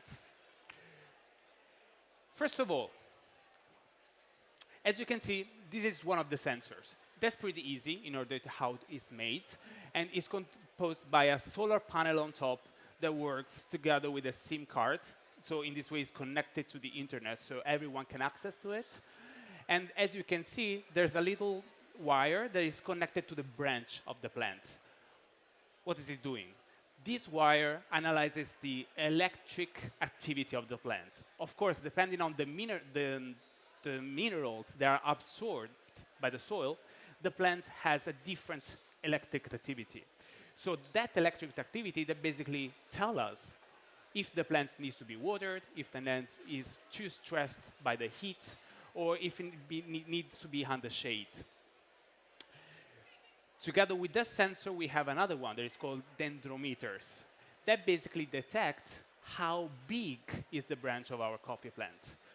That's basically why it's so important, because of course, the dendrometers tell us if the plant is growing, and if it's growing in a correct way, or if it stopped to grow. So, of course, that means that probably there are some issues that we need to take control of. Along with that, we even have a weather station. Why? Because, of course, imagine that we just looked if the plant is growing, we just looked or checked if the activity of the plant is active. So if the plant is having the right activity, But of course, we need to have more data to double check all those data already collected. Of course, the first one is the weather. So depending on how much it's raining, or if it's too many particulate matters in the air, that of course can cover the leaves and can stop the photosynthesis. So we need to control every parameter possible. Of course, we've been running this project in a really small lot. So we actually selected 25 plants in order to start this project, in order to have more data as possible. Some of the plants are directly under the sun, some of the plants are under shade, in order to have more variabilities as possible. Here we have the first graph. So as you can see, this is the weather station graph. And as you can see, of course, we have the temperature check, we have the humidity, we have the pressure, the wind. But if you look closely at the graph, you see there's a gap where we actually didn't collected any data. Why? Because of course, as said, these sensors are installed in Tanzania, where actually sometimes the connection is broken down by the government. So of course, we cannot do anything about this in these moments. But we want just to make sure that we can keep collecting data in order to have all the data that can be checked in the future and double checked with other. This is the intermediate one. So as you can see, talking about the yellow line, for example, this is the dimension of one plant that is actually under shade. And as you can see, is growing in a continuous way. But something I would say kind of funny, it's that as you can see, the growing rate is up and down. So you got some bumps. Why? Because actually we just detected that the coffee plants breathe. So during the day, the coffee branch shrinks, while during the night expands. That's basically is a way to defend itself under the sun, because of course you need to concentrate the liquids in some ways, because of course it's depending on where it is, it needs to make sure that the plant can preserve all the minerals in order to make sure that can be able to use those minerals to make the cherries, to produce cherries. And during night, it expands in order to make all those fluids flow again. This is the trickiest one. This is the resistive tree, exactly the one you see that is installed directly in the branch. And as you can see, we have so many data in this case. Of course, first of all, is the battery voltage, so if the battery is working. But the most interesting one are the RSSI and the SNR. And you're saying, what should we read on that? Of course, from our human eye, it's barely impossible to understand anything about those data.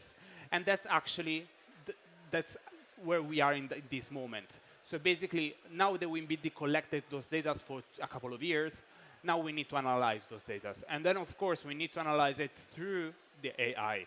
Of course, the artificial intelligence really helping us in order to understand if all those data combined with the weather, combined with the dimension of the branches, can tell us something about if the plants need any particular moment or any particular care in order to make sure they can be able to produce cherries and produce cherries in a really high quality.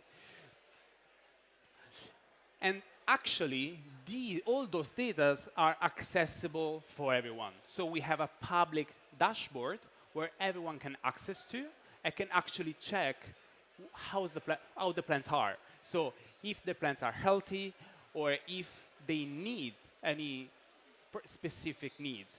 Of course, this is public, and on the graph, we actually installed even the CO2 absorbance by the plants, so we actually know how much CO2 is absorbed by the coffee plantations. Of course, as said initially, we actually installed 25 different sensors. On the graph, you'll see there's only 5. Basically, it's mostly for easy reading. If we add too many data, it would be barely impossible to check all of them. So basically, we wanted to keep it the simplest way possible in order to make sure that everyone can access to it and everyone can actually use it in some ways. And then, of course, now that we've collected all those data, we just need to make sure that we see what the plant have to say. So we need to understand what the plant needs, and we just need to listen to them. Thank you.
Next up on the industry stage, BK Kim from FRITZ Coffee Company.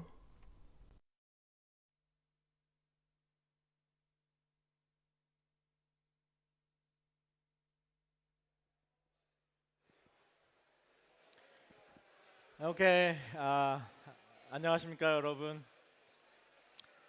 Anybody speak in Korean? No, okay. You can? Really? Oh wow, 안녕하세요. Yeah. This is 반갑습니다. It's really nice to meet you, right? Is that right? Swedish, right? Okay, hello everyone.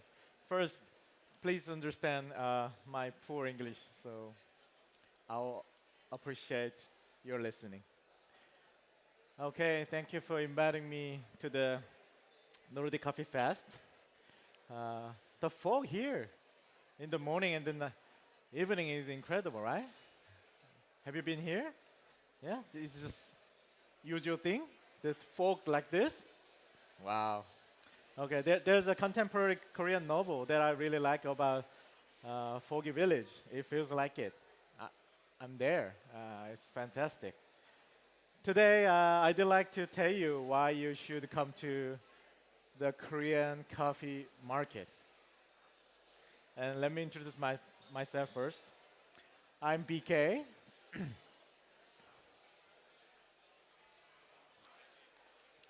Wow. I work at Fritz Coffee Company.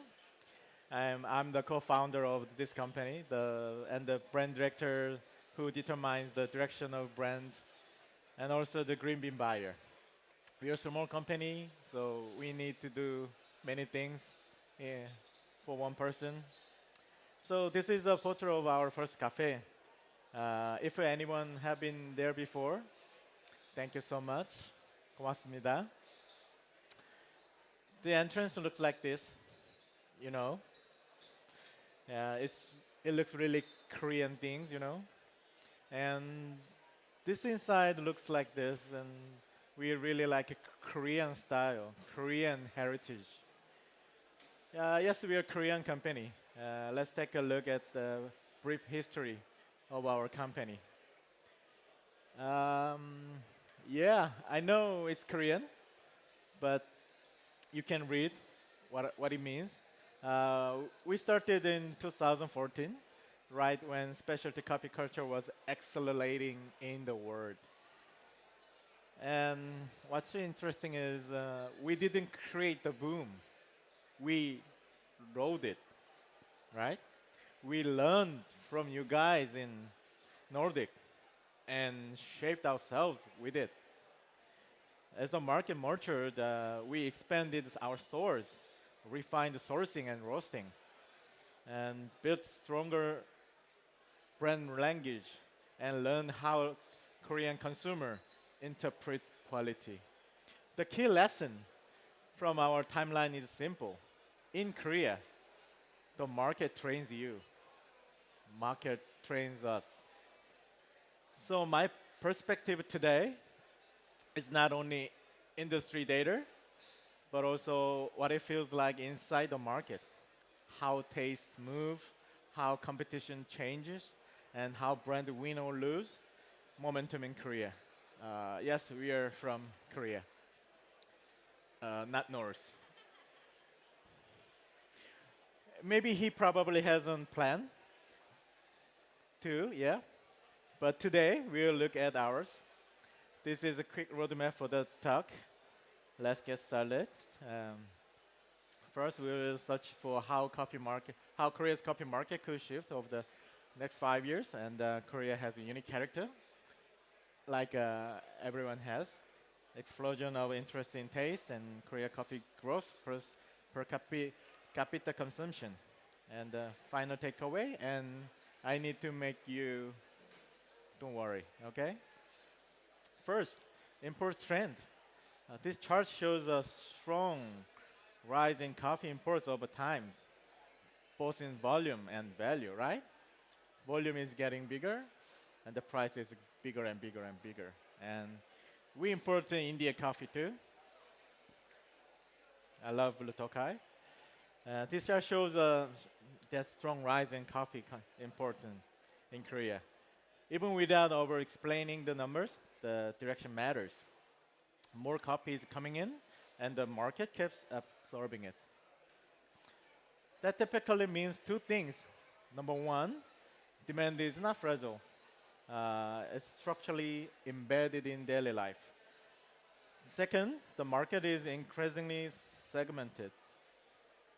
Value grows not only from more cups, but from the premiumization and variety. Maybe in the next 5 years, I expect volume pressure plus value opportunity to coexist.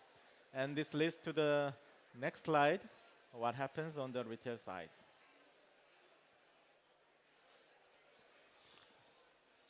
In 1964, we just had two cafes. Now we have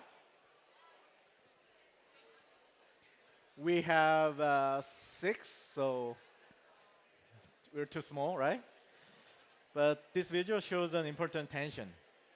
Korea has had a long period of growth in the cafe count, but recently the market looks more selective.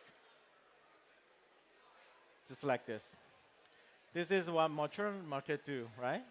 Weaker stores drop out, strong brands consolidate, and differentiation became more expensive, but more rewarding.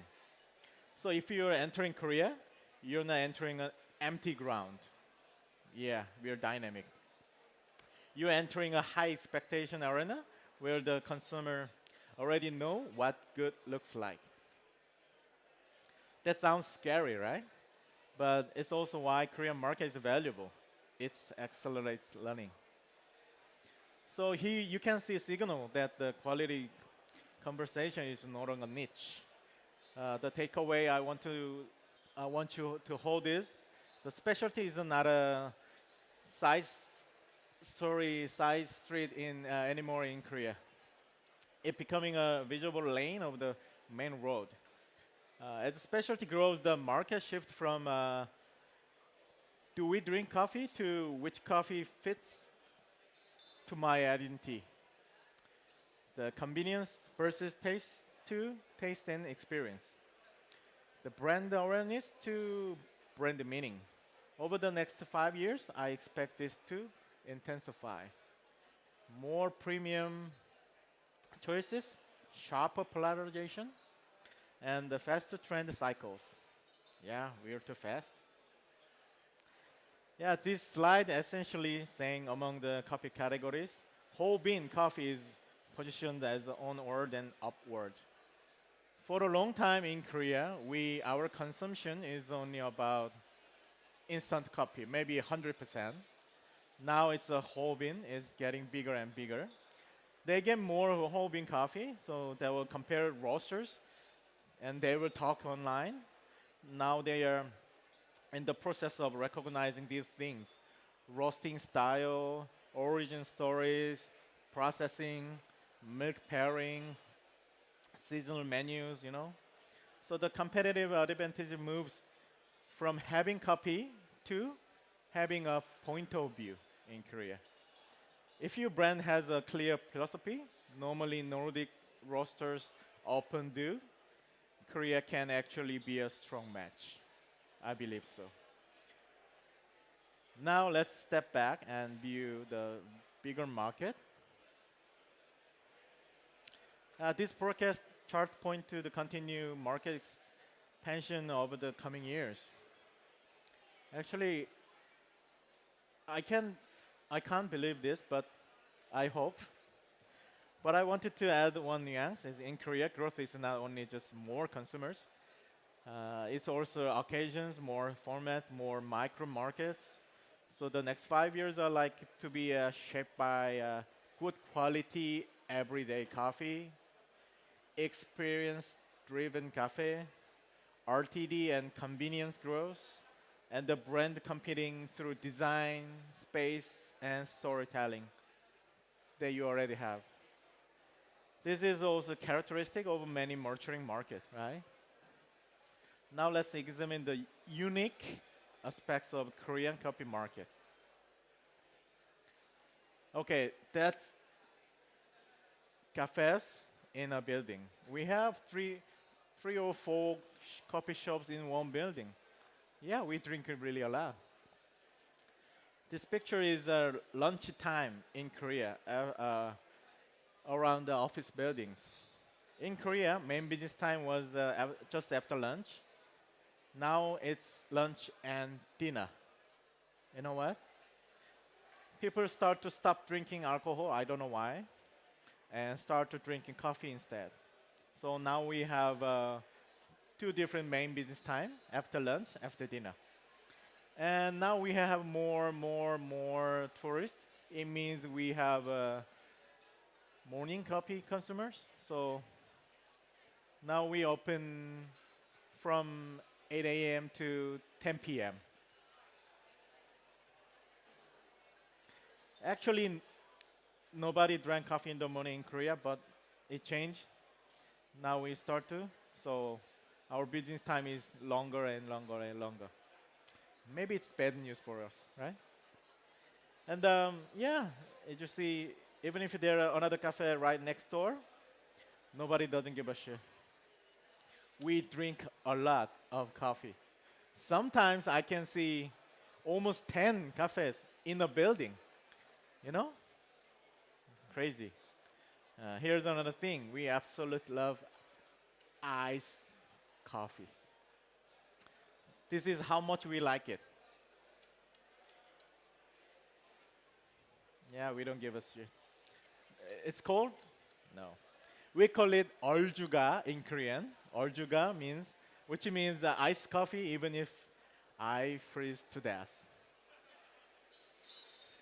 Yeah, seriously, in Korea, Koreans really love to drink iced coffee. I don't know why, because I like hot coffee. So it's almost like a test to the hot coffee, right? Yeah, we are really tougher than you Nordic people in the cold. You guys drink hot coffee in the cold, right? Oof, too weak. We drink iced coffee at the outdoors in the winter time, like this. So, but it's not just a meme. It shows how coffee here is in Korea is a habit, not only a drink for a warmth. And the moment they sense the quality of hot coffee, they are already fan of yours. And in fact, there is a strong movement for better taste in Korea. This Netflix show was a huge impact in Korea. The name is a Culinary Class War. It's kind of chef competing show. Since the show, fine dining, every single fine dining, the chef from the show has been fully booked for 6 months like that. And the other restaurants are also experiencing a boom. The interesting about good taste is growing dramatically, not only just about taste. Yeah, Korea consumer culture move really fast, and standards rise quickly. That's a good news for us, right? We love to do really good. So this slide shows how high Korea's per capita coffee consumption is compared to other major Asian markets. Yeah, we drink a lot of coffee. I don't know, compare with the Nordic nation, but inside the major Asian market, yeah, we drink a lot. The deeper point is coffee is already integrated into our daily life. Work, meetings, socializing, and solo time as well. And when a market has both high frequency and growing sophistication, it becomes a perfect test bed for premium brands, right? In other words, Korea is not just a market to sell into. It's a market where you can build the brand muscle. Now our share of FRITZ now, because we basically grew up alongside this boom. Yeah, we started with 6 kgs coffee roasters. Now we have 220 kgs roaster. At our peak, we roasted 30 tons a month. Now we are roasting an average of 25 tons. So this growth has led to an understanding of the following. Yeah, I'd like to describe it with 5 keywords. 1, social. Infrastructure, right? I hate English. High per capita consumption, right? And the third place, and the space and branding industry, and blend or transition and modernity. Yeah, that's a kind of 5 different keywords about Korean coffee market.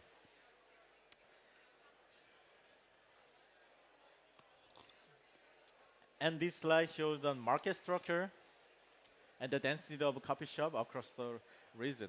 The headline is Korea coffee market is really competitive.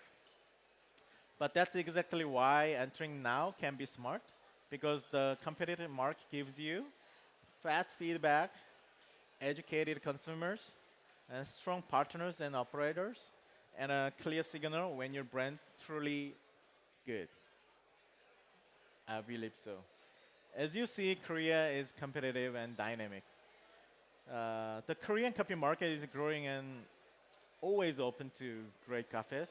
Actually, many attempts have already been made. Like from States, Blue Bottle, yeah, one of Blue Bottle store has biggest sales in their whole stores. And we have Intelligentsia and many. From Berlin, the Bahn, yeah, is there, and Bonanza is there. So many, yeah, many of the Australian guys. So we can drink a lot of different coffees from different countries. So I just want to say, if you are Nordic coffee brand with a really real identity and a clear taste philosophy and a clear aesthetic, Korea is not too hard, just too dynamic. So we're too dynamic. So we need you, calm Nordic people. We need you, calm Nordic brand, because we are too dynamic. We need you. So yeah, I know he's there. So I know you have some worries about him, but it's okay. He's happy with North. So please come to Korea. Join us. Let's do something together in Korea. Thank you. Talk.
Next up on the industry stage, Fabiana Carvalho from University of Campinas.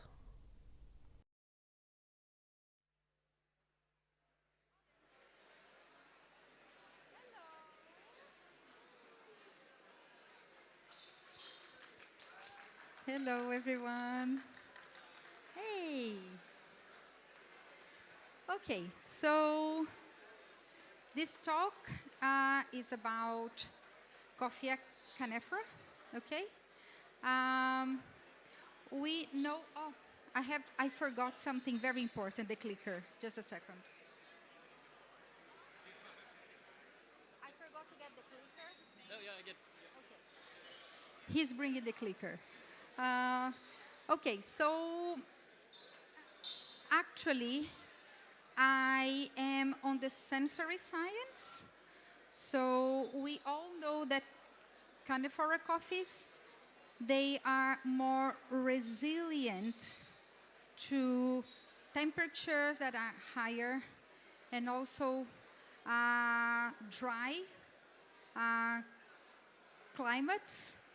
They are not the solution of everything, okay? So we need a lot of genetic studies to actually understand species other than Arabica. But the whole research and the whole industry is pretty much Arabica-centered still, okay? So what we did as a research group was to develop a flavor wheel for Canefra coffees, because this will help a lot the understanding of quality, because Canefra coffees, they are not Arabica coffees, and we don't want them to become Arabica coffees. So this is not the main aim here. The main aim is to understand the potential for quality for Canefra coffees. So what I'm going to present today is how we can help by actually developing a descriptive tool that will help the scientists and the industry to understand the potential for quality of Canefra coffees, okay? I am Dr. Fabiana Carvalho. I am a researcher at the University of Campinas in Brazil. And that's where we did this research about the coffee Canefra flavor wheel. Okay, so the talk will go through what does quality come from. So there is nature, meaning the genetics of the plant, and also nurture.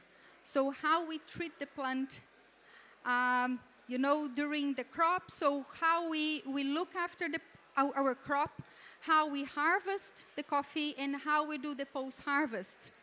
And then we're going to talk about the power of communication, how describing a coffee to B2B, so if you're selling green coffee and if you're buying green coffee, and also to the consumer, how this is so important. And then I'm going to present how we did the coffee Canefra flavor wheel. Okay, so when we talk about nature or the genetic diversity of Canefra coffees, we know that there are two main groups. That's the Guinean group and the Congolese group, okay? And there is evidence that there is another group, that the Ugandan group. So we've got a very large genetic diversity there. But there is very little understanding of that too.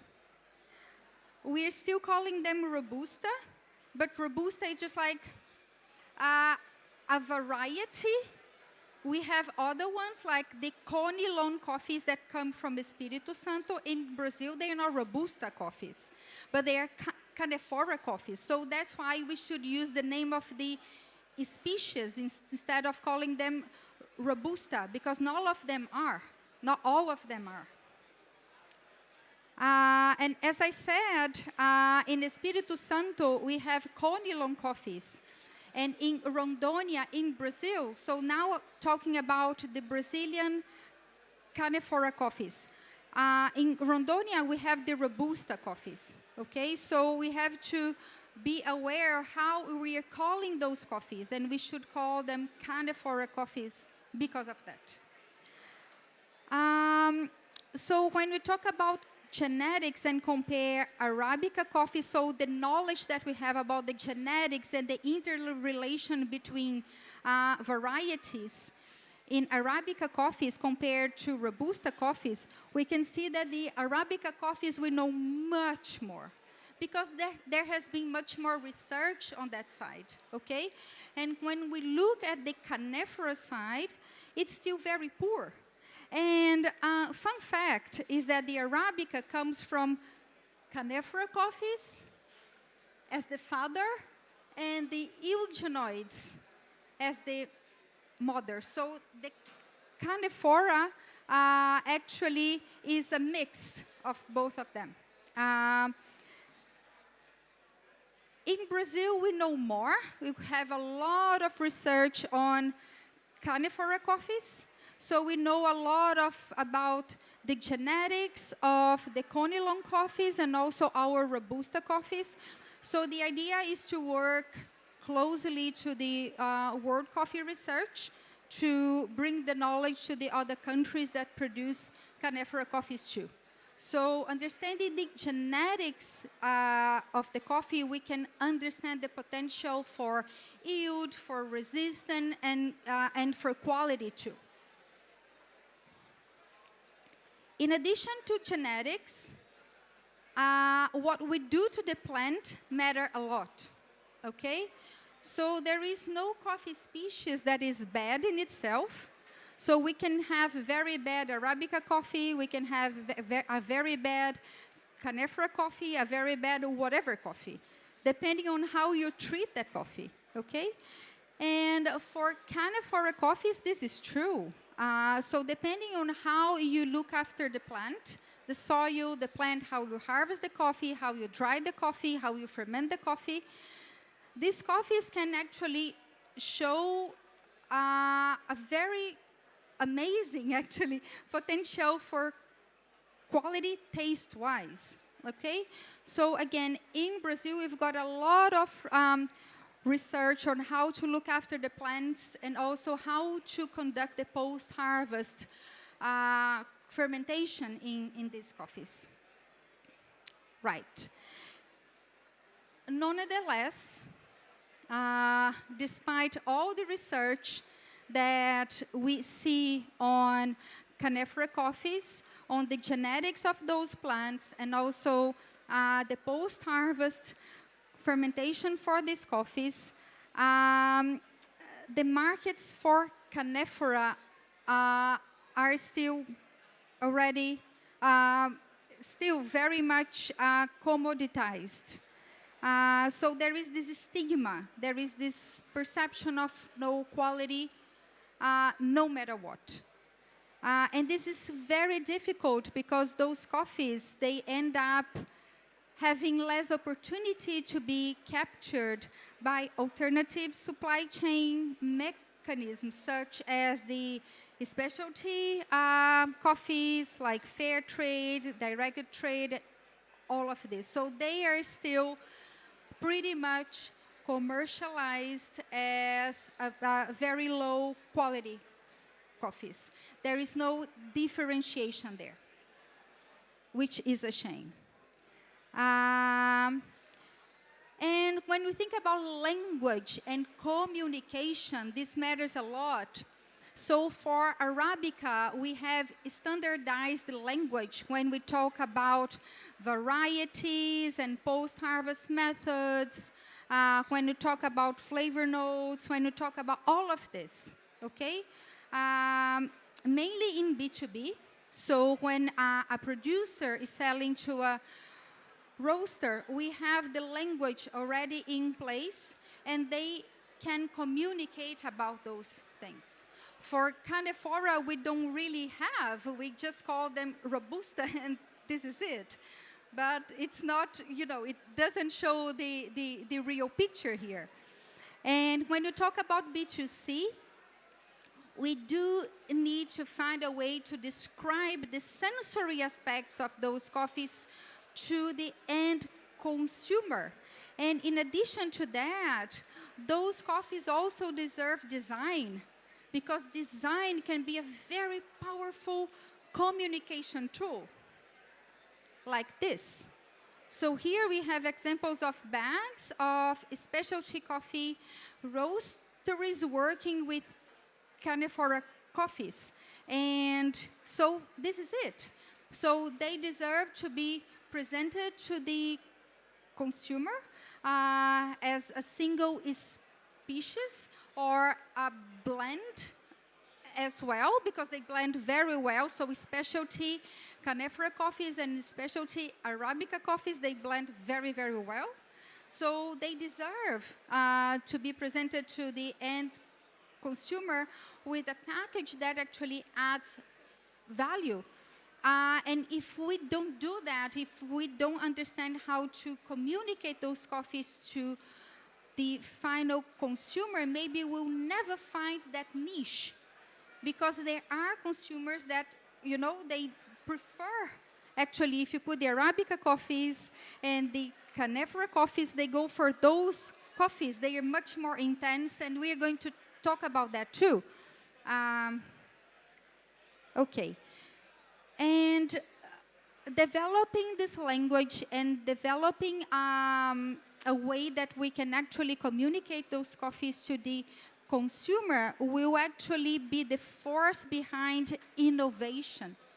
So consumer demand can drive innovation in post-harvest and the flavor experiences of those coffees that will then feed back into consumer demand. So those two things actually thrive together.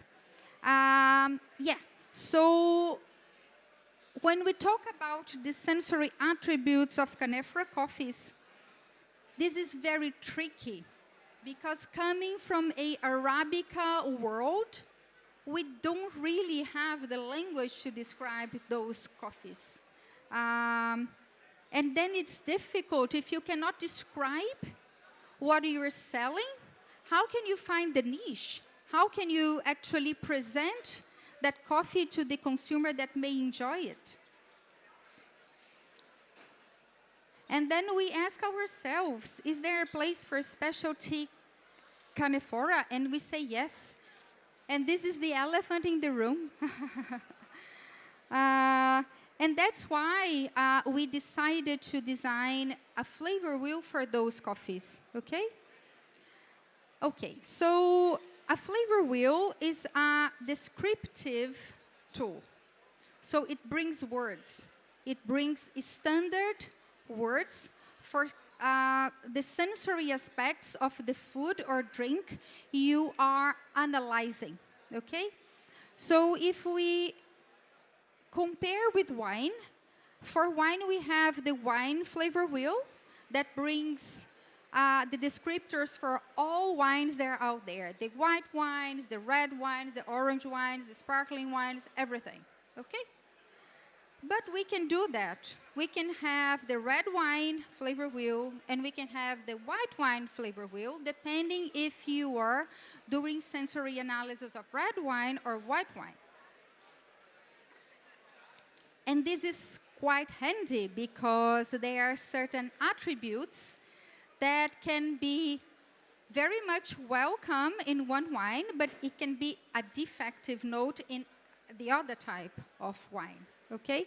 So we have some examples here. So a woody note is not really positive in white wines because they clash.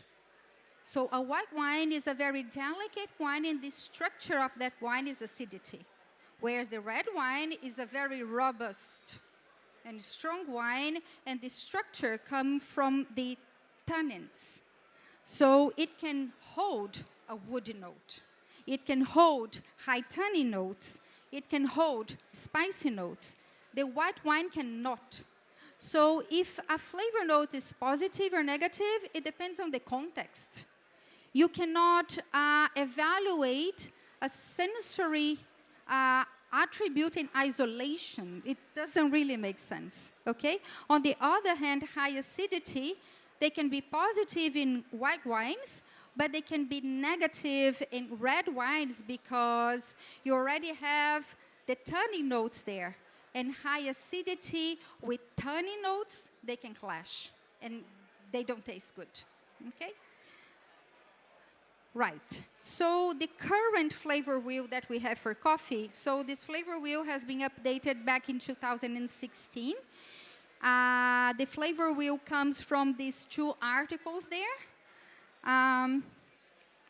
But actually, so it contains around 100 coffee samples from 14 countries of origin.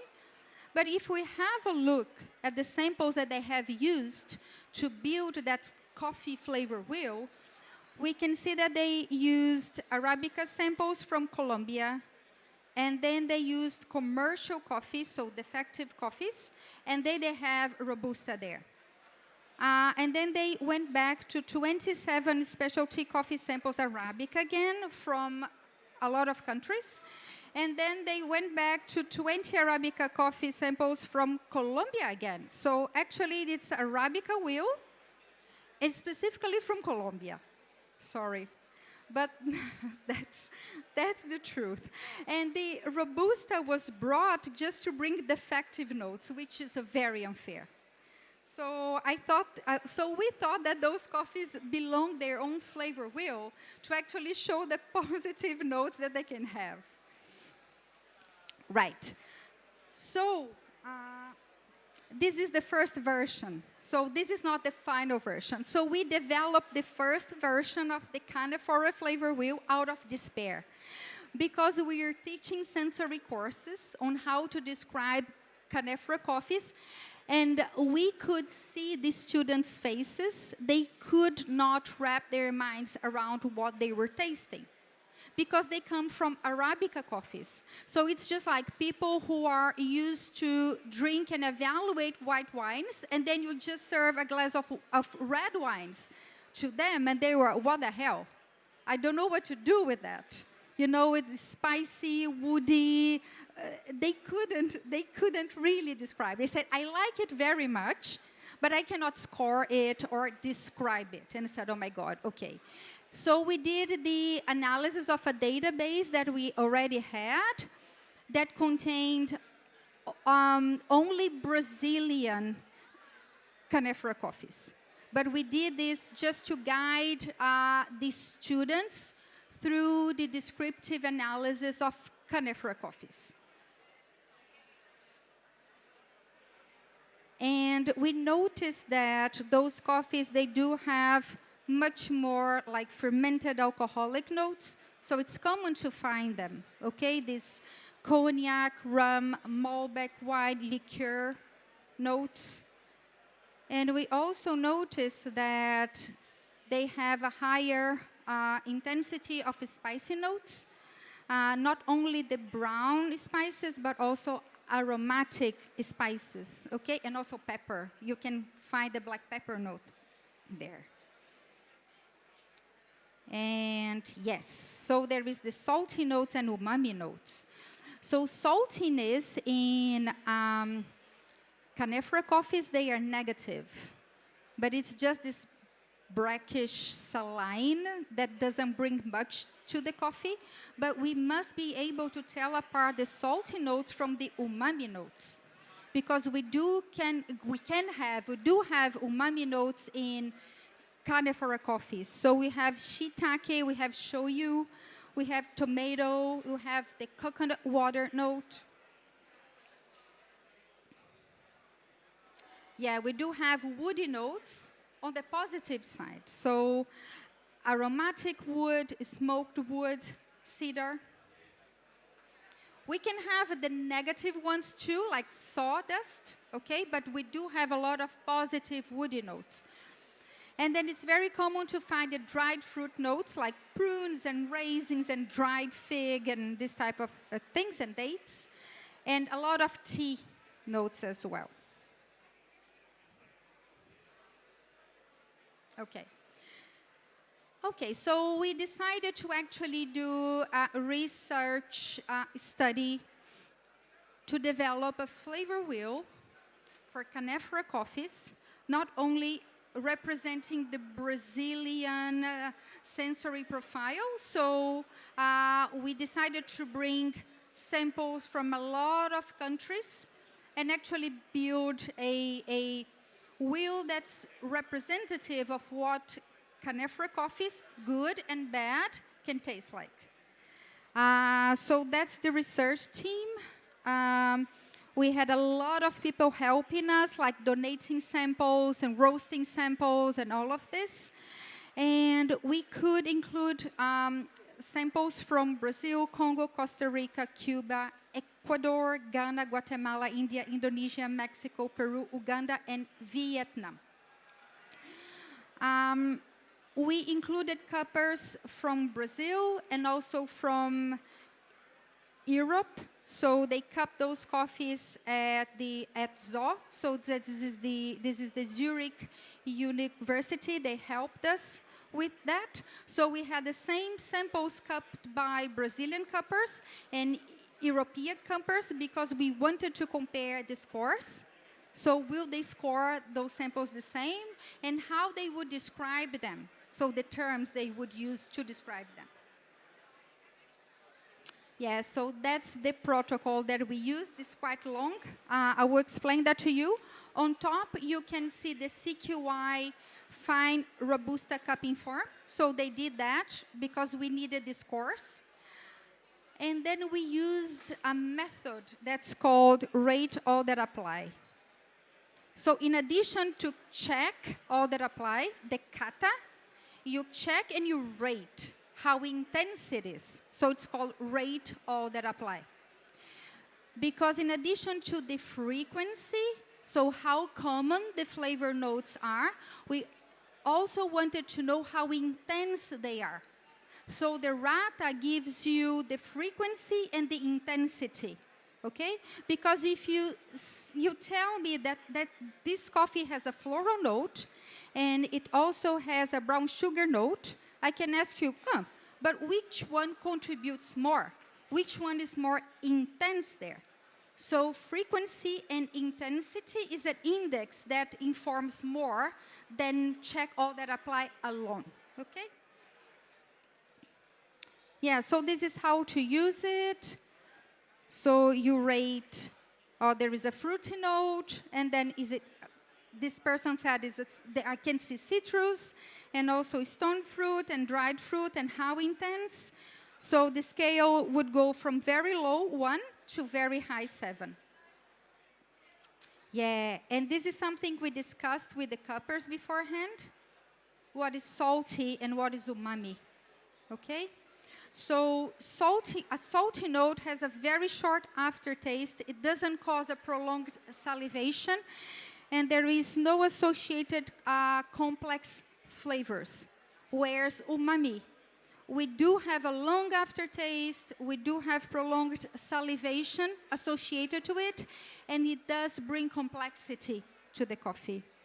Usually, a salt is a negative attribute, whereas umami can be positive if in harmony with the other attributes there.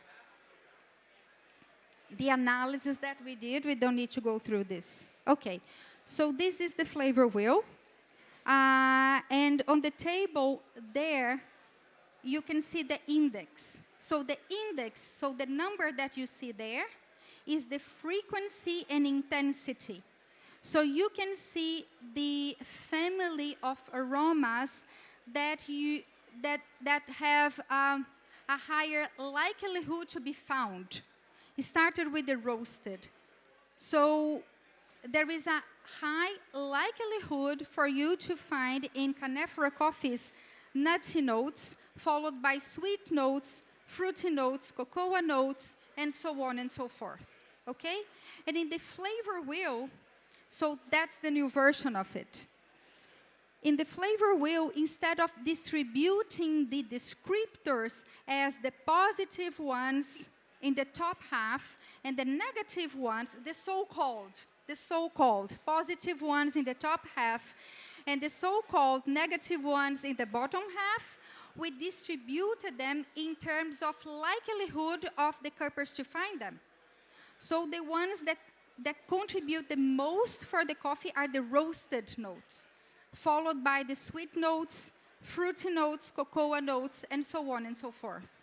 So we decided not to divide them as negative and positive notes because it doesn't make sense. As I said, we have to evaluate that flavor note in context, okay?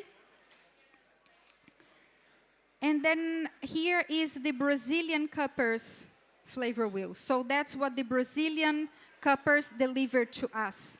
So they start with the sweet notes, and then roasted, and then cocoa, and then green vegetative. So there's something negative already in the fourth family there, whereas the European roasters, tasters, they start with fruity, and they go to roasted, sweet, cocoa, spicy, and then they get to paper moldy. That would be a negative one. But the negative attributes, they are not so obvious to the European tasters, or meaningful, better saying. They're not so meaningful. They don't pay much attention to the negative, to the defect, whereas the Brazilian cuppers, they are trained to find defects, and they're going to find. So they're much more biased to score less. Okay, because their mindset is to find defects, okay? So if we compare now scores, now we are comparing the cupping scores. And here you can see the low quality coffee scores and the specialty coffee scores.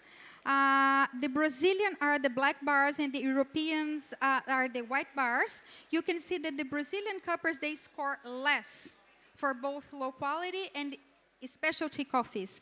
And if you look at the individual scores for the attributes from the cupping form, we can see that they are actually punishing the coffees during the aroma and then aftertaste. So that's where they punish the coffees the most. Yes, so to wrap it all up, it is essential to have a descriptive tool that's going to help us to identify the variations in sensory profile in Canephora coffees from various countries. And this vocabulary must be able to offer a wide range of terms, both positive and negative. Because if we align the terms, the terminology that we use across science, industry, and consumer, I think we can move further, quicker, and more in a more effective way. And to finish, Canephora coffees, they must be evaluated on their own merits, meaning that we don't want them to become Arabica coffees. This is not the aim. Okay, so we must understand the quality within this species, because there is market. So the white wine does not get the market from the red wine. You know, the lager beer and the porter beer, they can coexist. And the consumers love this diversity, guys. Okay? So we have to maybe be less Arabica-centered and look around. And there are more species coming up, the Excelsa, the Liberica, and they must be welcome by us, okay? So this is it. That's where we finish. And I brought two Canephora samples for you to try. One is Ugandan, and the other one is from Guatemala. They are there. So if you have your own cups, you can try it. But be aware that you've been drinking white wine around, and now you're going to drink red wine. Okay? That's much more powerful. Thank you. Thank you so much.